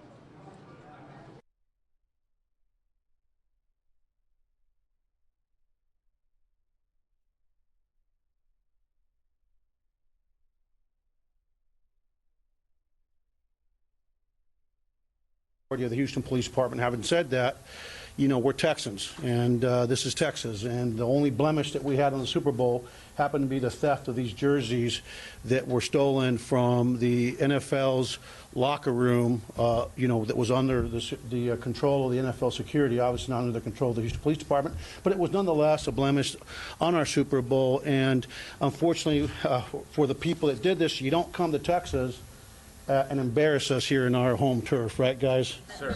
So we decided that we're going to try to put this together. So again, good morning. As you all know, we've been getting a lot of media calls in the office this morning with information about this case after a national reporter tweeted about the recovery of Tom Brady's jersey from our Super Bowl here a few weeks ago. I want to make sure that everybody understands that the jersey is in the hands of the NFL and the FBI. It is in Boston. But the reason the jersey has been recovered is because of the men and women of the Houston Police Department and their outstanding work. The Houston Police Department's Major Offenders Division has been the lead agency on this investigation from the beginning after it was learned that this jersey was stolen after the Super Bowl. It was reported missing from the Patriots locker room immediately following the Super Bowl. Since that time, our investigators have worked diligently trying to develop leads as to where this jersey may have gone. Again, it was not our highest priority, but nonetheless, the only blemish on the police department in our estimation on the Super Bowl was the theft of this jersey. And so they worked to find the jersey. And along the way, obviously, they worked closely with the NFL, the Patriots, and the FBI, and the Texas Rangers. Our investigators actually developed information from an informant here in Houston, that led them to Mexico. That led them to believe that the jersey was actually in Mexico. And quite frankly, as a result of that investigation, we were able to work with the FBI and Mexican authorities to respond to the suspect's last known location or known location and look for the jersey. The jerseys were subsequently recovered. The jersey was subsequently recovered along with the jersey from Mr. Brady from Super Bowl, I believe, 49. That had been previously gone missing from that Super Bowl, were recovered in Mexico and taken by the FBI and NFL security again to Boston, where efforts are being made right now to authenticate the jerseys. We're highly confident that these are in fact the jerseys based on our investigative efforts and based on all the information that these fine men and women of our police department uncovered. However, those tests are ongoing in terms of the authentication of the actual jerseys, and as soon as those results are in, we will get it out to you, and I'm sure that the FBI, our partners, and the NFL will work with us in getting it out to all of you. And as I said earlier, and I said before, this was not the highest priority, but it was still important for us to solve this case because of the national and international attention that it brought, and it seems that there's a lot of interest in it. But we want to keep things in perspective in our department. We had a young woman shot and killed this weekend in Houston in a car. We've got a lot of crime, not just here in Houston, but around our country. We have violent crime going up nationwide. My old city of Austin, where I came from, has an extremely high spike in violent crime, and that's happening around the country. And so let's keep this in perspective. After we speak today, we probably won't speak about this anymore, other than once the prosecution continues with our partners at the U.S. Attorney's Office. It's done a fantastic job of working very closely with us here in Houston. We fully anticipate charges being brought against the suspect in this case. But again, I just want to keep things in perspective. It was a jersey and now two jerseys. And now the only thing I will just add to that is I just hope that the NFL security takes a look at, because they are the ones responsible for security in the locker rooms, they really need to check their protocols and their efforts, because this is at least two jerseys that we're aware of, and obviously it required a response from the Houston Police Department and other partners to recover them. And quite frankly, they're going to end up where they belong, which is in the hands of Mr. Brady and his family and his colleagues. And so with that, I want to thank again our partners with the U.S. Attorney's Office, the FBI, the NFL, and the Patriots, who have been good partners in this. But I especially want to thank our men and women here at the Houston Police Department's Major Offenders Division, that but for their investigative efforts and prowess, and I would say excellence, those jerseys would still be in Mexico. Now again, this investigation is ongoing. Obviously, our partner at the U.S. Attorney's Office is preparing to prosecute vigorously the person responsible for this, so we are going to be limited in exactly what we talk about. So with that, I'll open up to questions. What kind of charges could this person face?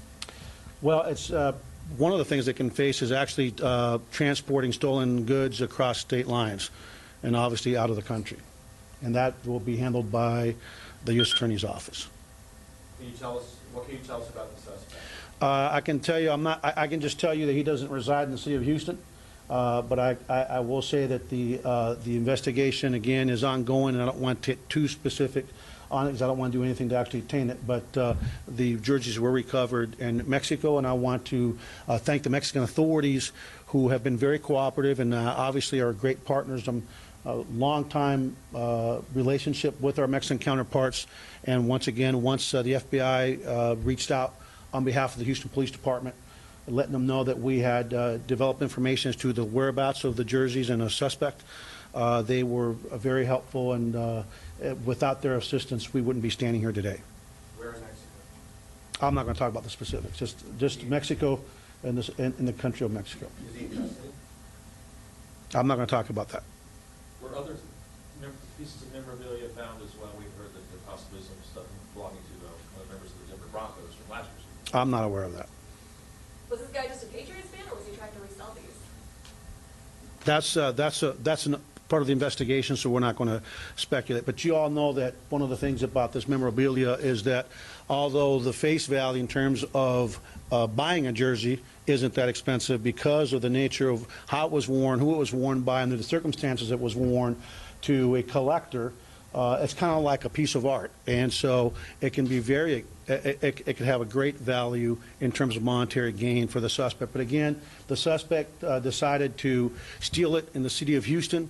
And thanks to our major offenders division, you know, it's like the Texas bravado. He came to the wrong state, you know what I'm saying? So you don't come to Texas and you don't steal when the eyes of the world are upon our state. And again, I'm very proud of our team that went out and found the suspect, and as a result, it's been recovered. Chief, you made a call for video. Did that play a role at all? Videos are part of the investigation, and it will be part of the evidence at some point. But again, it's a collective effort that started it with the Houston Police Department Major Offenders Division, and ended with our partners at the FBI. That again, they've got the league at, and they've got resources overseas, and that's the way it's supposed to work. We reached out to them, and I really want to reach and just call out. Special Agent in Charge Perry Turner here locally. He and his team are just great partners. We have a great working relationship, and I think that the relationship between the field here in Houston and across the country and their local SACs are very strong, and their headquarters probably could learn a lot from the way we get along here in the field. So it's just a great partnership. One more question. We can't get into too many more specifics. Did the suspect follow a coach in? There was a report that he might have followed a coach in the locker room. No, I can just tell you that the suspect had access to the event, and I'm not going to say any more specifics other than he had legitimate access to the event, and it wasn't as a ticket holder. Okay? You mentioned that this wasn't the top priority. Can you talk about resources that went into this?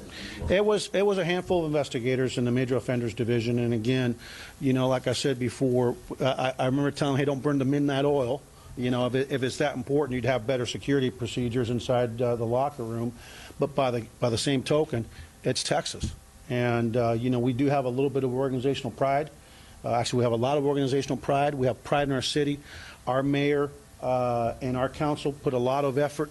This city, this community, put a lot of effort into welcoming the entire world to the city of Houston. I think that we really showcased what a Super Bowl is supposed to be like. We showcased our city, and the really only blemish was, you know, this theft from the locker room, and so our folks took it upon themselves. And this guy actually said, Matt Slinker, that if it can be found, it will be found by the Houston Police Department. And you know, now I'm trying to get him to tell me the lotto numbers for next week, but he won't tell me because it's like he looked in that magic 8-ball, and you know, it's you know, we're happy that we recovered it, but we're ready to put this behind us. We're ready to turn it over to the U.S. Attorney's Office so they can prosecute it to the full extent of the law. And if not, we've got obviously the DA's office and Kim Ogg, who's more than capable to pick up the ball if she needs to. But I think I'm confident in the U.S. Attorney and their abilities to charge federal charges on this case. Any timeline on when you first got the information and then when you actually recovered it? Who are you with? You don't watch our channel? No, I'm too busy working. Too busy working. We began immediately. Yeah, the second that we found that it was brought to our attention, we opened an investigation, and along with the Rangers that were obviously the Lieutenant Governor offered up their assistance, but it really was primarily an HPD investigation with our Major Offenders Division, and they started working fast and furious with a handful of investigators.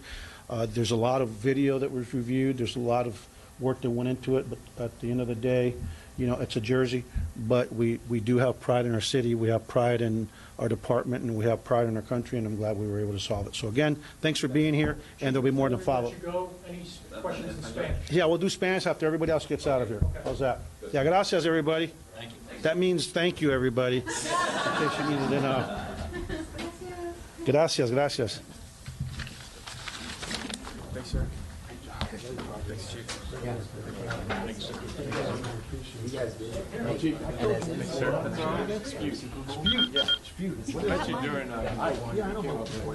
It's Spute is Texas. Never been.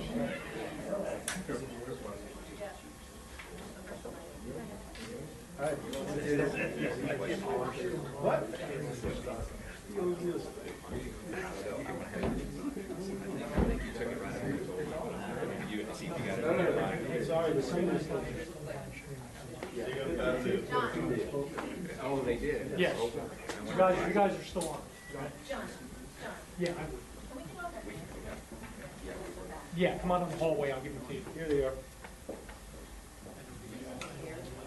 Huh? Work commandments, you know, it's part of the job.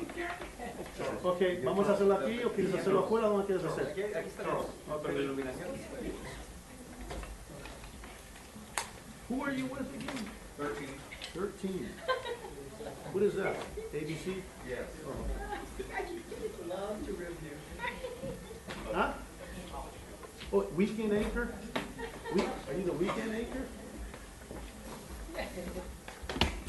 So you thought if you got in a few more questions, they'd make you the weekday anchor? Or? No, I'm really quite happy with that. You know, just giving you a hard time. Yeah, I know. I was telling Tom. He's a joke. Okay, guys, ready? Vamos. ¿Cómo se dice jersey en español? ¿La qué?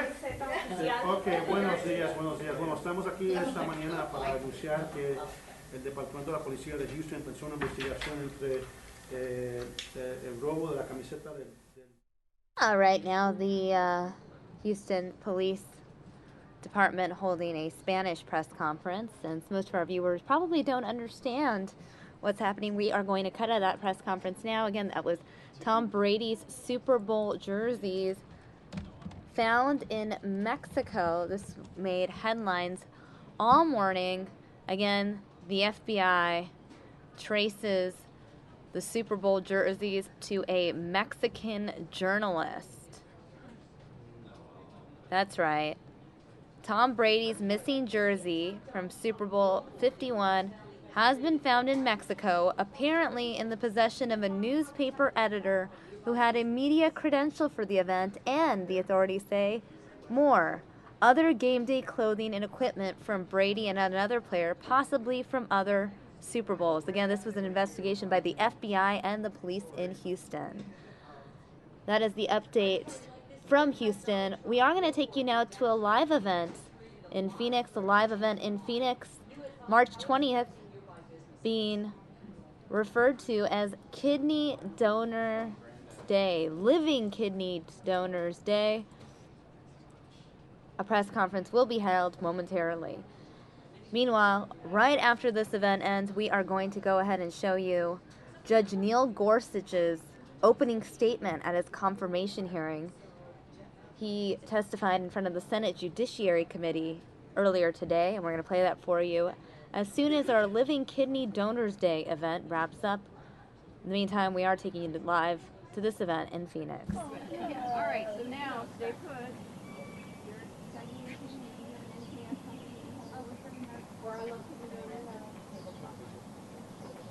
There you go.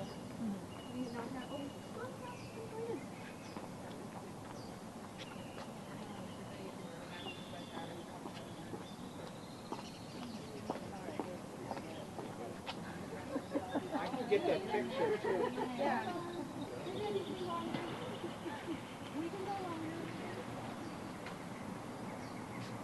I can get you. My husband to take it. Move to the couple. That was mine. That was mine. I'm kind of cool that was there. I know. That's a great shot.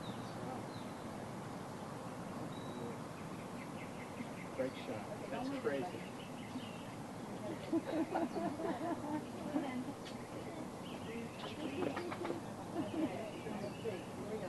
All right.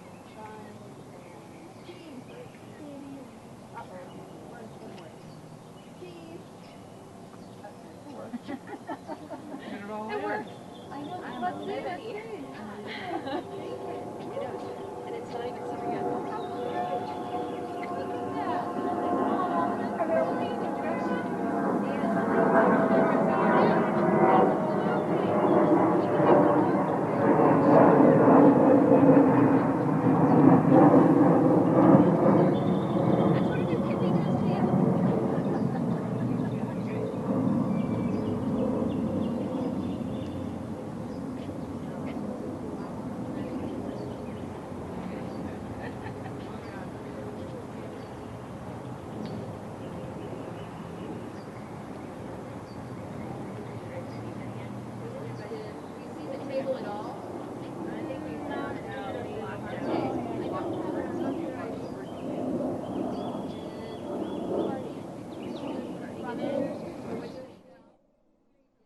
Again, guys, we are waiting for the start of this press conference. Representative Heather Carter holding a press conference proclaiming that March 20th will be Living Kidney Donors Day.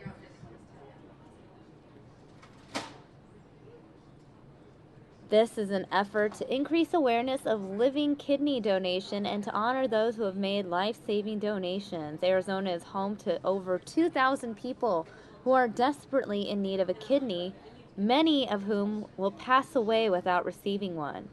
It is heartbreaking to see end-stage kidney disease patients nationwide wait in line for 3 to 5 years to receive transplants.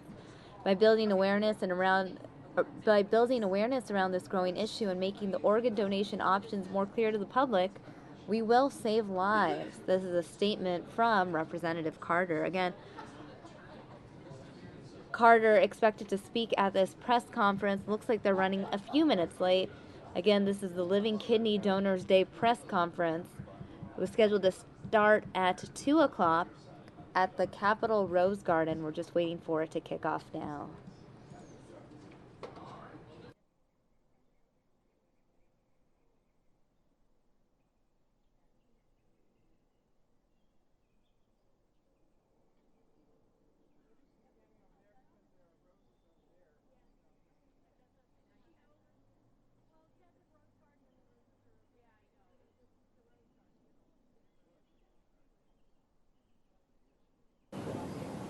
That's what, 10, 15 years ago there were roses here?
Okay, yeah.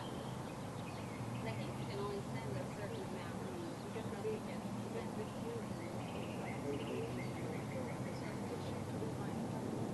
Oh, anyway you want.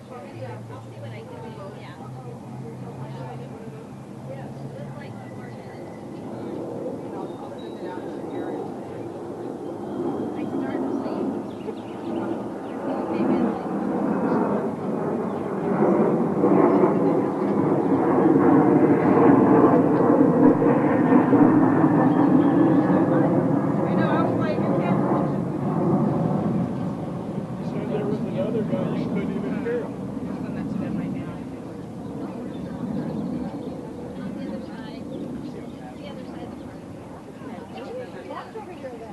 like I know, we're like kind of, here, let's do it over. Yeah, we're not really too loud. Okay.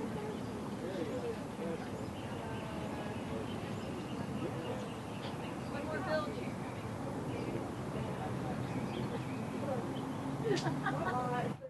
All right, looks like they are a little behind at the Living Kidney Donors Day event. I want to give you guys a live look at this feed that we have coming in, we're on Gorsuch watch, awaiting the sighting, the possible sighting of Judge Neil Gorsuch following day one of his Senate confirmation hearing. Again, Gorsuch watch underway here. We'll show you this feed for a little bit in case we have a sighting from the Supreme Court nominee.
I don't think we brought a copy of the proclamation, did we? I don't have one. Risa, do you have a copy?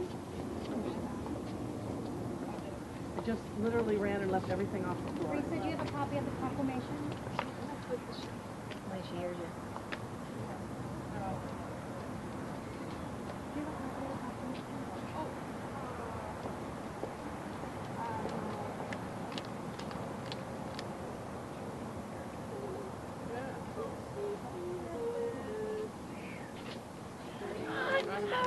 Are you done with your competition? I'm done. It was this weekend. Congratulations. Was it? Well, I saw you with the Calicorns. I thought it may have just happened. Oh, you didn't take pictures. Heather posted a picture to do your hair. I'm Okay. like full on. You can see all of me if you want. Oh yeah, I got the pictures.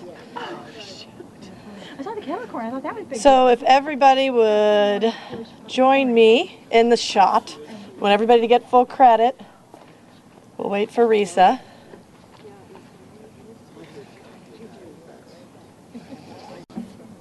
Thank you so much for being here. And if everybody would kind of squeeze in, we'll probably closer. We'll probably have a couple. How's that? How's that shot? Is that good? Okay. First of all, thank you so much for coming out today to celebrate the incredible gift of life from living donors. We actually have today with us many donors and recipients of a living kidney donation program. So I want to share with you a few statistics that I think are really important for the general public to understand. We have over 2,000 people in Arizona and over 100,000 people nationwide who are in need of a kidney transplant today. And 70 Arizonans have been waiting for a kidney transplant, actually die, unfortunately, each year.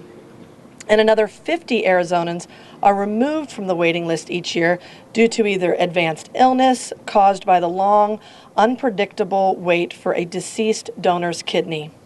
And our nation's organ shortage dictates the destiny of these kidney patients. And their only hope is to get their name off of the top of the list before it is too late. And living kidney donation, which is also known as LKD, can end this life-threatening wait. And most healthy people do not realize that they can impact somebody's life today by donating one of their kidneys to someone in need.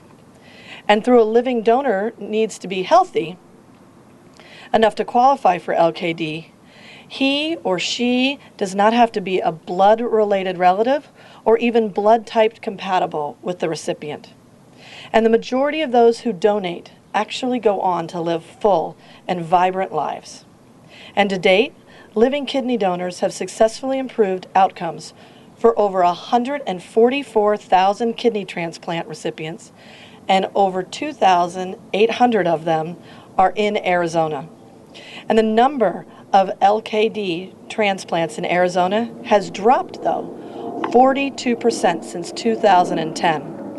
And today we have with us Risa, who started Transplant First Academy. And that organization is committed to increasing awareness and improving the lives by recognizing living kidney donors who give kidney patients hope for a better life. And whereas LKD is not for everyone because there are risks, those who participate lead the way in this life-saving opportunity. So today, we resolved in the Arizona House of Representatives that March 20th, 2017 would be the day to celebrate this incredible gift. And so, if I may, I would just like to share a personal story of one of my near and dear friends and constituents, Katie Walker. And her story is incredible. This is a woman who stepped up for a call from the need from the community from our elementary school principal who needed a kidney. And while the call went out to the entire district, Katie graciously put her name on the list to be tested. And while she was not the first person who was a match for our principal, she eventually became the person who not only matched our principal's need, but was able to donate that incredible gift of life. And today, both of them are able to lead a healthy, happy, vibrant life. And because of that completely heroic and gracious gift, 2 families are better off in the state of Arizona. So we hope that today, that is just an example that other people can strive to donate their kidney if they are so willing to do so. It's not an easy task. It's not a small task, but it's an important task. And so for that, I am grateful for everybody who has decided to make that choice and grant life to somebody. And for the recipients who are with us today, Risa, I want to say congratulations. And we know that your work will do tremendous good for many citizens, not only in Arizona, but across the country.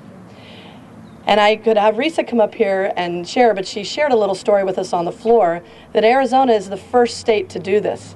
And so other states are anxiously awaiting to do the same. But this is really good news in the state of Arizona, and I'm proud to share this news with the constituents. So thank you. I can stand for questions, or would anybody like to make a few words? Want to say about the organization?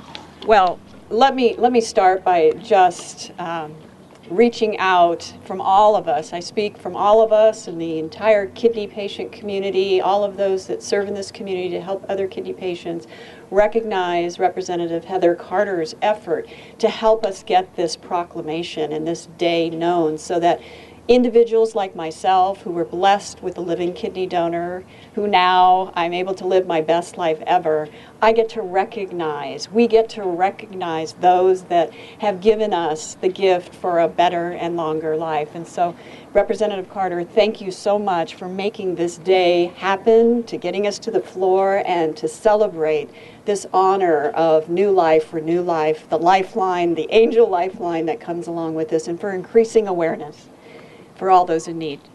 I need your name. Risa Simon, founder of the Transplant First Academy, and also a recipient, live donor kidney recipient. Transplant recipient. Anybody want to say a few words? Just say a few words. Good. Hi, my name is Michelle Fulcher, Fulcher, and I am a living kidney donor. I did so because there is great need out there, and each of us has the ability to make a difference in our little corner of the world. I chose to make my difference that way. Through a paired donation process, I was able to save my husband's life as well as others I don't even know, I may never meet. My gift came from my heart. It's something I was driven to do. I didn't ask questions right away. I just said yes and asked questions later. Anyone who has the capacity to love and to give and to help their community, I'd encourage to do the same thing. Speak with your doctor, your family, your friends. If the decision is right for you, please proceed. Giving the gift of life is the best thing I've ever done in my life. To this day, when I speak about it, 8 years later, I'm still moved by the generosity of others in my community, those standing behind me who have done the same thing. Those that see a need have made a difference, and you can too. We appreciate your support and the gift of life that you're able to give to others. Thank you. Thank you. Anything else?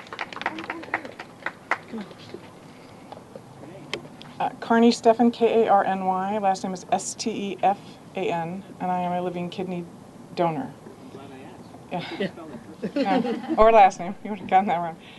I donated kidney in 2009. In 2008, I received an email from someone I knew who they were, but they weren't a friend of mine.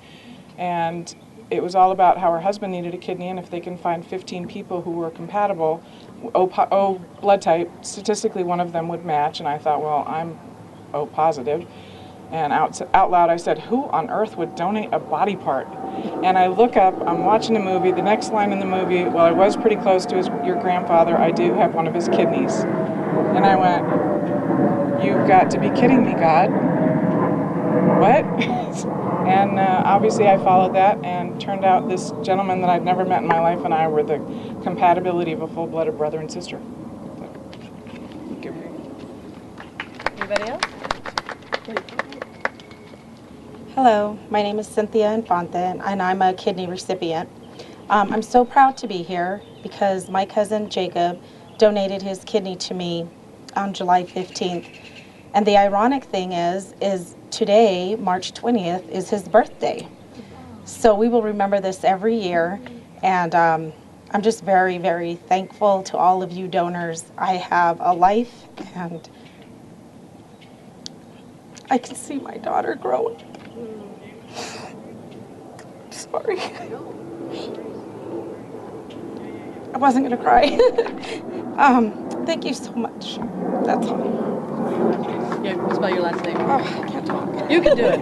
I know you can do it. Okay, it's I-N-F-A-N-T-E. Thank you. Last few words. My name is James Ivey. I'm the Director of Patient Services for the National Kidney Foundation of Arizona, and we are grateful to have been invited here by Risa Simon of the Transplant First Foundation to raise awareness about the need for kidney transplantation through living donation. The Kidney Foundation in Arizona also has a program called the Irma Bombeck Project, which is also dedicated to raising awareness about living kidney donation and to promote that within the state of Arizona. So thank you, Risa, and everyone who's here for helping us to accomplish this goal. Did Irma need the kidney? She did. Irma Bombeck did need a kidney transplant. Her family was affected by kidney failure.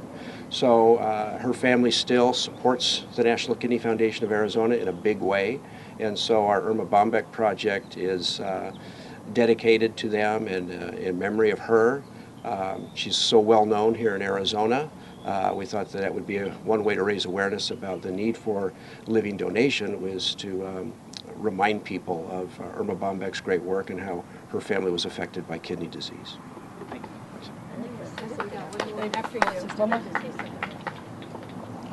Hi, my name is Monica McGinn, and I'm the co-coordinator of the local chapter of the PKD Foundation. And spell your last name. M-A-G-O-O-N. And RISA has done a lot of work with the PKD Foundation. For those of you that don't know, that is polycystic kidney disease, and my husband suffers from it, and my daughter does as well. And unfortunately, he's not eligible for a kidney transplant at this time, but hopefully someday soon. Hi, I'm Adrian Reese, ADRIAN-RUIZ, and I am a living kidney donor to my son, Avery Reese, who's now 13. I donated to him in 2008 when he was 4, just turned 4, and I gave life to my child a second time. So my husband hopes to be in line next, as he is on dialysis now. And this is more of an outreach to folks in the future. My son will need a kidney throughout his life. Kidneys don't last forever when they're transplanted. All right, we're going to dip out of Living Kidney Donors Day. We're going to take you live now to an Air Force One departure there. President Trump departing for Kentucky. We're going to be carrying that press conference live for you here on News Now.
And you just watched Air Force One depart for Louisville, Kentucky. That is where President Trump will be holding a rally. That rally scheduled to start in about 2 hours. We will have live nonstop coverage for you here on News Now. It's must-see TV, or should I say must-see internet, here on the Fox News Now stream. Again, Donald Trump rally later today in Louisville, Kentucky. We'll carry it for you live. Again, you just watched Air Force One depart.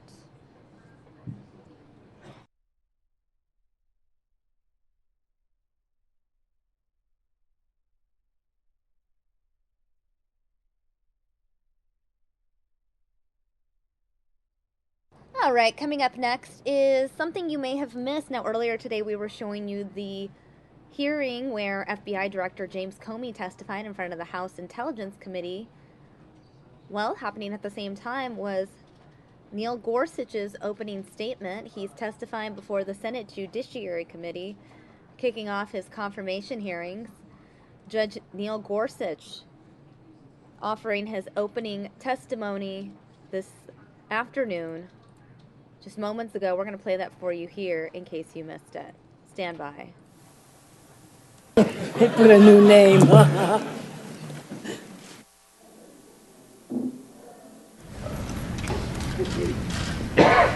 Judge, you come forward, and before you sit, would you raise your right hand to be sworn? Do you affirm that the testimony you're about to give to the committee be the whole truth, the whole truth, and nothing but the truth, so help you God? I do. Thank you. Please be seated, and you may tell us what you want us to hear at this point.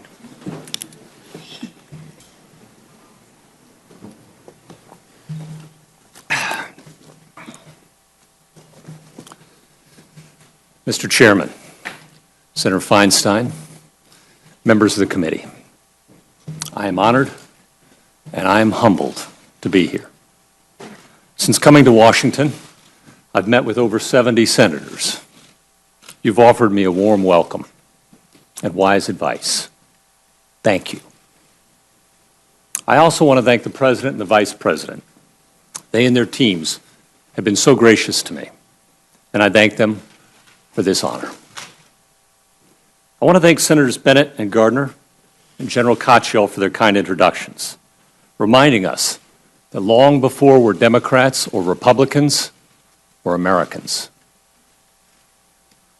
Sitting here, I'm acutely aware of my own imperfections, but I pledge to each of you and to the American people that if I am confirmed, I will do all my powers permit to be a faithful servant of the Constitution and laws of this great nation. Mr. Chairman, I could not even attempt to do this without Louise, my wife of more than 20 years. The sacrifices she has made and her open and giving heart, they leave me in awe. I love you so much.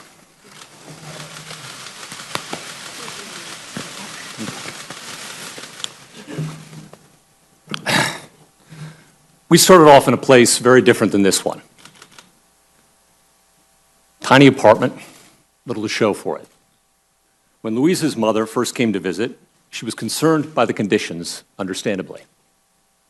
As I headed out the door to work, I'll never forget her whispering to her daughter, in a voice I think intended to be just loud enough for me to hear, "Are you sure he's really a lawyer?"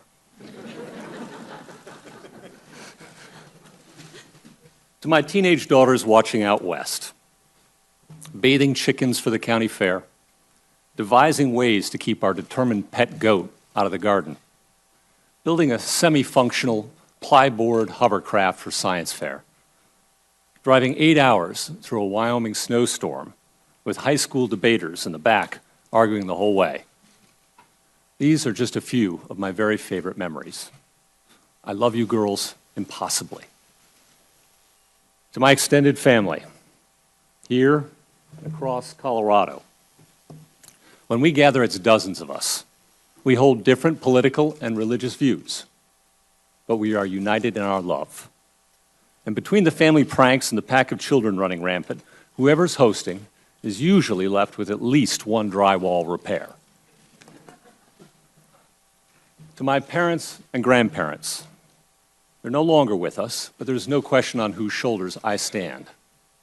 My mom was one of the first women graduates of the University of Colorado Law School. As the first female assistant district attorney in Denver, she helped a program to pursue deadbeat dads. And her idea of daycare sometimes meant I got to spend the day wandering the halls or tagging along behind the police officers. She taught me that headlines are fleeting. Courage lasts.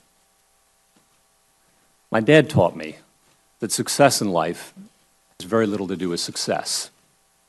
Kindness, he showed me, is a great virtue.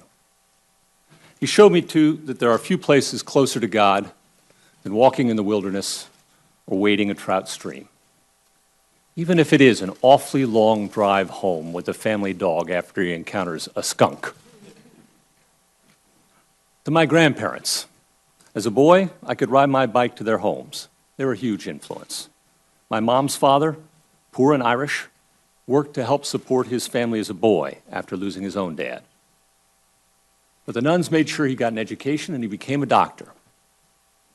Even after he passed away, I heard stories for years from grateful patients who recalled him kneeling by their bedsides so they might pray together. His wife, my grandmother, grew up on a Nebraska farm where an ice box wasn't something you plugged into the wall, but something you lowered into the ground. With 7 children, she never stopped moving, and she never stopped loving. My dad's father made his way through college working on Denver's trolley cars. He practiced law through the Great Depression. And he taught me that lawyers exist to help people with their problems, not the other way around. His wife came from a family of pioneers. She loved to fish. And she's the one who taught me how to tie a fly. I want to thank my friends, so many of whom are here, liberals and conservatives and independents from every kind of background and belief.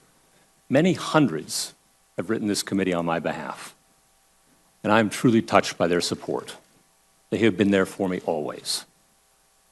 Not least when we recently lost my Uncle Jack, a hero of mine, and a lifelong Episcopal priest. He gave the benediction when I took an oath as a judge 11 years ago. I confess I was hoping he might offer a similar prayer soon. As it is, I know he is smiling. I want to thank my fellow judges across the country. Judging is sometimes a lonely and hard job. But I have seen how these men and women work, how hard they work, with courage and collegiality, independence and integrity. It's their work that helps make real the Constitution and laws of the United States for all of us. I want to thank my legal heroes. Byron White, my mentor, a product of the West. He modeled for me judicial courage. He followed the law wherever it took him, without fear or favor to anyone. War hero, Rhodes Scholar, and yes, the highest paid NFL football player of his day. In Colorado today, there's God, there's John Elway, and there's Peyton Manning. In my childhood, it was God and Byron White. I also had the great fortune to clerk for Justice Kennedy. He showed me that judges can disagree without being disagreeable, that everyone who comes to court deserves respect, that a case isn't just a number or a name, but a life's story, and a human being with equal dignity to my own. Justice Scalia was a mentor too. He reminded us that words matter, that the judge's job is to follow the words that are in the law, not replace them with those that aren't. His colleagues cherished his great humor too. Now, we didn't agree on everything. The justice fished with the enthusiasm of a New Yorker. He thought the harder you slapped the line on the water, somehow more the fish would love it. Finally, there's Justice Jackson. He wrote so clearly that everyone could understand his decisions. He never hid behind legal jargon. And while he was a famously fierce advocate for his client when he was a lawyer, he reminded us that when you become a judge, you fiercely defend only one client, the law. By their example, these judges taught me about the rule of law and the importance of an independent judiciary, how hard our forebears worked to win these things, how easy they are to lose, how each generation must either take its turn carrying the baton or watch it fall. Mr. Chairman, these days we sometimes hear judges cynically described as politicians in robes, seeking to enforce their own politics rather than striving to apply the law impartially. But if I thought that were true, I'd hang up the robe. The truth is, I just don't think that's what a life in the law is about. As a lawyer, for many years working in the trial court trenches, I saw judges and juries, while human and perfect, striving hard every day to fairly decide the cases I put to them. As a judge now for more than a decade, I've watched my colleagues spend long days worrying over cases. Sometimes the answers we reach aren't the ones we personally prefer. Sometimes the answers follow us home at night and keep us up. But the answers we reach are always the ones we believe the law requires. And for all its imperfections, I believe that the rule of law in this nation truly is a wonder, and that it's no wonder that it's the envy of the world. Of course, once in a while we judges do disagree. But our disagreements are not about politics, but about the law's demands. Let me offer an example. The first case I wrote as a judge to reach the Supreme Court divided 5-4. The court affirmed my judgment with the support of Justices Thomas and Sotomayor, with Justices Stevens and Scalia in dissent. Now that's a lineup some might think unusual, but actually it's exactly the sort of thing that happens quietly, day in and day out in the United States Supreme Court and in the courts across this country. I wonder if people realize that Justices Thomas and Sotomayor agree about 60% of the time, or that Justices Scalia and Breyer agreed even more often than that, all in the very toughest cases in our entire legal system. And here's another example about my record. Over the last decade, I've participated in over 2,700 appeals.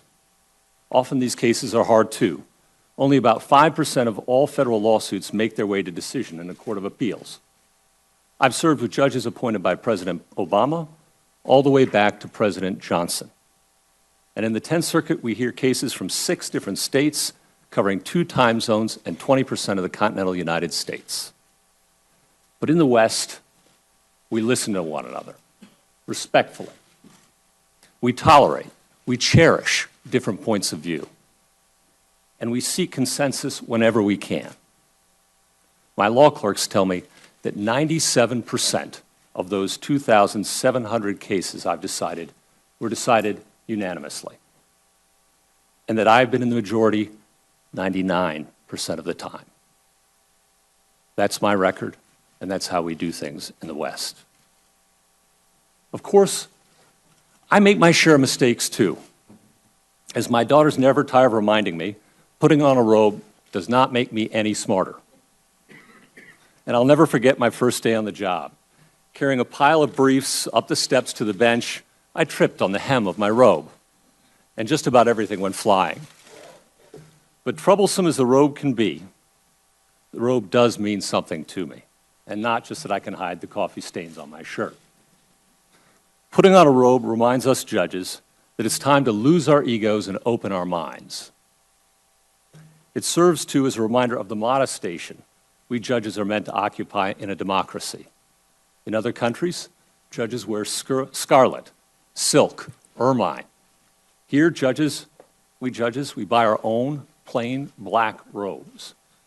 And as Senator Sass knows, I can attest the standard choir outfit at the local uniform supply store is a pretty good deal. Ours is a judiciary of honest black polyester. When I put on the robe, I'm also reminded that under our Constitution, it's for this body, the people's representatives, to make new laws, for the executive to ensure those laws are faithfully executed, and for neutral and independent judges to apply the law in the people's disputes. If judges were just secret legislators, declaring not what the law is, but what they would like it to be, the very idea of a government by the people and for the people would be at risk. And those who came before the court would live in fear, never sure exactly what the law requires of them except for the judge's will. As Alexander Hamilton said, liberty can have nothing to fear from judges who apply the law, but liberty has everything to fear if judges try to legislate too. In my decade on the bench, I've tried to treat all who come before me fairly and with respect, and afford equal right to poor and to rich. I've decided cases for Native Americans seeking to protect tribal lands, for class actions like one that ensured compensation for victims of a large nuclear waste pollution problem produced by corporations in Colorado. I've ruled for disabled students, for prisoners, for the accused, for workers alleging civil rights violations, and for undocumented immigrants. Sometimes, too, I've ruled against such persons. My decisions have never reflected a judgment about the people before me, only a judgment about the law and the facts at issue in each particular case. A good judge can promise no more than that, and a good judge should guarantee no less. For a judge who likes every outcome he reaches is probably a pretty bad judge, stretching for policy results he prefers rather than those the law compels. Mr. Chairman, as a student many years ago, I found myself walking through the old Granary Burial Ground in Boston. It's where Paul Revere, John Hancock, and many of our founders are buried. And there I came across the tombstone of a lawyer and judge who today is largely forgotten, as we're all destined to be soon enough. His name was Increase Sumner, and written onto his tombstone over 200 years ago was this description of the man. As a lawyer, he was faithful and able. As a judge, patient, impartial, and decisive. In private life, he was affectionate and mild. In public life, he was dignified and firm. Party feuds were allayed by the correctness of his conduct. Calumny was silenced by the weight of his virtues, and rancor softened by the amenity of his manners. Mr. Chairman, those words stick with me. I keep them on my desk. They serve for me as a daily reminder of the law's integrity, that a useful life can be led in its service, with the hard work it takes, and an encouragement to good habits when I fail and when I falter. At the end of it all, I could ask for nothing more than to be described as he was. And if confirmed, I pledge to you that I will do everything in my power to be that man. Thank you, Judge. I have just a few words to say, to read, but before I do that, we will convene tomorrow at 9:30. Each person will have 30-minute rounds. I want to finish the first round tomorrow, so not taking into consideration any of the judges' needs to get away from the table for time to eat and do other things. I would suggest that we have at least 10 hours of work to do in addition to whatever the judge needs. So I ask you to be prepared for that. The way I would like to do it, since each person has a half hour, if you start your last question before the time runs out, I'll ask the judge to give a short answer, but I think we have to move on very quickly and get it done. And then the next day we have 20-minute rounds.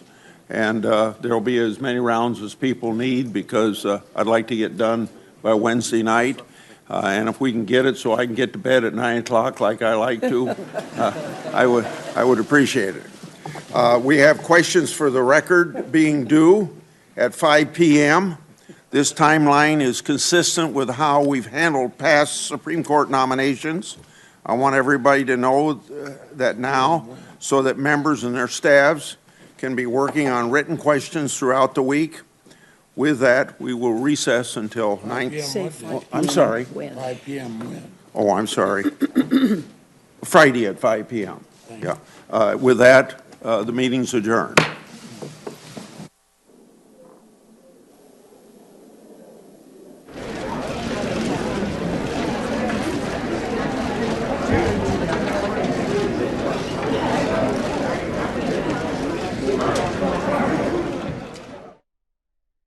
All right, everyone, that wraps up the Neil Gorsuch opening testimony. This confirmation hearing will go on throughout the week. We'll obviously carry it for you here on News Now. This wraps up the morning edition of News Now. We have a separate link, a separate stream kicking things off. We have the Trump event. Let me go ahead and give you guys a quick look at that live Trump rally in Kentucky, Louisville, Kentucky. A live look at that Trump rally. We're going to launch a separate stream just for that. Mary Kate will be joining you in just a couple minutes to take you through that stream. Stay tuned. More News Now ahead.